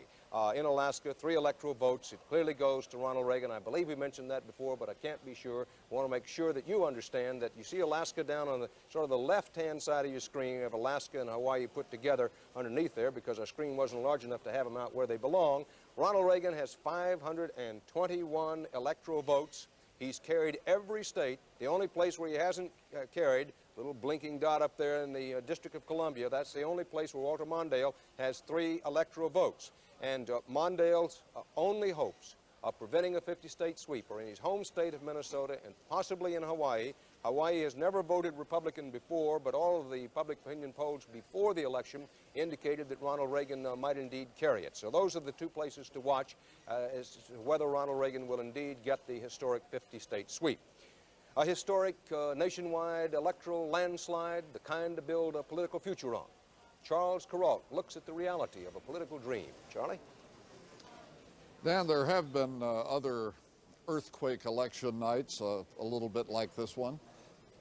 The president has said he needs another term to finish the work he began 4 years ago. He has proposed sweeping economic changes, and he wants to continue, and I'm not talking about Reaganomics. I'm talking about the New Deal. The year is 1936, and the president is Franklin Roosevelt. 4 years ago, FDR pieced together a coalition of the hurt and helpless. For the first time, blacks abandoned the party of Lincoln. This coalition will constitute the Democratic base for 50 years. The country has never known such misery, nor has it ever seen such remedies. America was shaken to its roots by the collapse of the economy a few short years ago, and then shaken again by FDR's proposals for shoring up the ruins. In his acceptance speech at the Democratic Convention, FDR has promised, "This generation of Americans has a rendezvous with destiny." It's Roosevelt in a landslide. The counting is over. But the debate is not. This election promises to cast its shadow over the rest of the century. We will argue the issues of this night over and over again. I voted for President Roosevelt in 1936 for Social Security. I did not vote for him because I perceived in him a man of great ability and undoubtedly a man of sincerity of purpose, but Savior. A virtual dictator in the White House. Before that landslide, they used to say, "As Maine goes, so goes the nation," Dan. Of course, it was Alf Landon of Kansas who was beaten so badly by Roosevelt in 36. Roosevelt carried every state but Maine and Vermont. And Governor Landon is able to chuckle about that beating all these years later. He says that was the election that changed the saying to "As Maine goes, so goes Vermont." Charles, one tends to forget what a master of radio Franklin Delano Roosevelt was. In the days before television, people spoke of him as a master of radio, much in the same way they speak of Ronald Reagan being a master of television these days. Governor Landon has told me in the course of chats on that front porch of his in Topeka that radio was one of the things that beat him. FDR was just so much better speaker than he was. FDR, the first radio president, I suppose they said at the time. Thanks, Charles. One of the big election night questions continues to be how the 15 or so, we don't quite know what the number will be, but it looks like it might be 15 or 16, Republican seats gained in the House of Representatives may affect or not affect the working control of the House of Representatives. And to discuss that with us now, the leader of the Democratic opposition, the Speaker of the House of Representatives, Thomas O'Neill in Washington. Good evening, Mr. Speaker. How are you? Nice to hear from you. Just fine. I think the question is, how are you? You come out of a typical working class, heavily Roman Catholic district in Massachusetts, and yet tonight, those very people seem to be deserting the Democratic Party in droves for Ronald Reagan. Why did they do that?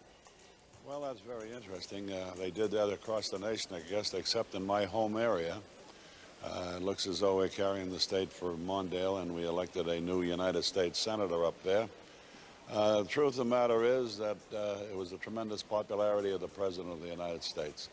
We've never seen his equal, and I have watched them all from Al Smith until this time, and including the great radio man, Franklin Delano Roosevelt. Excuse me, Mr. Speaker, we need to pause just one moment for some of our stations to say this is Dan Rather, CBS News, election headquarters in New York.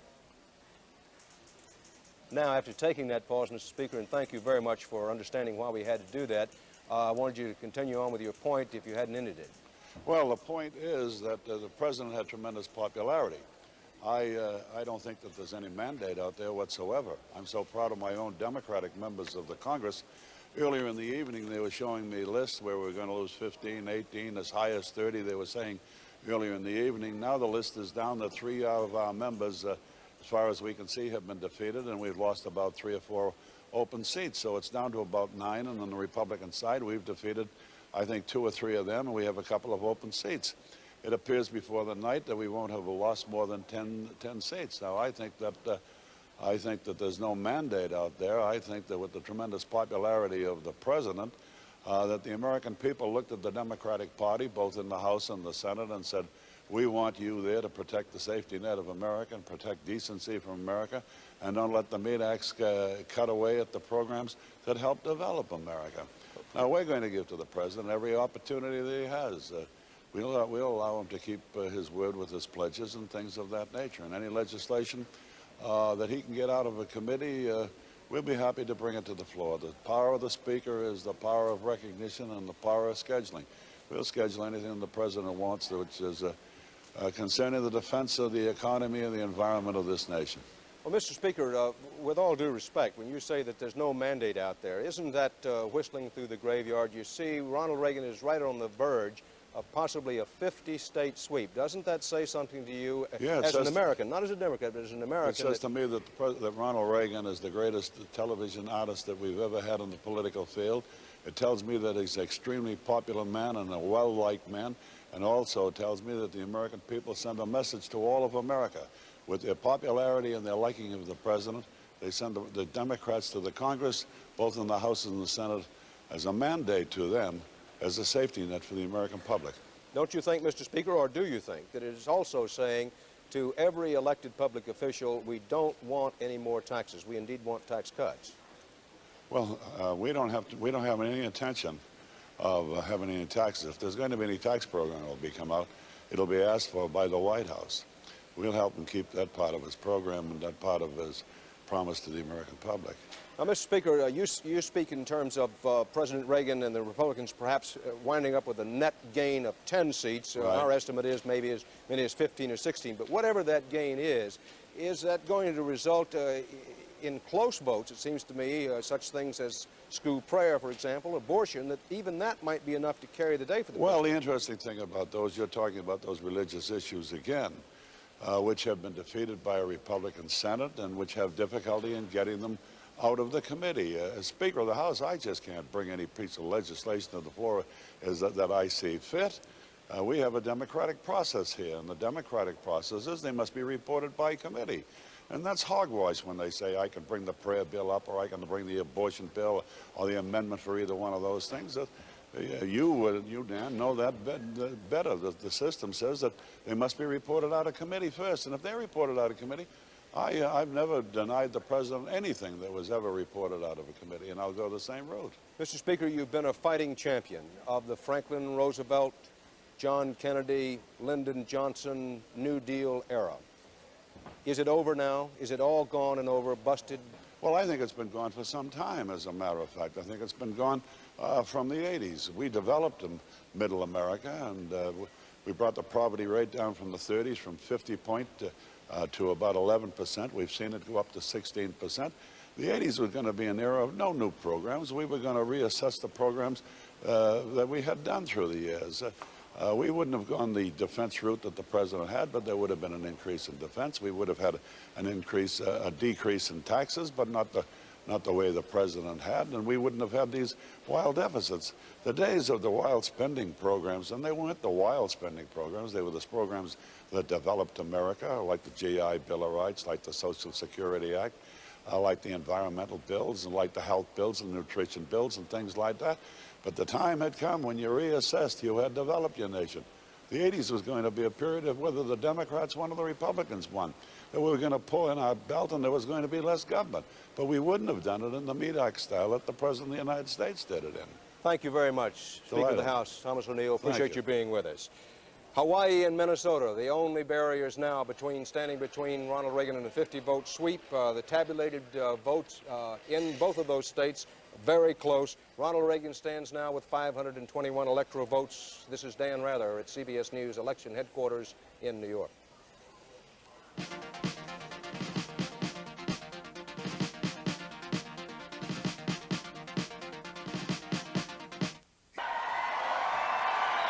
Dan Rather at CBS News Election Headquarters in New York. Ronald Reagan at the Century Plaza Hotel in California.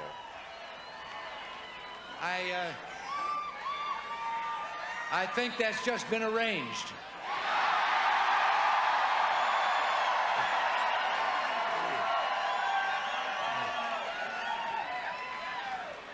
Well, thank you all very much. It seems we did this 4 years ago, and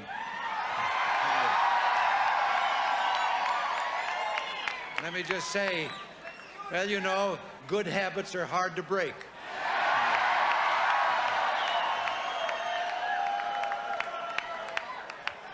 Just a short time ago, Walter Mondale phoned me, and he conceded.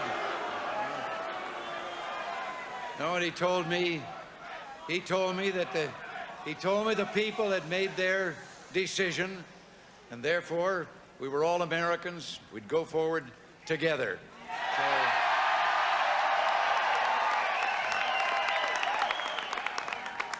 But Nancy and I would like to express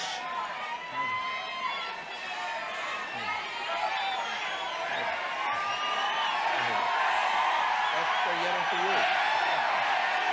They're yelling for you.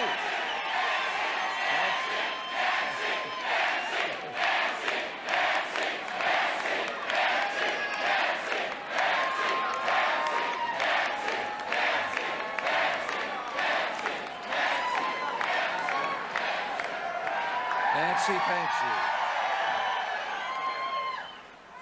you. You know, we could spend the rest of the next 4 years thanking all of those who have made this night possible.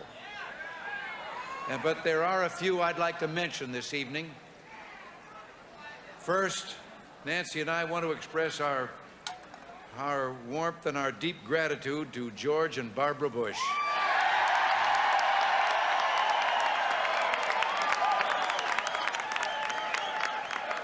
And George, yes.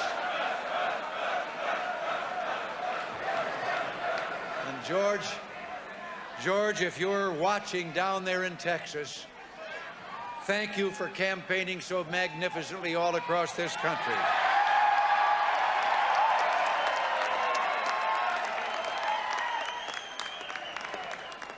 And believe me, I'm very proud to have you as my partner for this next term. As far as I'm concerned, there has never been a finer vice president. And a thank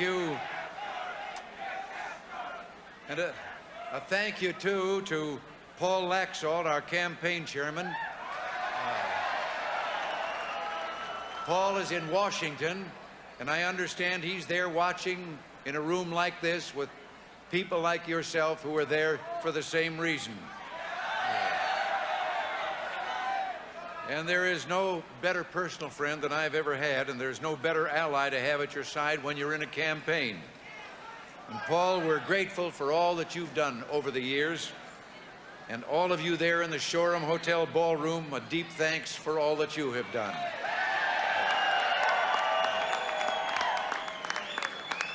And would be the first to say how much help he had and what an outstanding job was done by Ed Rollins, our campaign director.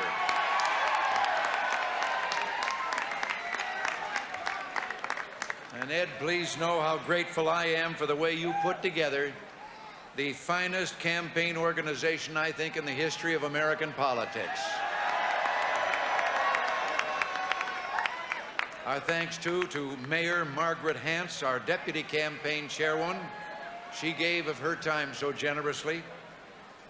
Back in Washington, we owe so much to the great work of the Republican National Committee and its chairman, Frank Fahrenkopf. Frank and all those dedicated people who worked with him they give politics a good name. We wouldn't have enjoyed this victory tonight without them. And now I have a special thank you for something that began here in this state almost 20 years ago. First by the dozens, and then by the hundreds, and finally by the thousands, we've seen our friends, all of you volunteers and workers who came to our side to help.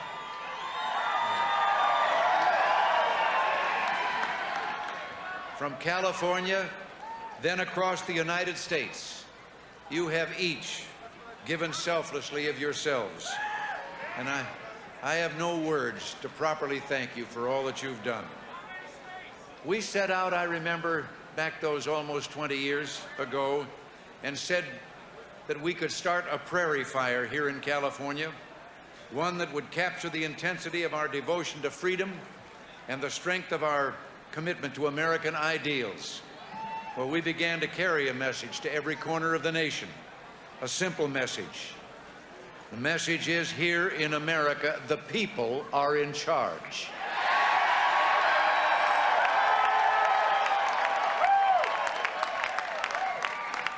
And that's really why we're here tonight. This electoral victory belongs to you and the principles that you cling to, principles struck by the brilliance and bravery of patriots more than 200 years ago. They set forth the course of liberty and hope that makes our country special in the world. To the extent that what has happened today reaffirms those principles, we are part of that prairie fire that we still think defines America, a fire of hope that will keep alive the promise of opportunity as we head into the next century. 4 years ago, when we celebrated victory in this same room, our country was faced by some deep and serious problems. But instead of complaining together, we rolled up our sleeves and began working together.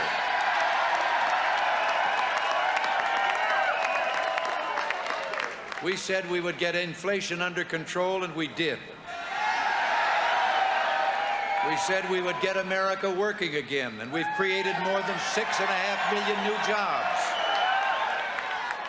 We said that we would work to restore traditional values in our society, and we have begun. And we said we would slow down the growth of government and the rate of its spending increases, and we did. We said we'd get interest rates down, and we did. We said we would rebuild our defenses and make America prepared for peace, and we have.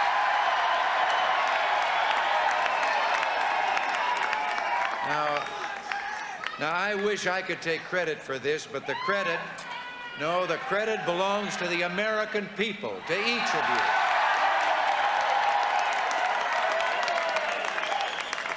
But our work isn't finished. There's much more to be done.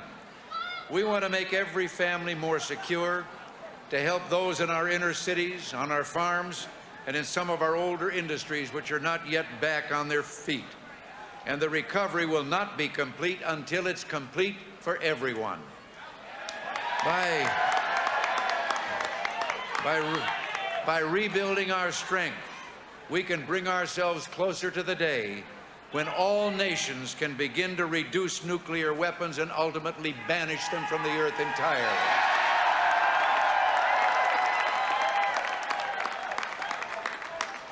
You know, so many people act as if this election means the end of something. But the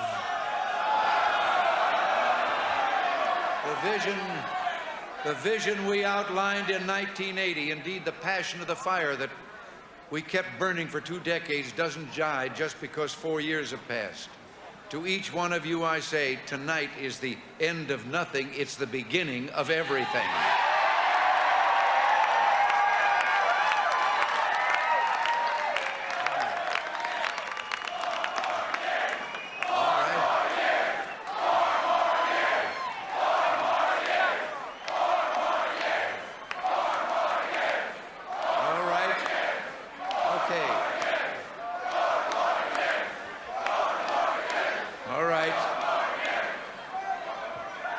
What we've done only prepares us for what we're going to do.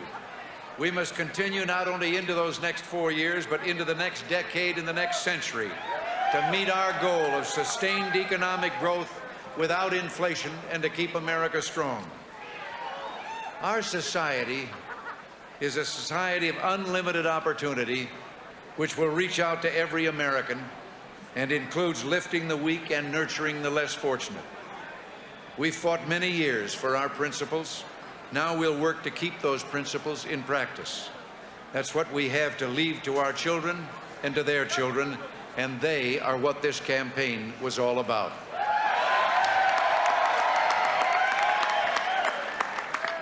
We've come together again, we're united again, and now let's start building together and keep that prairie fire alive, and let's never stop shaping that society which lets each person's dreams unfold into a life of unending hope.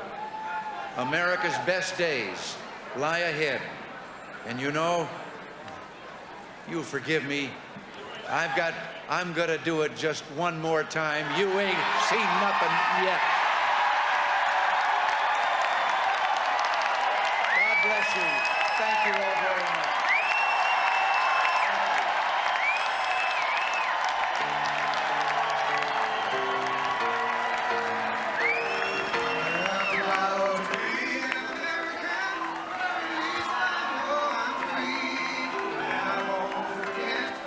Ronald Reagan, live from the Century Plaza Hotel in Los Angeles, with Mrs. Reagan on his arm. Mrs. Reagan, who had a balance problem a day or two ago, was assured by the White House something quite natural and nothing to be concerned about. Ronald Reagan saying, and I quote him, "You ain't seen nothing yet." The first California resident to be elected president. When Richard Nixon was first elected in 1968, he was a resident of New York.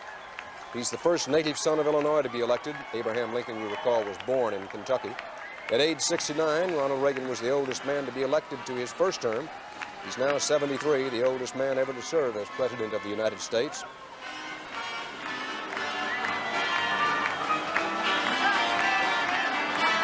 First former union president to be elected. You recall he was president of the Screen Actors Guild when he was a Democrat. First former actor to be president, first divorced man to serve as president of these United States, first former governor of California. And what a job he has done in winning and fashioning this tremendous election victory. Whether it'll be a 50-state sweep or not, we'll take a look at it after we pause for these messages. We'll continue with more CBS News Election Night coverage in a moment.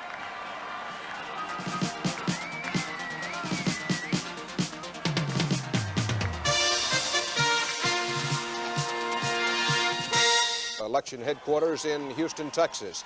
The newly re-nominated, re-elected Vice President of the United States, George Bush. Thank you so very much. George Bush, a native of Connecticut, who now calls Texas home, although he has his place of residence on which he pays taxes in the state of Maine. But Bush has made it clear he wants to be considered a Texan. So much. George Bush, who certainly would like to consider himself a possibility for a presidential nomination in 1988. Thank you very much. You know, 4 years ago here in Houston, right here, 4 years ago we celebrated a great victory, a new beginning. And I remember saying to many of you here tonight, that with Ronald Reagan as president, our country would soon be on the road to economic recovery at home and to peace overseas. And that was the promise of the new beginning in 1980. And it's because that promise was kept that we're here again celebrating a magnificent victory in 1984.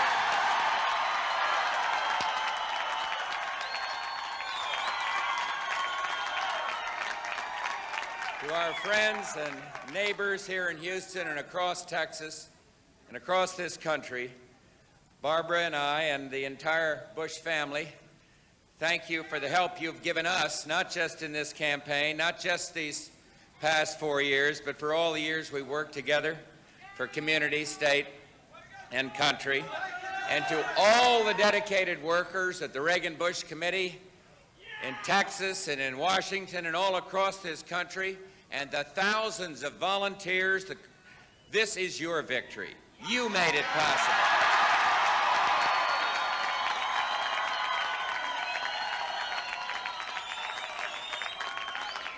And in the coming 4 years, as in the past 4 years, and you just heard this president, you just heard our great president, he and I will dedicate our efforts to making your vision of America a reality. And to those who supported our opponents, let me say that we recognize the outcome of this election as a mandate to represent not just those who supported the Reagan-Bush ticket, but to represent all Americans. For in this hour of victory, this wonderful hour of victory, let's not forget that the strength of our free system lies not only in the right of the majority to express its will, but in the right of all Americans to have their voices heard and their interests served. And this has been a long, hard-fought campaign, a historic campaign. And a little while ago,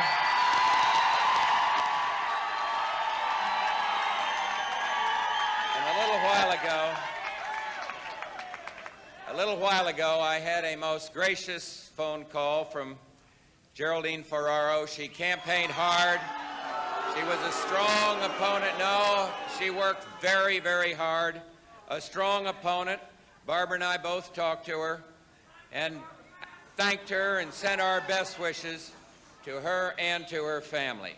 And now, in the great American tradition, after every election, let's come together as one people, united and indivisible, to share a common purpose, to realize the dream held by all Americans, regardless of party, the universal goal of peace and prosperity and opportunity for all. Thank you all, and God bless you. Thank you for this fantastic support. Thank you very much. Vice President of the United States, George Bush, in Houston, Texas, with his arm around Barbara Bush, his wife. George Bush, who was at one time the youngest fighter pilot in World War II, a Navy fighter pilot. Hal and Nancy, thank you. George Bush, who's taken some criticism and a lot of kidding through the campaign for what was described as his cheerleading support of President Ronald Reagan. One wonders what anybody expected a vice president on the ticket to do during the campaign. This is Dan Rather at CBS News Election Headquarters in New York.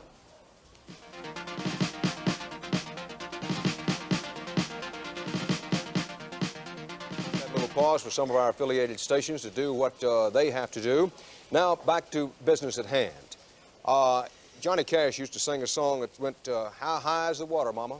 6 feet high and rising. Well, for Walter Mondale, it must be about 12 feet high and rising right now, because Ronald Reagan is right on the lip of having a historic 50-state sweep. Walter Mondale has carried the District of Columbia.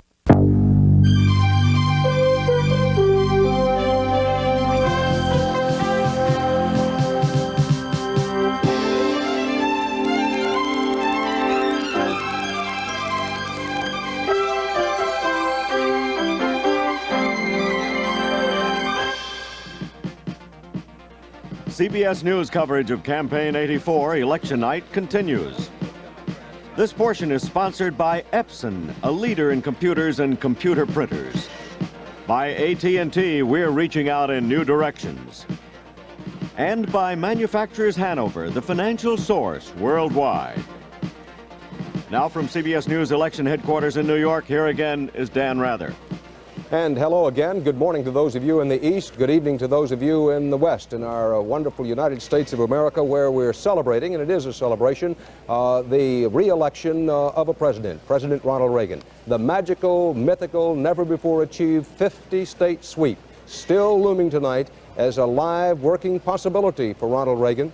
Still eluding Ronald Reagan tonight, though, effective policy control of Congress. Ronald Reagan now has 521 electoral votes. Walter Mondale carries only the District of Columbia so far with 3. Minnesota and Hawaii are the 2 states that have not yet at least, fallen into Ronald Reagan's column. We'll be showing you some in Minnesota. 53% of the precincts reporting. Mondale leads Reagan in Minnesota. This is 53% of the precincts in Minnesota. Mondale holds out some hope that he can carry his home state and prevent the 50-state sweep. In Hawaii, the Aloha State, which has never gone to a Republican presidential candidate, only 11% of the precincts reporting thus far. Ronald Reagan is out front of Walter Mondale in Hawaii. Now, we're talking about effective control of the Congress, even in this tremendous personal triumph for Ronald Reagan, eluding him, effective control of the Congress thus far. When we say the whole Congress, the Republicans holding on to control of the Senate. But in the U.S. Senate tonight, it's the night of the incumbent. So far this evening, 26 of 29 incumbents running made it to another term in office. Much the same as was the case in 1982, when 28 of 30 incumbents, no matter what party, won re-election. Still unfinished business tonight. The case of one incumbent still locked in a hot, tight, too close to call contest in Illinois. Take a look at this board, if we can get it up, from Illinois. This, the race between incumbent Republican Senator Charles Chuck Percy, trying to stand off the challenge of longtime Democratic Congressman Paul Simon from downstate Illinois. 74% of the precincts reporting in Illinois. Simon leads Percy 51% to 48%. Keep in mind that Senator Percy is the chairman of the Senate Foreign Relations Committee, the ranking Republican there, and if Charles Percy is beaten in this race, that would mean that Jesse Helms, who has won re-election in North Carolina, if Helms chooses to do so, would take over as head of the Senate Foreign Relations Committee. Now, Jesse Helms, seen as the leader of the national new right in the Senate, has said that he would stay as chairman of the head of the Agriculture Committee. He said that during the campaign. But, of course, politicians, as with the rest of us, can change their minds. And if Percy should lose in Illinois, Senator Jesse Helms of North Carolina could become the new head of the Senate Foreign Relations Committee. And now in Los Angeles tonight, Terry Drinkwater has been looking at the returns coming in from one of Walter Mondale's last hopes, Hawaii. Terry, Hawaii has never gone for a Republican presidential candidate. Dan, we've just been talking out there to some people who are looking very closely at the figures. The exit polling is not all that sophisticated. In fact, it's virtually non-existent out there. But the hunch is that it's going for Ronald Reagan. And late figures, even later than the ones that you just reported about 2 minutes ago, now with 17% of the vote counted in Hawaii, it's 52% of it for Ronald Reagan, and trailing Walter Mondale 48%. And that more or less jives with the latest poll that was taken. This was last week before the election by the Honolulu Advertiser, which showed Reagan leading 49% to 39%. So it could indeed be Hawaii later on this evening going for sure for Ronald Reagan, that 50th state. Some interesting figures here in California, Dan. The gender gap. In this state, this biggest of all electoral states, which gave 47 of its electoral votes to the president, 59% of the men who voted for Ronald Reagan.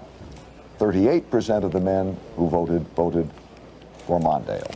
Of women, the Mondale-Ferraro ticket in California got 47% of the women's vote. The Reagan-Bush ticket, 51%.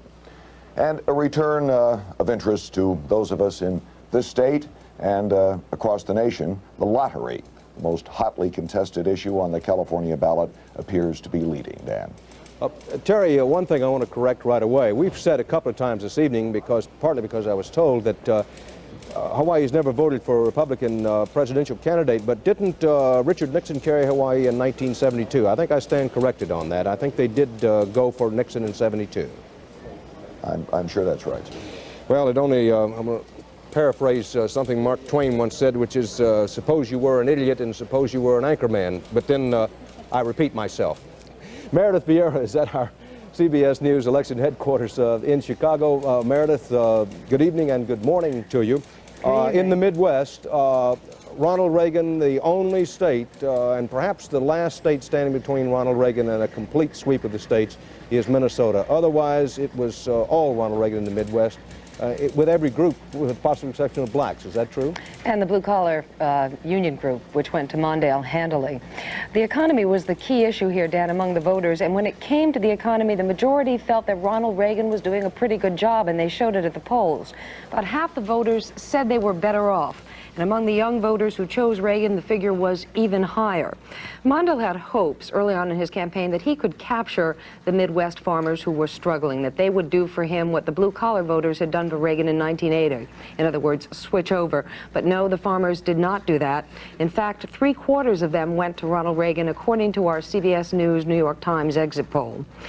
Why Ronald Reagan should take the Midwest when it is still trying to recover from the recession is a question that probably a lot of Democrats are asking themselves tonight. They can take some solace, however, in that blue-collar union vote, which, as I said, did go handily to Mondale. And I'm sure some of the labor leaders who were out in the Midwest in 1983 saying we're behind Walter Mondale, the earliest they've ever come out for a candidate, are quite pleased tonight, probably breathing a sigh of relief.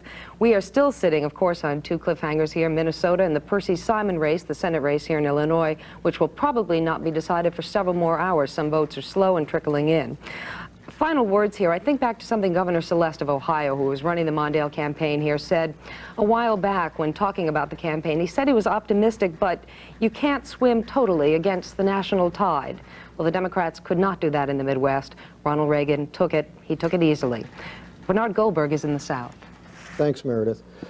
A lot of Southern Democrats are breathing easy tonight, not because Walter Mondale got trounced, but because they didn't. What we saw in the South is a very popular president shutting out the opposition, but that popularity did not extend to fellow Republicans. There is no new Republican South because there were no coattails to speak of. As for the future of the National Democratic Party, the feeling in the South is that the old liberalism isn't going to make it anymore, that it's simply a prescription for defeat. And one race we didn't get around to earlier, Tommy Burnett won re-election to the state Senate in Tennessee. He did it without campaigning much. In fact, he didn't campaign at all. That's because Tommy Burnett is in federal prison on federal tax charges. And now let's go up north to Bob Simon in Boston. From what Bernard is saying, it sounds like the Civil War is finally over, Dan, that there seems to be, in fact, very little between the South and the North, and in one very important respect, when Walter Mondale said a short while ago that in every defeat can be found the seeds of victory, you can begin to see those new seeds already, and I see them in the East. You can begin to see the shape of the new Democratic Party, which is arising from the ashes of Walter Mondale's Democratic Party. Look, first of all, at 4 Democratic candidates from the Senate, who won in the East today: Bradley in New Jersey, Biden in Delaware, Rockefeller in West Virginia, and Kerry in Massachusetts. These are, first of all, no Mondales. They are young, they are hungry, they are lean, they are mean, they are unsentimental. They are very well groomed, in the words of one old Boston pal. They're a little bit too well groomed. They are, above all, children of television. Have a look at John Kerry. To quote one of our great philosophers, Jackie Gleason, how sweet it is! Dan, these candidates are above all post-New Deal. They're not associated with unions or dying industry or big government or special interests or any of the stigmas which Walter Mondale just couldn't shake off. What's interesting is how everything about these candidates exudes the high tech that the East, as other parts of the nation, is moving to. They are entrepreneurs. They believe in independence, in individualism, in risk-taking. The sky is the limit, and there are no soft landings. They're different from the Democrats, and they don't believe from the old Democrats, in that they don't believe in big government. They're different from the Republicans in that they don't want the government getting involved in any social issues. Dan, if the Martians were to land tomorrow and go to the Democratic Party and say, take me to your leader, I have no idea who they'd be taken to, but I think they'd begin walking east. Thank you, Bob Simon, and our other correspondents in our regional CBS News election headquarters. Hawaii goes to Ronald Reagan. 4 electoral votes from the Aloha State, and for the second time in Hawaii's history at least, it went for Richard Nixon in 1972. It goes for Ronald Reagan this time. Our CBS News estimate is that when all the votes have been counted, Ronald Reagan's margin in Hawaii will be on the order of 54% to 46%. Now look at the map. The only thing standing between Ronald Reagan and an absolute historic 50-state sweep is the state of Minnesota. You can see on the map Ronald Reagan has 525 electoral votes. That's the most electoral votes of any president in history. FDR got 523 once. Richard Nixon got 520. Ronald Reagan has 525 electoral votes. Walter Mondale has only that little blinking dot at the District of Columbia, 3 electoral votes. It boils down to Minnesota. If Walter Mondale winds up carrying Minnesota, at last look he was leading in Minnesota, then it means that this election will go down much as the 1972 election when George McGovern carried only Massachusetts and the District of Columbia. A 50-state sweep for Ronald Reagan is up to Minnesota. Our CBS News coverage of this historic election night continues after these messages.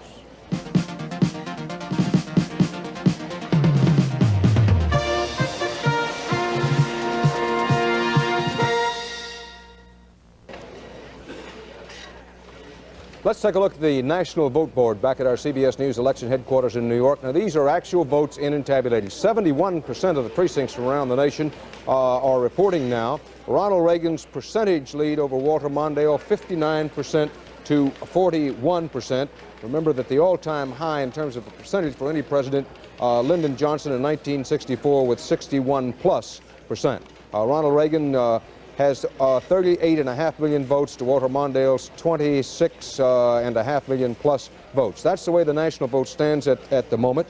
And Leslie Stahl, our last CBS News estimate of the 435 seats in the House of Representatives, we figured the Republicans pick up, what, 15 or 16? 15. 15. We're now at 15. It'll fluctuate 1 or 2 seats, but right now it's 15. Not to be considered a working or ideological majority for the president, you think? No, in fact, we've taken a look at the new makeup of the House, and CBS is assuming that the ideological makeup will be almost identical to the one that it was in this current Congress. Almost identical. Well, with 435 congressmen, one thing that always strikes me as a reporter, you have 435 people who love politics, love this country, love to talk.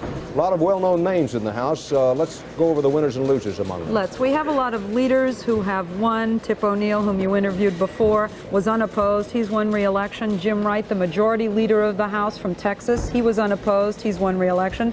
Bob Michael, the minority leader from Peoria, Illinois, has won easily. And so has Trent Lott, the minority whip from Mississippi.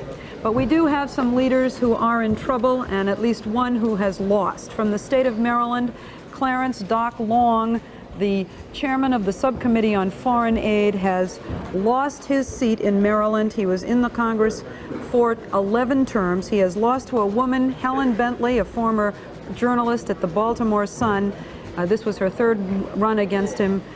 Doc Long defeated. He was a thorn in the side of the Reagan administration, a big critic of President Reagan's Central America policy. Excuse me, Leslie, Bentley loses that race in Maryland. Doc Long loses the race. Bentley wins. Bentley wins. Now, George Bush campaigned for Bentley in that race. George Bush went into Maryland to campaign for, the big issue was age. She tried to make Bentley's age, 75, only 2 years older than Ronald Reagan, a major issue. She said he seemed confused sometime, and that seemed to have tipped the scales against Doc Long.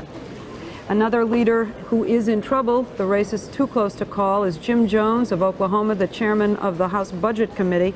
That race is at the moment, as we can see, according to the tabulated vote, with 80% of the precincts reported. We are showing Jones with 52%, but we still assume that it is too close to call. He is another person that the Reagan administration would dearly love to be defeated. He has been a point man on the budget committee against Ronald Reagan's economic programs. Leslie, I don't mean to keep interrupting, but that comes as bulletin material, certainly a lightning flash, that Jones was widely considered to be virtually unbeatable in that race. For one thing, he got a lot of money from special interest groups to make that race, and if he were to lose that, that'd have to go down as the biggest upset in the House, wouldn't you think? Well, this would be a major upset for the leadership, but Dan, this is a very Republican district around Tulsa, Oklahoma, a lot of oil men, and he has been representing this district since 1972 against a lot of odds. He did get a lot of money, raised $1 million from business PACs, but he's really fighting the tide in that district, and really it's not that much of a surprise in such a conservative part of the country that a man who has been the point man against Ronald Reagan on the budget would be in such trouble. It's not that much of a surprise, but he hasn't lost yet. We also have some other winners up in Massachusetts. Gary Studs has won re-election. You remember that he was censured by the House for having a homosexual affair with a congressional page. He has won that seat in Massachusetts with 58% of the vote. There he is, Gary Studs, winning despite his homosexual affair. In New York City, the most expensive House campaign in all of history, more than $2 million worth. This is the Silk Stocking District in Manhattan. Bill Green, the Republican, has won re-election with about 56% of the vote against Andy Stein. They each spent about $1 million. Bill Green winning re-election in New York. We also have one of only 2 new blacks who are running for election this time in the state of Mississippi losing. Robert Clark has lost his race against the Republican incumbent Webb Franklin. Webb Franklin is one of about 6 Southern Democrats who switched parties this time and ran as a Republican, and he won. Ronald Reagan coattails and the fact that so many white Democrats voted for a Republican against a black candidate. Leslie, it's still true, is it not, that there isn't a single congressman from the South, from anywhere in the states of the old Confederacy, who is black? As of right now, that's true. If Robert Franklin had won, he would have been the first black representing Mississippi in the House since Reconstruction, and there isn't a black from the South as of right now. We can tell you a little bit more about the South in general. The 15 seats that the Republicans are picking up, a great many of them are in the South. We have 2 Republican pickups in Texas. Kent Hance, who ran for Senate, his seat has gone to a Republican. Jack Hightower, a Democratic independent, has lost to a Republican. And we also have 5 very close races in North Carolina. We have a lot of close races that we're still watching in the House, Dan. Well, we'll certainly continue to keep an eye on that Jim Jones race in Oklahoma, Indeed. perhaps the biggest upset of the night in terms of a House race in the making. Our CBS News coverage of Election Night 1984 will continue after these messages.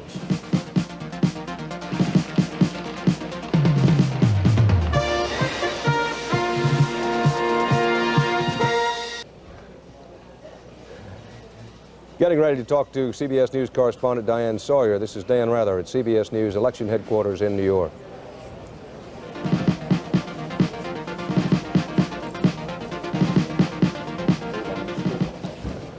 Now, welcome back to those of you who are joining us, those of you who are sticking right straight with us and scratching your head saying, what's going on in there? Suffice to say, we have some business to do with our affiliated stations. Some go, some come back, some stay straight way through. That's what all that was about. Diane Sawyer. Ronald Reagan, a tremendous victory for him tonight. Whether you like him, don't like him, whether you agree with him or don't agree with him, a tremendous victory. He's right on the verge of possibly having a 50-state sweep. He strengthened his assault on the traditional Democratic strongholds while consolidating his support from groups that backed him strongly in 1980. Let's take another look at the interest groups and how they voted tonight, according to our CBS News New York Times poll. All right, Dan, we've had a chance to hear some of the regional analyses, but we'll stand back now and give you what we promised you earlier, namely a snapshot of the national faces so you can put them in the campaign scrapbook. We'll take a look again at some of the faces we mentioned before, and we'll start now with the women voters. On a national basis, the gender gap is back. Women are still less likely to vote for Ronald Reagan than men, and it's about the same margin that it was 4 years ago. But Ronald Reagan did substantially better with women than he did 4 years ago. He has captured a majority of the female vote, so even though the gap is back, it's hard to see in his terms this time how it mattered. The union gap, well, it stayed about the same too. Ronald Reagan kept his hold on nearly half of the union voters, despite the fact that union leaders put everything on the line for Walter Mondale. And Ronald Reagan held his own with Catholic voters, despite Geraldine Ferraro. One area where there was no erosion for the Democrats, by the way, the Hispanic vote. It's a bit of a surprise given all of the effort the GOP put into registering Hispanic voters. The Hispanics appear to be resisting the blandishments of the GOP. And of course, black voters are even more solidly for Walter Mondale than they were for Jimmy Carter 4 years ago. Equally fervent on the Republican side, though, the conservative Christians who are supporting Ronald Reagan. And also supporting Ronald Reagan in a big way, as you've heard, the nation's youngest voters. The youngest voters, of course, went slightly for Jimmy Carter 4 years ago. And Dan, you and I earlier talked about the enthusiasm of white males for Ronald Reagan and the Republican ticket. Well, now the results are in, and here it is. Our poll says that white Protestant males nationally in this country went for Ronald Reagan 78%.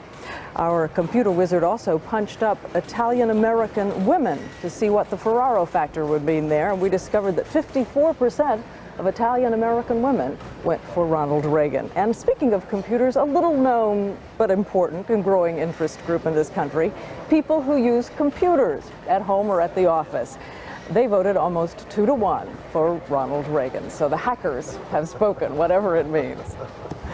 Diane, what would be your guess? That's all anyone can do. Given the fact that the Mondale-Ferraro ticket lost so overwhelmingly, and that Geraldine Ferraro, for all of her effort, and she tried mightily, wasn't able to carry even women of Italian heritage in the country, will either party put a woman on the ticket next time? Chances stronger or less strong as a result of what happened today?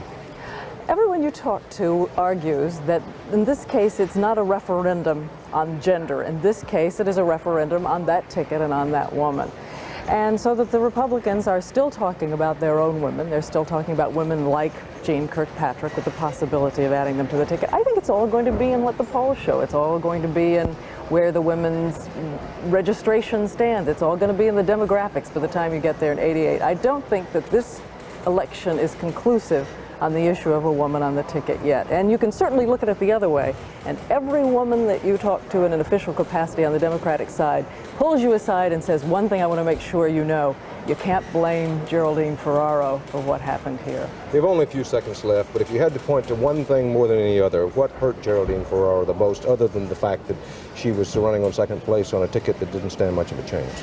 Oh, I think probably coming out of the bat, the problem with her taxes, which everyone says immediately detracted from the enthusiasm that she could have brought to the ticket. And then again, you have to remember, it's the first time in a long time that you have had both members of the ticket from roughly the same region of the country, that is to say the north and the middle north part of this country. You don't have a vice presidential candidate from the south, and when all is told, that may be the defining factor. Thank you, Diane Sawyer. Our CBS News coverage of Election Night 1984 continues in a moment.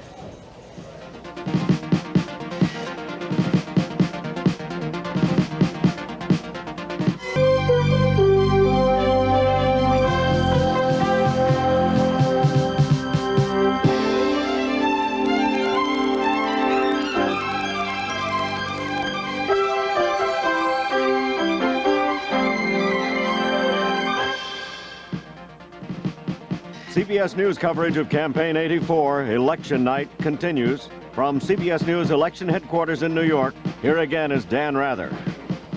Good evening or good morning, depending on where you live. For Ronald Reagan, good day in each and every time zone. And then there was one, just one state left standing in the way of Ronald Reagan's stake on the claim to the one and only ever in U.S. history 50-state sweep.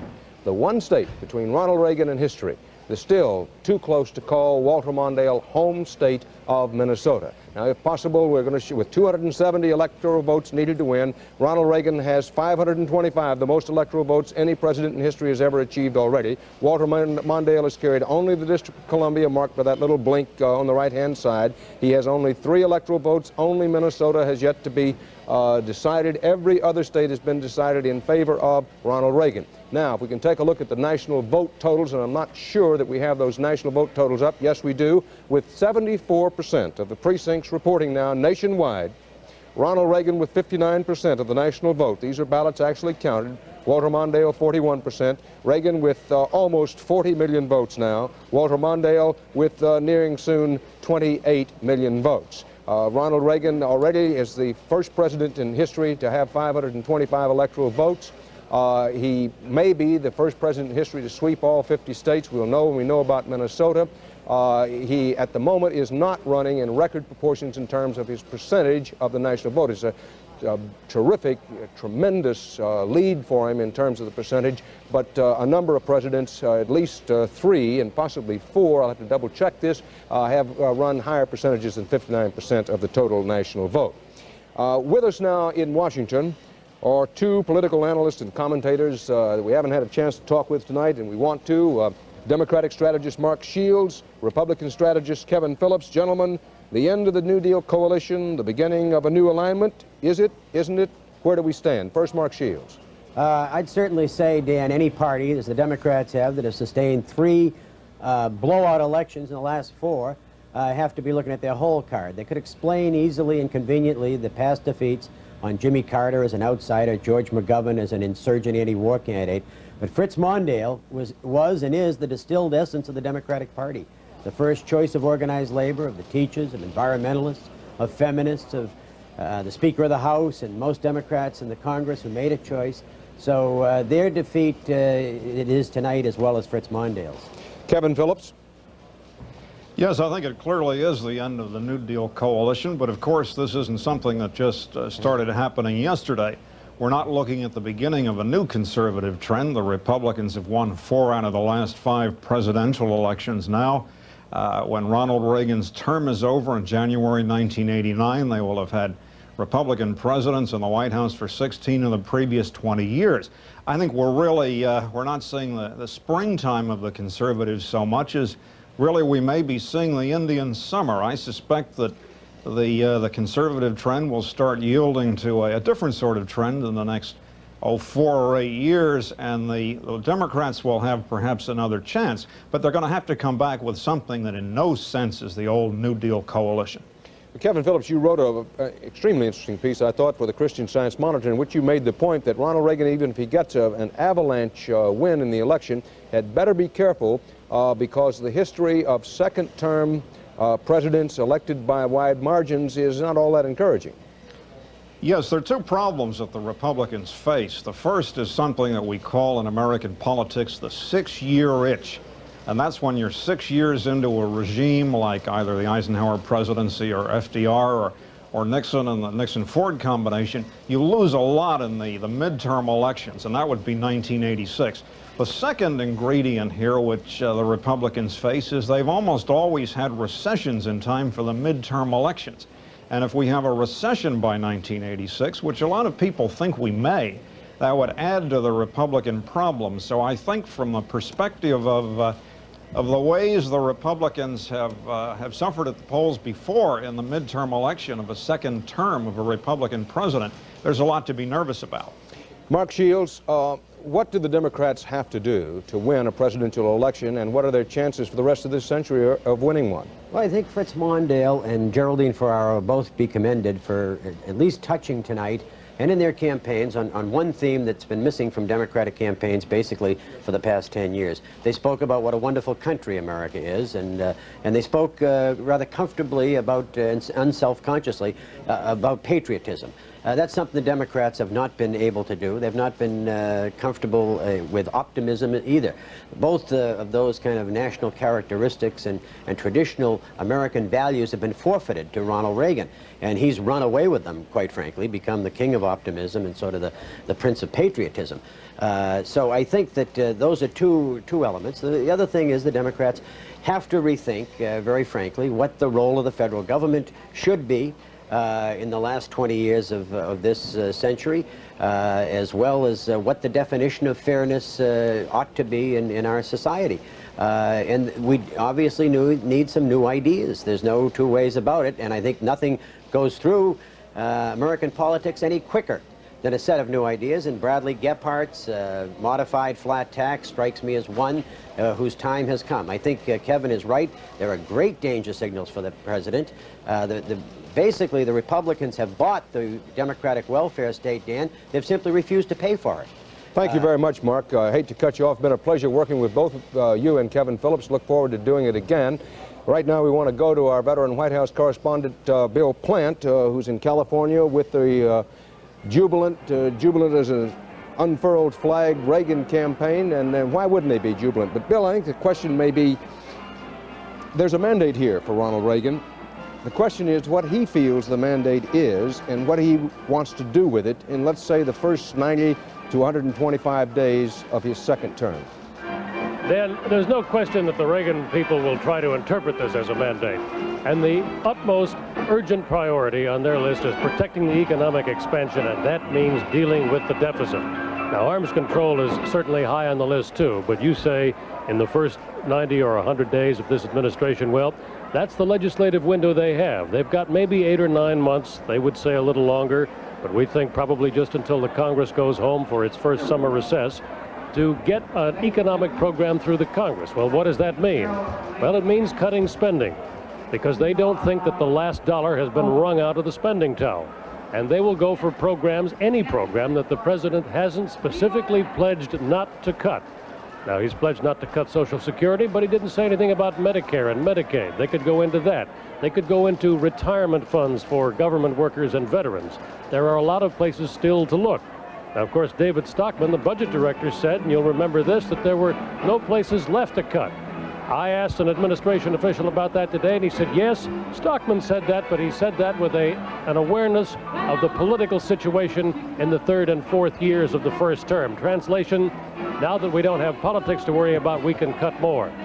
Raise taxes, that's a possibility. At least broaden the tax base. That's high on the agenda, too. But excuse me, Bill, I thought President Reagan said in Arkansas that any tax raises have to come over his dead body. Well, he did say that. And then he later explained, of course, that he meant that raising taxes for individual income earners was not on his agenda, but he did talk about the flat tax, broadening the base, raising more money that way. And other times, of course, he said it would be only a last resort. So it's the last thing they'll look at, but they may well have to look at it. You talked about cuts, Bill. What are the chances that he will agree to slow down the rate of increase for defense spending? There is a school of thought that the underreported story is the direction in which Ronald Reagan has taken our economy toward the military during his first term.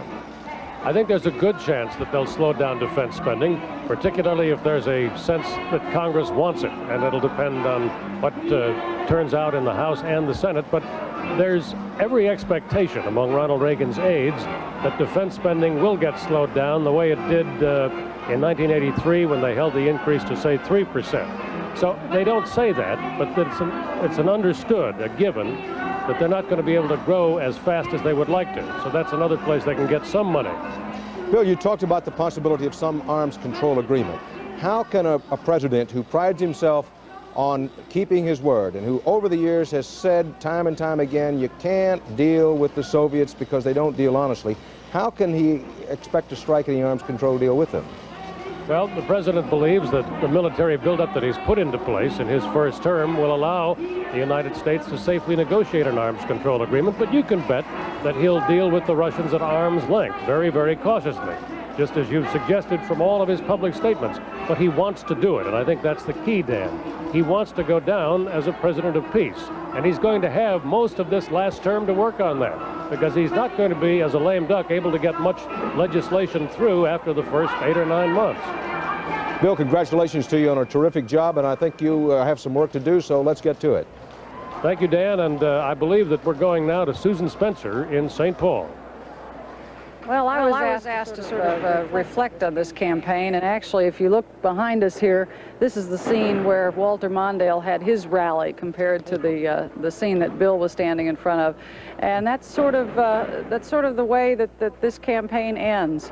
There's a lot of question in many people's minds as to whether or not this was futile to begin with the economy roaring along like it was, with the country at peace. It seemed as if everything Walter Mondale did that should have been right turned sour, went wrong. He organized early, he was criticized for that. He tried to build the old coalition, he was criticized for that. He picked a woman, that almost backfired on him. Every time he seemed to get some momentum, something went wrong. And it seems strange now to think of it, but as it turned out, his standing in the polls against President Reagan yesterday, the day before the election, was practically identical to that when he announced in January of 1983. And you really do get a sense that not very much happened, try as he would. And the other impression that I am left with, I guess, is that is sort of a personal one, which was that here is a person who, in adversity, always seemed to get better. And when the rougher things got, the better he seemed to get, but it never seemed to do him very much good. Dan? Susan, again, congratulations to you for a terrific job covering the Mondale campaign through these long, long months. Thanks a lot for all your hard work. Let's take a look at the Illinois Senate race. This is the outstanding Senate race. Look at this, bonfire hot, 78% of the precincts reporting in Illinois. Incumbent Republican Senator Charles Chuck Percy trying to desperately hold on to Ronald Reagan's coattails and remain as the Senate Foreign Relations Committee chairman. Paul Simon, the Democratic congressman, leads Percy right now with 78% of the precincts reporting, 51% to 48%. Our CBS News election night coverage will continue in a moment.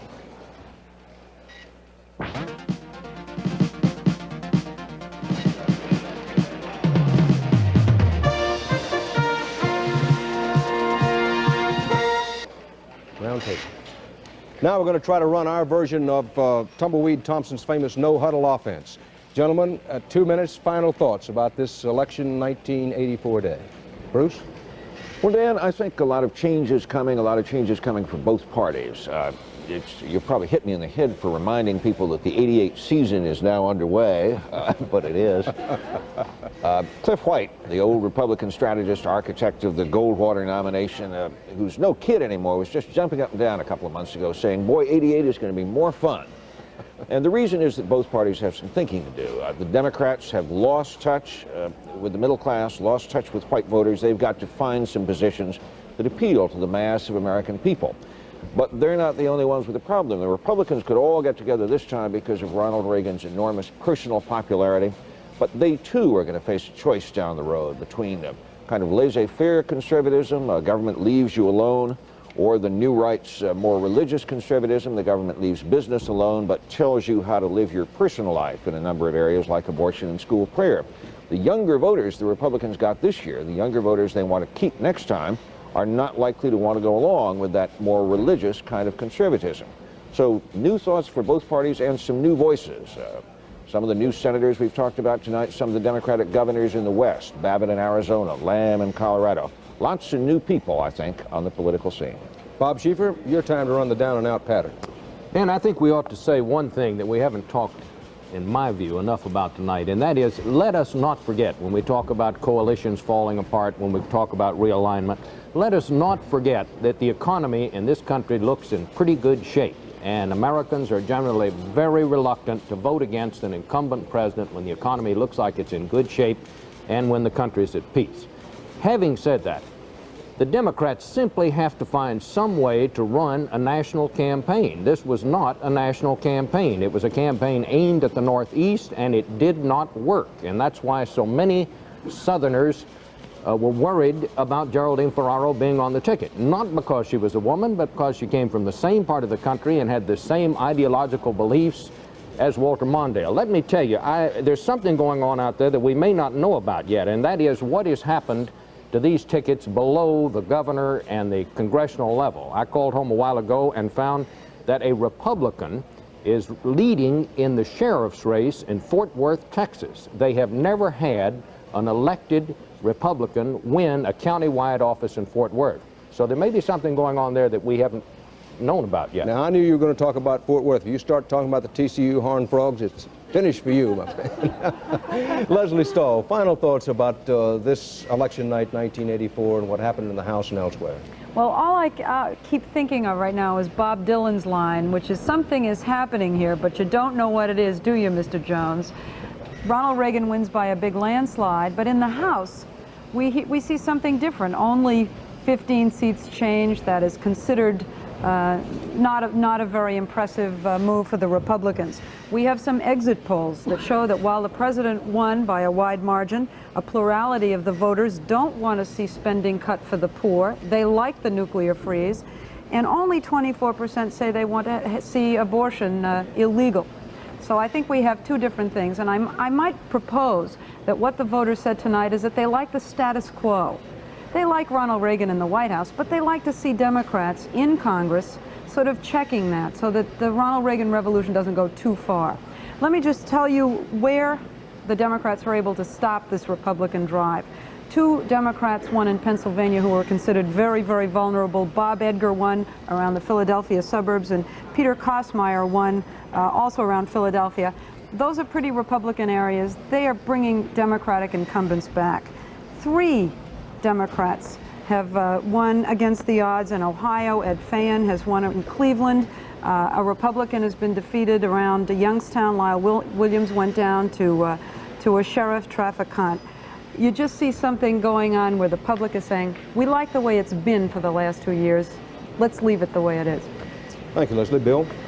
Well, then, Bob Orban says that we have to have elections to find out if the polls were correct, and we did tonight. We also have to have an election in order to elect those people who decide the issues. And the issues that we face in this country over the next 4 years are very, very dangerous, disturbing, and important issues.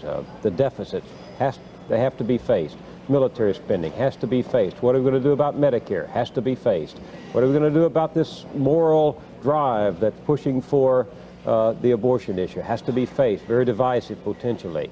A lot of big issues that have been shaped in the last 4 years but not resolved. So it's going to be, as Bruce said, a fascinating time, a great time to be in the process and a great time to be watching the process as journalists. This country is changing profoundly.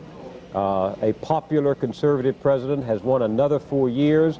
His version of reality has triumphed, at least for now. The other version of reality, as embraced so long by the Democratic New Deal, New Frontier, Great Society vision, has lost for the moment. But the problems and the issues that were seen by the Mondale campaign are still there. And we face in the next 4 years perhaps one of the most contentious, cantankerous, and important periods in the life of this country, because this campaign has raised far more issues than it has showed us how it's going to resolve. And we face in the next 4 years perhaps one of the most volatile and controversial periods in American life. Stay tuned, as they say. Thank you very much, Bill Moyers, Leslie Stahl, Bob Schieffer, and Bruce Morton. And so tonight, the first, last, and every dance in the ballroom this evening to Ronald Reagan. A glittering, glowing personal victory. 1 state away in this last campaign for Ronald Reagan. 1 state away from a national historic first, the 50-state sweep. The only holdup on staking that claim, the still too close to call Walter Mondale home state of Minnesota. But, and it's a big but, whatever the personal popularity of Ronald Reagan or the success so far of Reaganomics in the public mind, there is no such clear mandate tonight for the overall whole total Reagan program. No wide, deep Reagan coattails tripping up the Democratic working majority in the House. A net 1 vote gain for Democrats in the U.S. Senate, with 1 Republican Senate veteran, Senate Foreign Relations Committee Chairman Charles Chuck Percy still locked in a too close to call contest in Illinois. Percy trailing in that contest at the moment, it appears. Still, the Democrats have some hard thinking to do. The new reality seems to be that the old New Deal coalition doesn't work. The upshot, the new coalition, is still being formed and fought over by you, the voters of the United States of America. Dan Rather, CBS News Election Headquarters in New York. Thank you very much for being with us tonight. We enjoyed it. Hope you did. Good night. Stay tuned now for Night Watch. They'll be having some of the additional returns for you.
This is CBS.